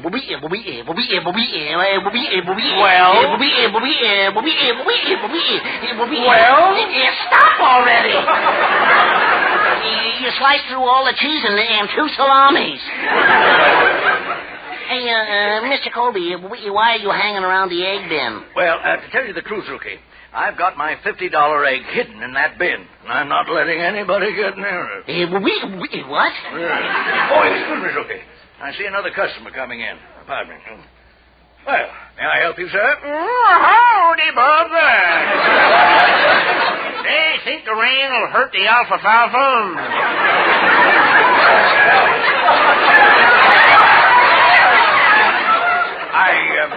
I take it you're a farmer. Oh, yep. I've been milking cows all my life. It's all I ever done, milk cows. Getting so I can't shake a man's hand without putting a pail under it. Oh, but I can't complain. Milking cows pays me a good salary. Oh, what do you make? Pull down about 50 a week. Well, I think I'll take a dozen eggs. Eggs? Yeah. Just a second. Why would a farmer buy eggs? Don't you have any chicken? Oh, sure. In fact, my chickens lay a lot of eggs.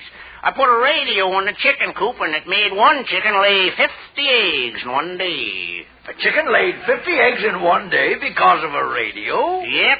She got so interested in one program, she dropped everything.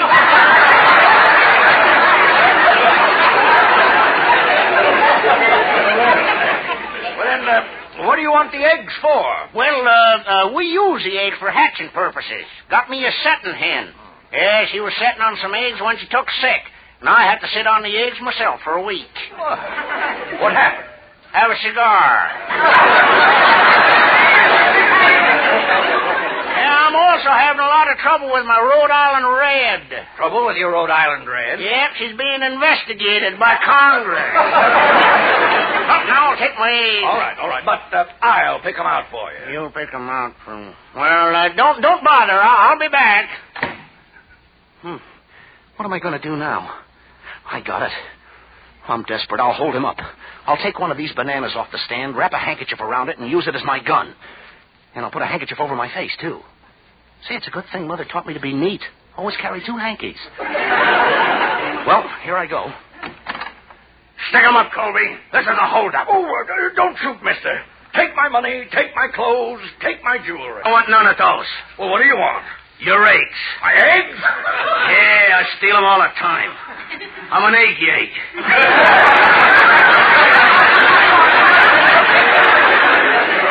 What? You've heard of the James boys, Frank and Jesse? Well, I'm one of their brothers. Well, how come I never heard of you? I always stayed in the house. Oh, what's your name? Home James.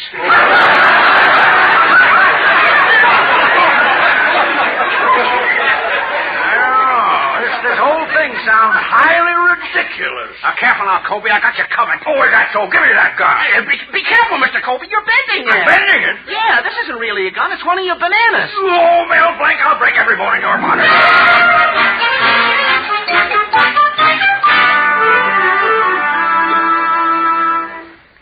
But, Mel, how did you get out of paying $100 for your egg? Well, you see, Betty, when your father found out it was me, he got so excited he dropped all the eggs. Oh, then the egg hunt didn't cost you a penny. Well, not exactly, Betty. It cost me 10 cents. 10 cents? Yeah, your father made me pay for the banana.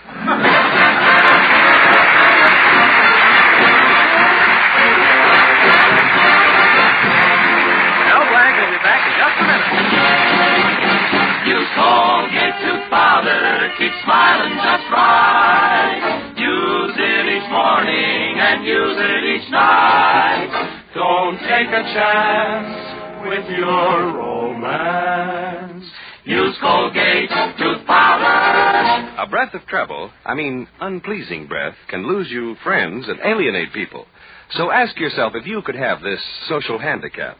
Best thing to do is to guard against it. Brush your teeth night and morning and before every date with Colgate tooth powder. For Colgate tooth powder cleans your breath as it cleans your teeth. Yes, scientific tests have definitely proved that in 7 cases out of 10, Colgate tooth powder instantly stops unpleasing breath that originates in the mouth. What's more, no dentifrice at any price cleans your teeth more quickly and thoroughly than Colgate tooth powder. Remember to buy it first thing. And remember the name Colgate tooth powder with the accent on powder. Don't take a chance with your romance. Use Colgate tooth powder.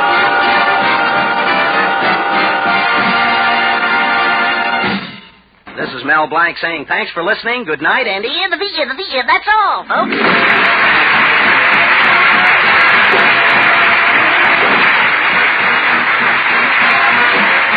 This is Bud Houston reminding you that Colgate tooth powder for a breath that's sweet and teeth that sparkle brings you the Mel Blanc Show every Tuesday at this time. Be sure to join us again next Tuesday night for more fun with Mel and the people you'll meet in Mel Blanc's Fix-It Shop.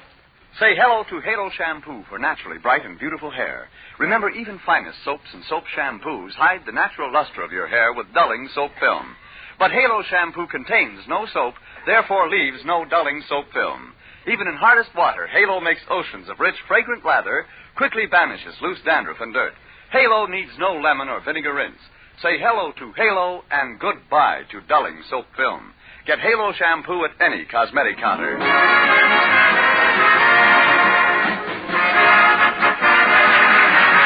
Remember, Mel Blanc every Tuesday night at this time.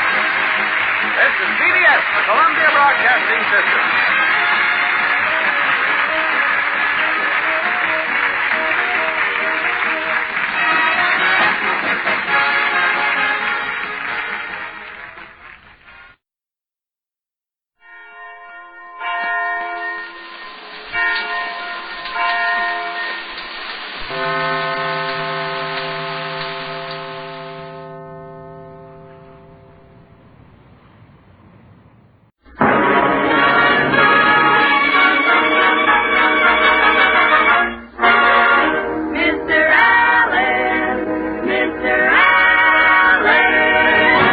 It isn't ish kabibble, kitty.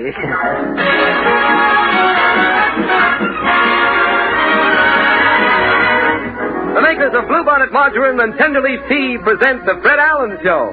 With Fred's guest, Miss Beatrice Lilly, Portland Hopper, Minerva Pius as Mrs. Nussbaum, Alan Reed as Falstaff Openshaw, the Tenderleaf Workshop Players, the DeMarco Sisters, and Al Goodman and his orchestra. And in a few minutes, I will be Senator Claghorn. But right now, my name is Kenny Delmar.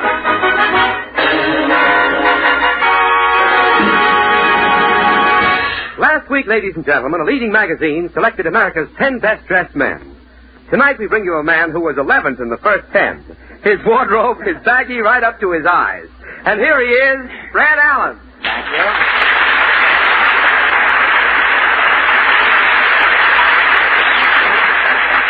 Good evening, ladies and gentlemen. And Kenny, today with the clothing shortage, a man doesn't worry about being well-dressed. He just worried about being dressed. Yes, but... Now, wait a minute. Something might have developed. Don't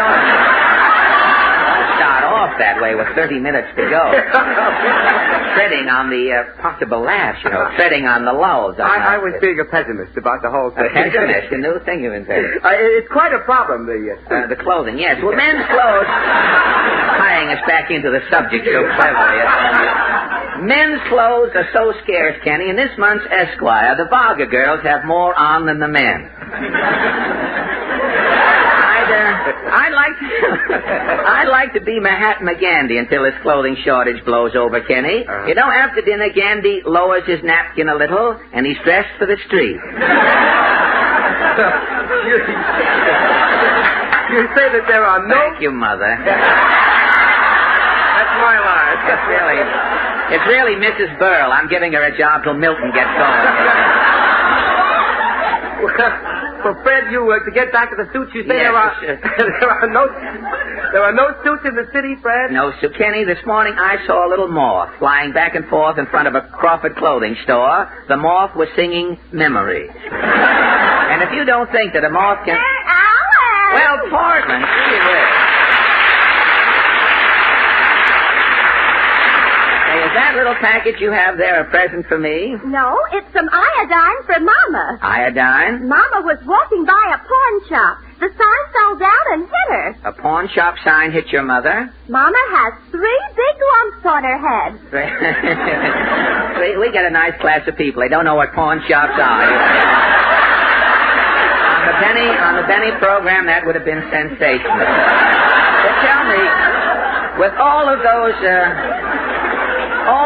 lumps, how does your mother know which lump is her head? Oh, Mama holds up a piece of meat. Uh-huh. The lump that snaps at it is her head. The lump... Oh, there's always more trouble at your house. Yes. Last night, Mama's big rubber plant grew up the wall and erased 2 etchings. Erased 2 etchings? Well, what else is new? They sent another message to the moon this week. Oh, I read that. What happened? An answer came back for the Treasury Department. Well, what did the moon say to the Treasury Department? I'm down to my last quarter, too. Some old radio writers up there on the moon. They'll catch him yet. Well, I haven't heard from the moon, but this week I did get a message from the sun. Oh, what did the sun say? If I don't pay last month's subscription, they're going to stop sending the paper. Did you read that Bing Crosby's going back on his radio program? Yes, his sponsor must be very happy. Oh, he is. His sponsor said, if I have to have a singer, yeah, it might as well be Bing. Might as well be Bing. And speaking of Bing and his program, reminds me, we better cheese it along down to Allen's Alley. Have you a question? Ah, you bet, it says here. Last week, public health authorities warned the nation that this month is the month to beware of catching cold. And so our question tonight is, are you taking precautions? And if you are, what is your favorite remedy for curing a cold? Shall we go? As the centipede said when he got the chill, I think I'll shake a leg.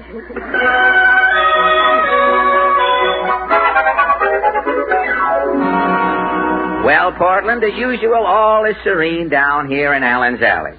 The senator's home. There's a letter in his mailbox from Mr. F.E. Boone of Lexington, Kentucky. I'll knock and see what happens.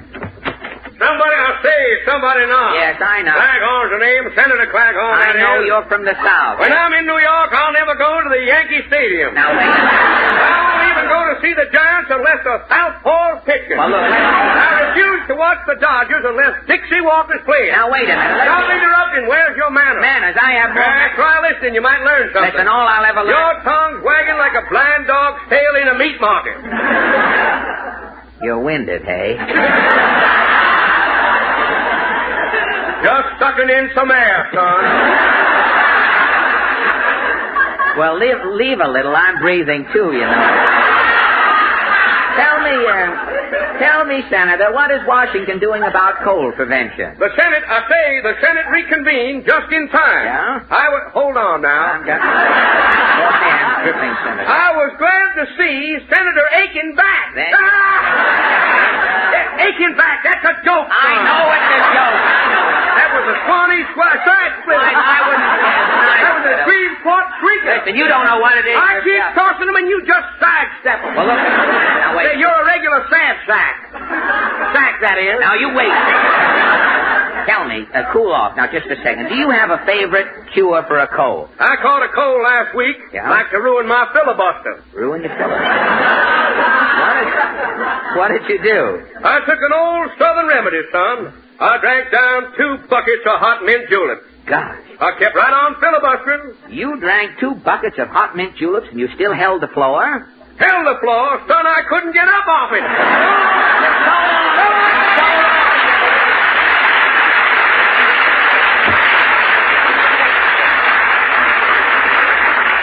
Well, the senator looks like a New England dinner tonight. He sure is boiled. Well, I wonder how Titus Moody is doing this evening. Howdy, Bob. Say, Mr. Moody, you look a little tired. I know. I was up all night. Couldn't get a wink.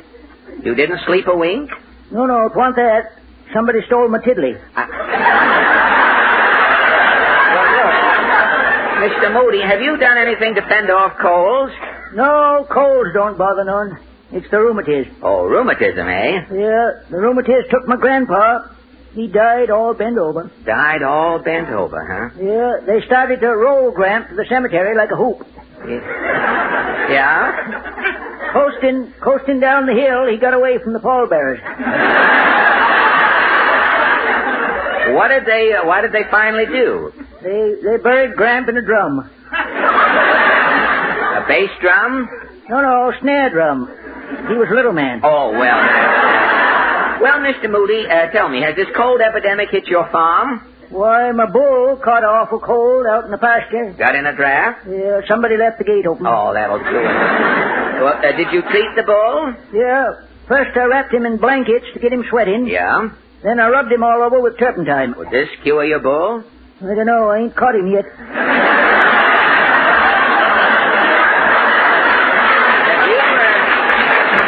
Have you been a victim yourself? No, but my wife had a nasty cold. Did you call the doctor? Yeah. Gall down quack, give her sulfur and molasses. Put in too much sulfur. Well, how can you tell he gave her too much sulfur? When my wife sits in the dark, she glows. Well, are you doing anything about it? Why, Senator Claghorn, a foreigner next door, he sent me over a bucket of hot mint julep. For your wife? No, for me. Tonight I'm getting lit up to keep her company. So long, Looks as though Titus is going to get lit up on his weekend. Well, let's see what a knock here will start. No. Ah, Mrs. Nussbaum. You're expecting maybe two la banquet? No. Tell me, Mrs. N, have you had any colds in your house? My husband Pierre is sick. Oh, really? They are maybe sending him to a clinic. The Meyer brothers. Oh, the Meyer brothers. Well, didn't Pierre try any cold remedies? Every day is on new remedies. First he is bringing home fruit to drinking fruit juices. What kind? Oranges, grapefruits, tambourines. All of the citrus fruit. If you could squeeze it, Pierre's got it. Well, how long did he drink the fruit juices? 1 day. Mm-hmm. Then Pierre is opening up the window and throwing out the fruit. Oh, he had another remedy? Vitamins from vegetables. Oh, good. He's bringing home carrots, stringler beans, and rutabagas. How long did he try vitamins? 1 day. 1 day again. Pierre is opening up the window and throwing out the vegetables. He had yet another remedy? Sunshine. Oh. He is bringing home a sun lamp, a tube unguentine, also smoked glasses. Well, how long did he try sunshine? 1 day. 1 day again. Pierre is opening up the window and throwing out the sun lamp, the tube unguentine, also the smoked glasses. He had another cure? Absolute rest. Oh. You're staying in bed. Uh-huh. I am bringing meals. I'm bringing pills. I'm bringing hot water bottles. Well, how long did this last? 1 day. And then? I am opening up the window and throwing out Pierre.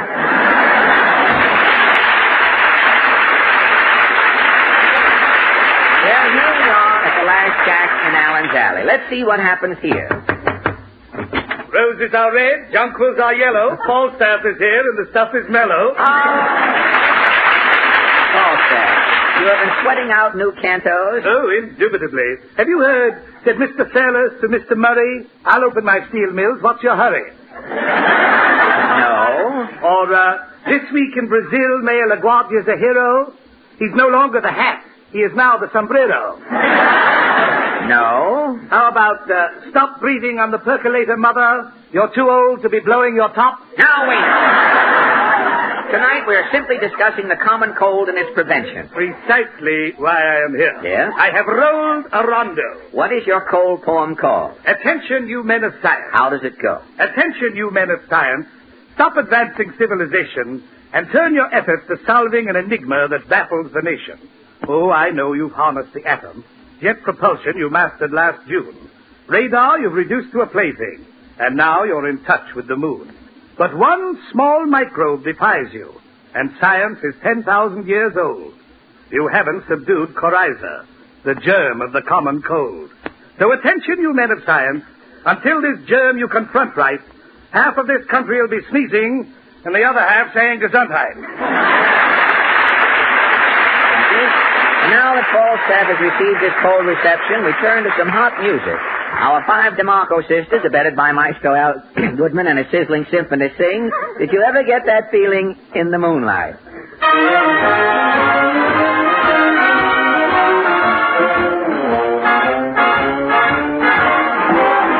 Did you ever get that feeling in the moonlight? That wonderful feeling that you want to be kissed. You're strolling in the park, the stars so bright above. You love somebody, but there's nobody there to love. Did you ever get that longing on a June night? That wonderful longing you can never resist. Did you ever get that feeling in the moonlight? That feeling that says you want to be kissed. Did you ever get that feeling in the moonlight? That feeling that you want to be kissed. You're strolling in the park, the stars so bright above. Oh, you love to love somebody, but there's nobody there to love. Did you ever get that longing on a June night? That longing you can never resist. Did you ever get that feeling in the moonlight? That feeling that says you want to be kissed. That feeling that says you want to be kiss, kiss, kiss, kiss, kiss.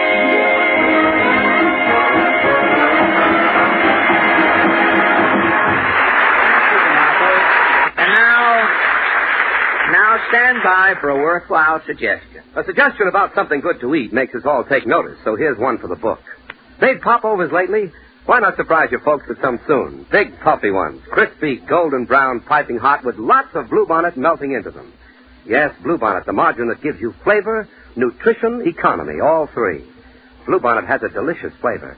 Fresh, delicate, country sweet. And it keeps its delicate, delightful flavor even when half melted on piping hot food.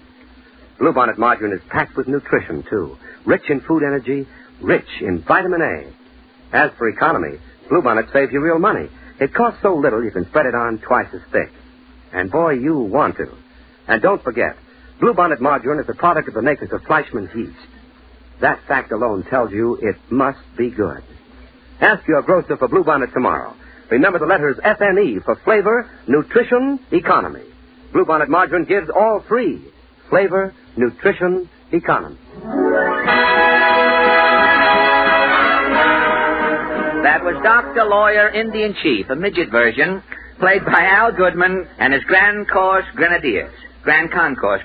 Yes, yes, Portland? Who is your guest tonight? Well, I haven't any guests. Oh, I thought you had Evelyn and her magic violin. Well, I thought I did, too, but Evelyn broke a string on the magic violin, and Spitalny couldn't get his hands on a cat in time, so the whole thing fell through. Well, I read in Earl Wilson's column that Beatrice Lilly just arrived in New York from London. Say, Bea Lilly, she's the famous musical comedy star. You mean the British Castelli? Now, Portland, please. Do not jeopardize our friendly relations with England. Bea Lilly, you know, she would make a swell guest for tonight. I think I'll run over to Miss Lilly's hotel.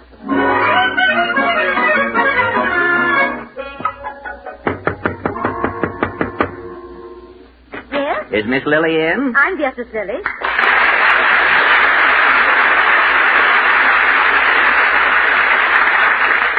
Miss Lilly? Oh, you may call me Bea. Bea? As in a hive. That's a joke, son. I know. Oh, that was a Liverpool Lulu. Now, please, Miss Lilly, my name is Fred Allen. Now, that's what I like about you American men. You're so impulsive. We've barely met and you've told me your name. Well, in England, you do things differently. When a gentleman meets a lady in England, the lady extends her hand, the gentleman kisses it. If you will extend your hand. With the meat shortage? Not likely.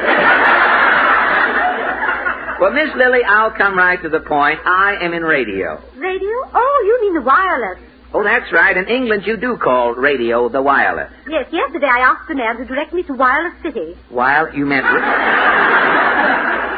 You meant Radio City. Well, this gentleman told me that at the moment all of New York was wireless. So he handed me a sign, and we had a ripping time marching up and down all day. Well, Miss Lilly, you may not know it, but you were picketing Western Union. Tell me, what is radio like in London? I hear it's a bit of the old drab. The old drab? On the contrary. British radio is a frolic from sun-up to bedtime. A frolic? Well, what programs go to make up a day on the BBC? Well, we're up at the crack of dawn to hear Dr. Mickelman's concert hour. Dr. Mickelman has a big orchestra? Just a flute. You sit through a whole hour of flouting? Well, 2 hours until 8 o'clock. What happens at 8 o'clock? Well, from 8 to 12, there's an educational talk by Professor Swaffin. He's a royal taxidermist. After 2 hours of fluting, you sit through 4 hours of talking? Oh, it's very exciting. Professor Swaffin is running a series on how to stuff a field mouse. Oh. As Professor Swaffin lectures, we all sit by our radios, stuffing our field mice. What happens when you stop stuffing your field mice? Dr. Mickelman comes back with his flute. And he plays till sundown. Well, that takes care of British daytime radio. Now, what happens at night? Oh, it's generally quite gay. Really? Little boys playing drum solos, chess games are broadcast. Then late at night, Professor Swaffin returns for another lecture. And everybody starts stuffing their field mice again?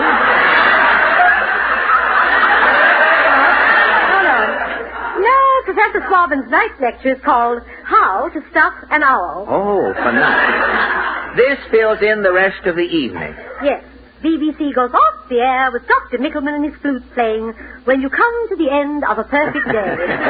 Well, radio in America is quite different, Miss Lilly. Oh, you don't stuff field mice? Oh, no. Radio listeners here stuff their ears. Now, why don't you come on my program tonight, and I can show you how we work it here. Oh, sorry, Fred. I'm much too busy. I'm here looking for material for a new review I'm doing in London next month. Bea, if you would be interested in a smash musical show for London, your search is over. Oh, you have a show? A show? Why, in London it'll be bigger than Alfred Hitchcock any way you look at him. Well, what's it called? Piccadilly. Piccadilly? What does it play about? Well, as the curtain rises, you hear a fanfare. The scene is Piccadilly Circus. It's C. Aubrey Smith's birthday, and all London is in a festive mood. As the show starts, the merry Londoners break into song. Piccadilly in the land of shilling, pence and pounds. Where a cop, a bobby, something smock, is nobby, and the subway's called the Underground. Piccadilly is the art of London, and it's so. Britannia rules each wave, every man is brave, and the only coward there is Noel. It's the Isle of the fat and free suit, the land that gave Winston the boot. And when we say... Music, now, please. Stop singing, really. Bea, is something wrong? Sir, this music's from Oklahoma. Now, look, Bea. Well, look here, you can't steal the whole score from Oscar Hammerstein and Dick Rogers. The Oscar Hammerstein and Richard Rogers have 5 hit shows all going now. All day long, they do nothing but count money. They never look up. How will they know that one of their little shows is missing? I can't star in a black market play. Well, look, the rest of the show is entirely different, Bea. Now, listen to this next scene. Well, what is it? Well, you are Daisy. You're a treacle girl in a pudding shop. A treacle girl? If a customer comes in, an old pudding fiend, and orders pudding, and wants a little treacle on it... I rush over with my treacle cruet and pour. Yes. You're a young, innocent girl. I see. I'm good, but I'm sticky. Right. Now, as this next scene opens, you are waiting for your bus. It's a typical London spring morning.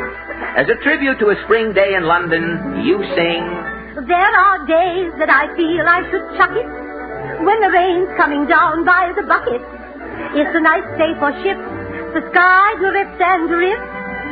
I'm here in a puddle, clear up to my hips. Oh, what an inclement morning. Oh, what a typical day. The streets full of flotsam and jetsam, and everything's coming my way. Hell, what a drizzly morning. Hell, what a ghastly day. I have a miserable feeling that this is the way it will stay. Oh, what a frightfully lousy day.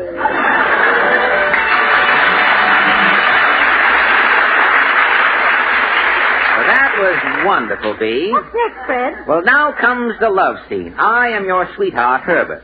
We have a clandestine rendezvous at Kensington Gardens. We're sitting on a park bench, and you speak. Herbert, ain't this heavenly? Daisy, I've got a question to pose. Oh, Herbert. But Daisy. You touched my hand. But I had me mitten on.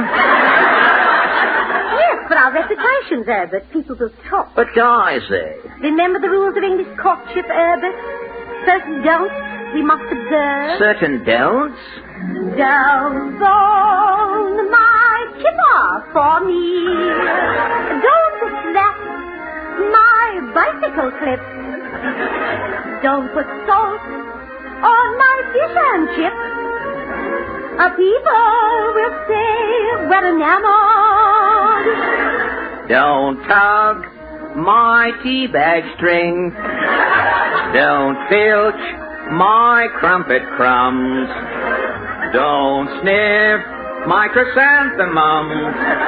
The neighbors will say we're infatuated. I think that's good.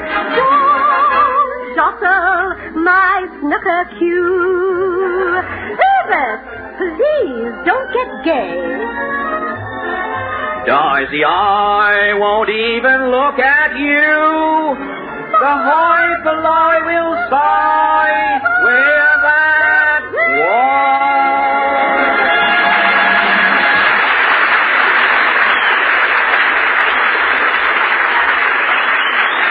Say, if I rehearse a little more, this play will be a sensation in London, Bea. Now, the next scene is the big climax. Tell me, what happened? Well, your father refuses to let us marry. As the scene opens, you are pleading. You say... Have an art paper? The boss to take me to America. America? My little Daisy live among those savages. The Chippewas, the Algonquins, the Brooklyn Dodgers. But I have a job waiting for me, sir. Work in Canada. Herbert's renting a North. He's going with the Northwest Mounties. But Canada, Daisy, it's too blasted cold. The temperature goes down to 10 beneath the cipher. Freezing weather won't bother me none, sir. You say you don't mind the cold? Why don't you? I shall tell you why I don't, sir. For the cold I don't give a newt, 'cause I'm wearing my new union suit. Yes, I'm wearing my new union suit with the hinge on the back. With my hinge quite a figure I'm a-cutting. Down the Strand you can all see me strutting. Fits me close and keeps me comfy, and there is no slack. The cloth pure wool and the buttons are brown. The seams sure hold it together. The arms roll up and the legs roll down in case there's a change in the weather. To Lend-Lease I give all the credit. They sent me a suit and I shall never, never forget it. In such a suit there is nothing that any bloke can ever lack. It's me, itchy little suit with the hinge on the back. Well, there you are, Bea. As soon as your father finds out I have a union suit, the wedding day is set. In the big finale, we are on the Queen Elizabeth about to sail for Canada. As the boat pulls out, we hear the merry villagers singing... You can get there by omnibus or tram. Where we never picket. We just play cricket. Where the AEF left all its lamb. That's the Peters land, Illinois. The land of the new Labour Party. And now we say, giddy-o! We make the same. Where was the youth of Piccadilly? Piccadilly. P-I-C-A-D-I and the white Piccadilly.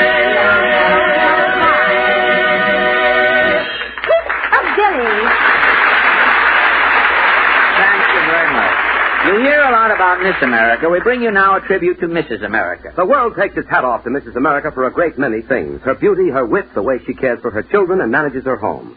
One characteristic that brings her fame is that she's so practical. That comes out in her buying, of course. And when it comes to T-balls, she buys more Tenderleaf brand T-balls than any other kind. Practical is the word for these finer T-balls. They are better in every way. The tea inside is famous for flavored Tenderleaf brand tea, and the filter paper that makes the packets is tasteless and insoluble. This is a modern, gracious, convenient way to serve tea with meals and between. Put in a supply when you want a cup of quick comfort in a hurry. This is NBC, the National Broadcasting Company.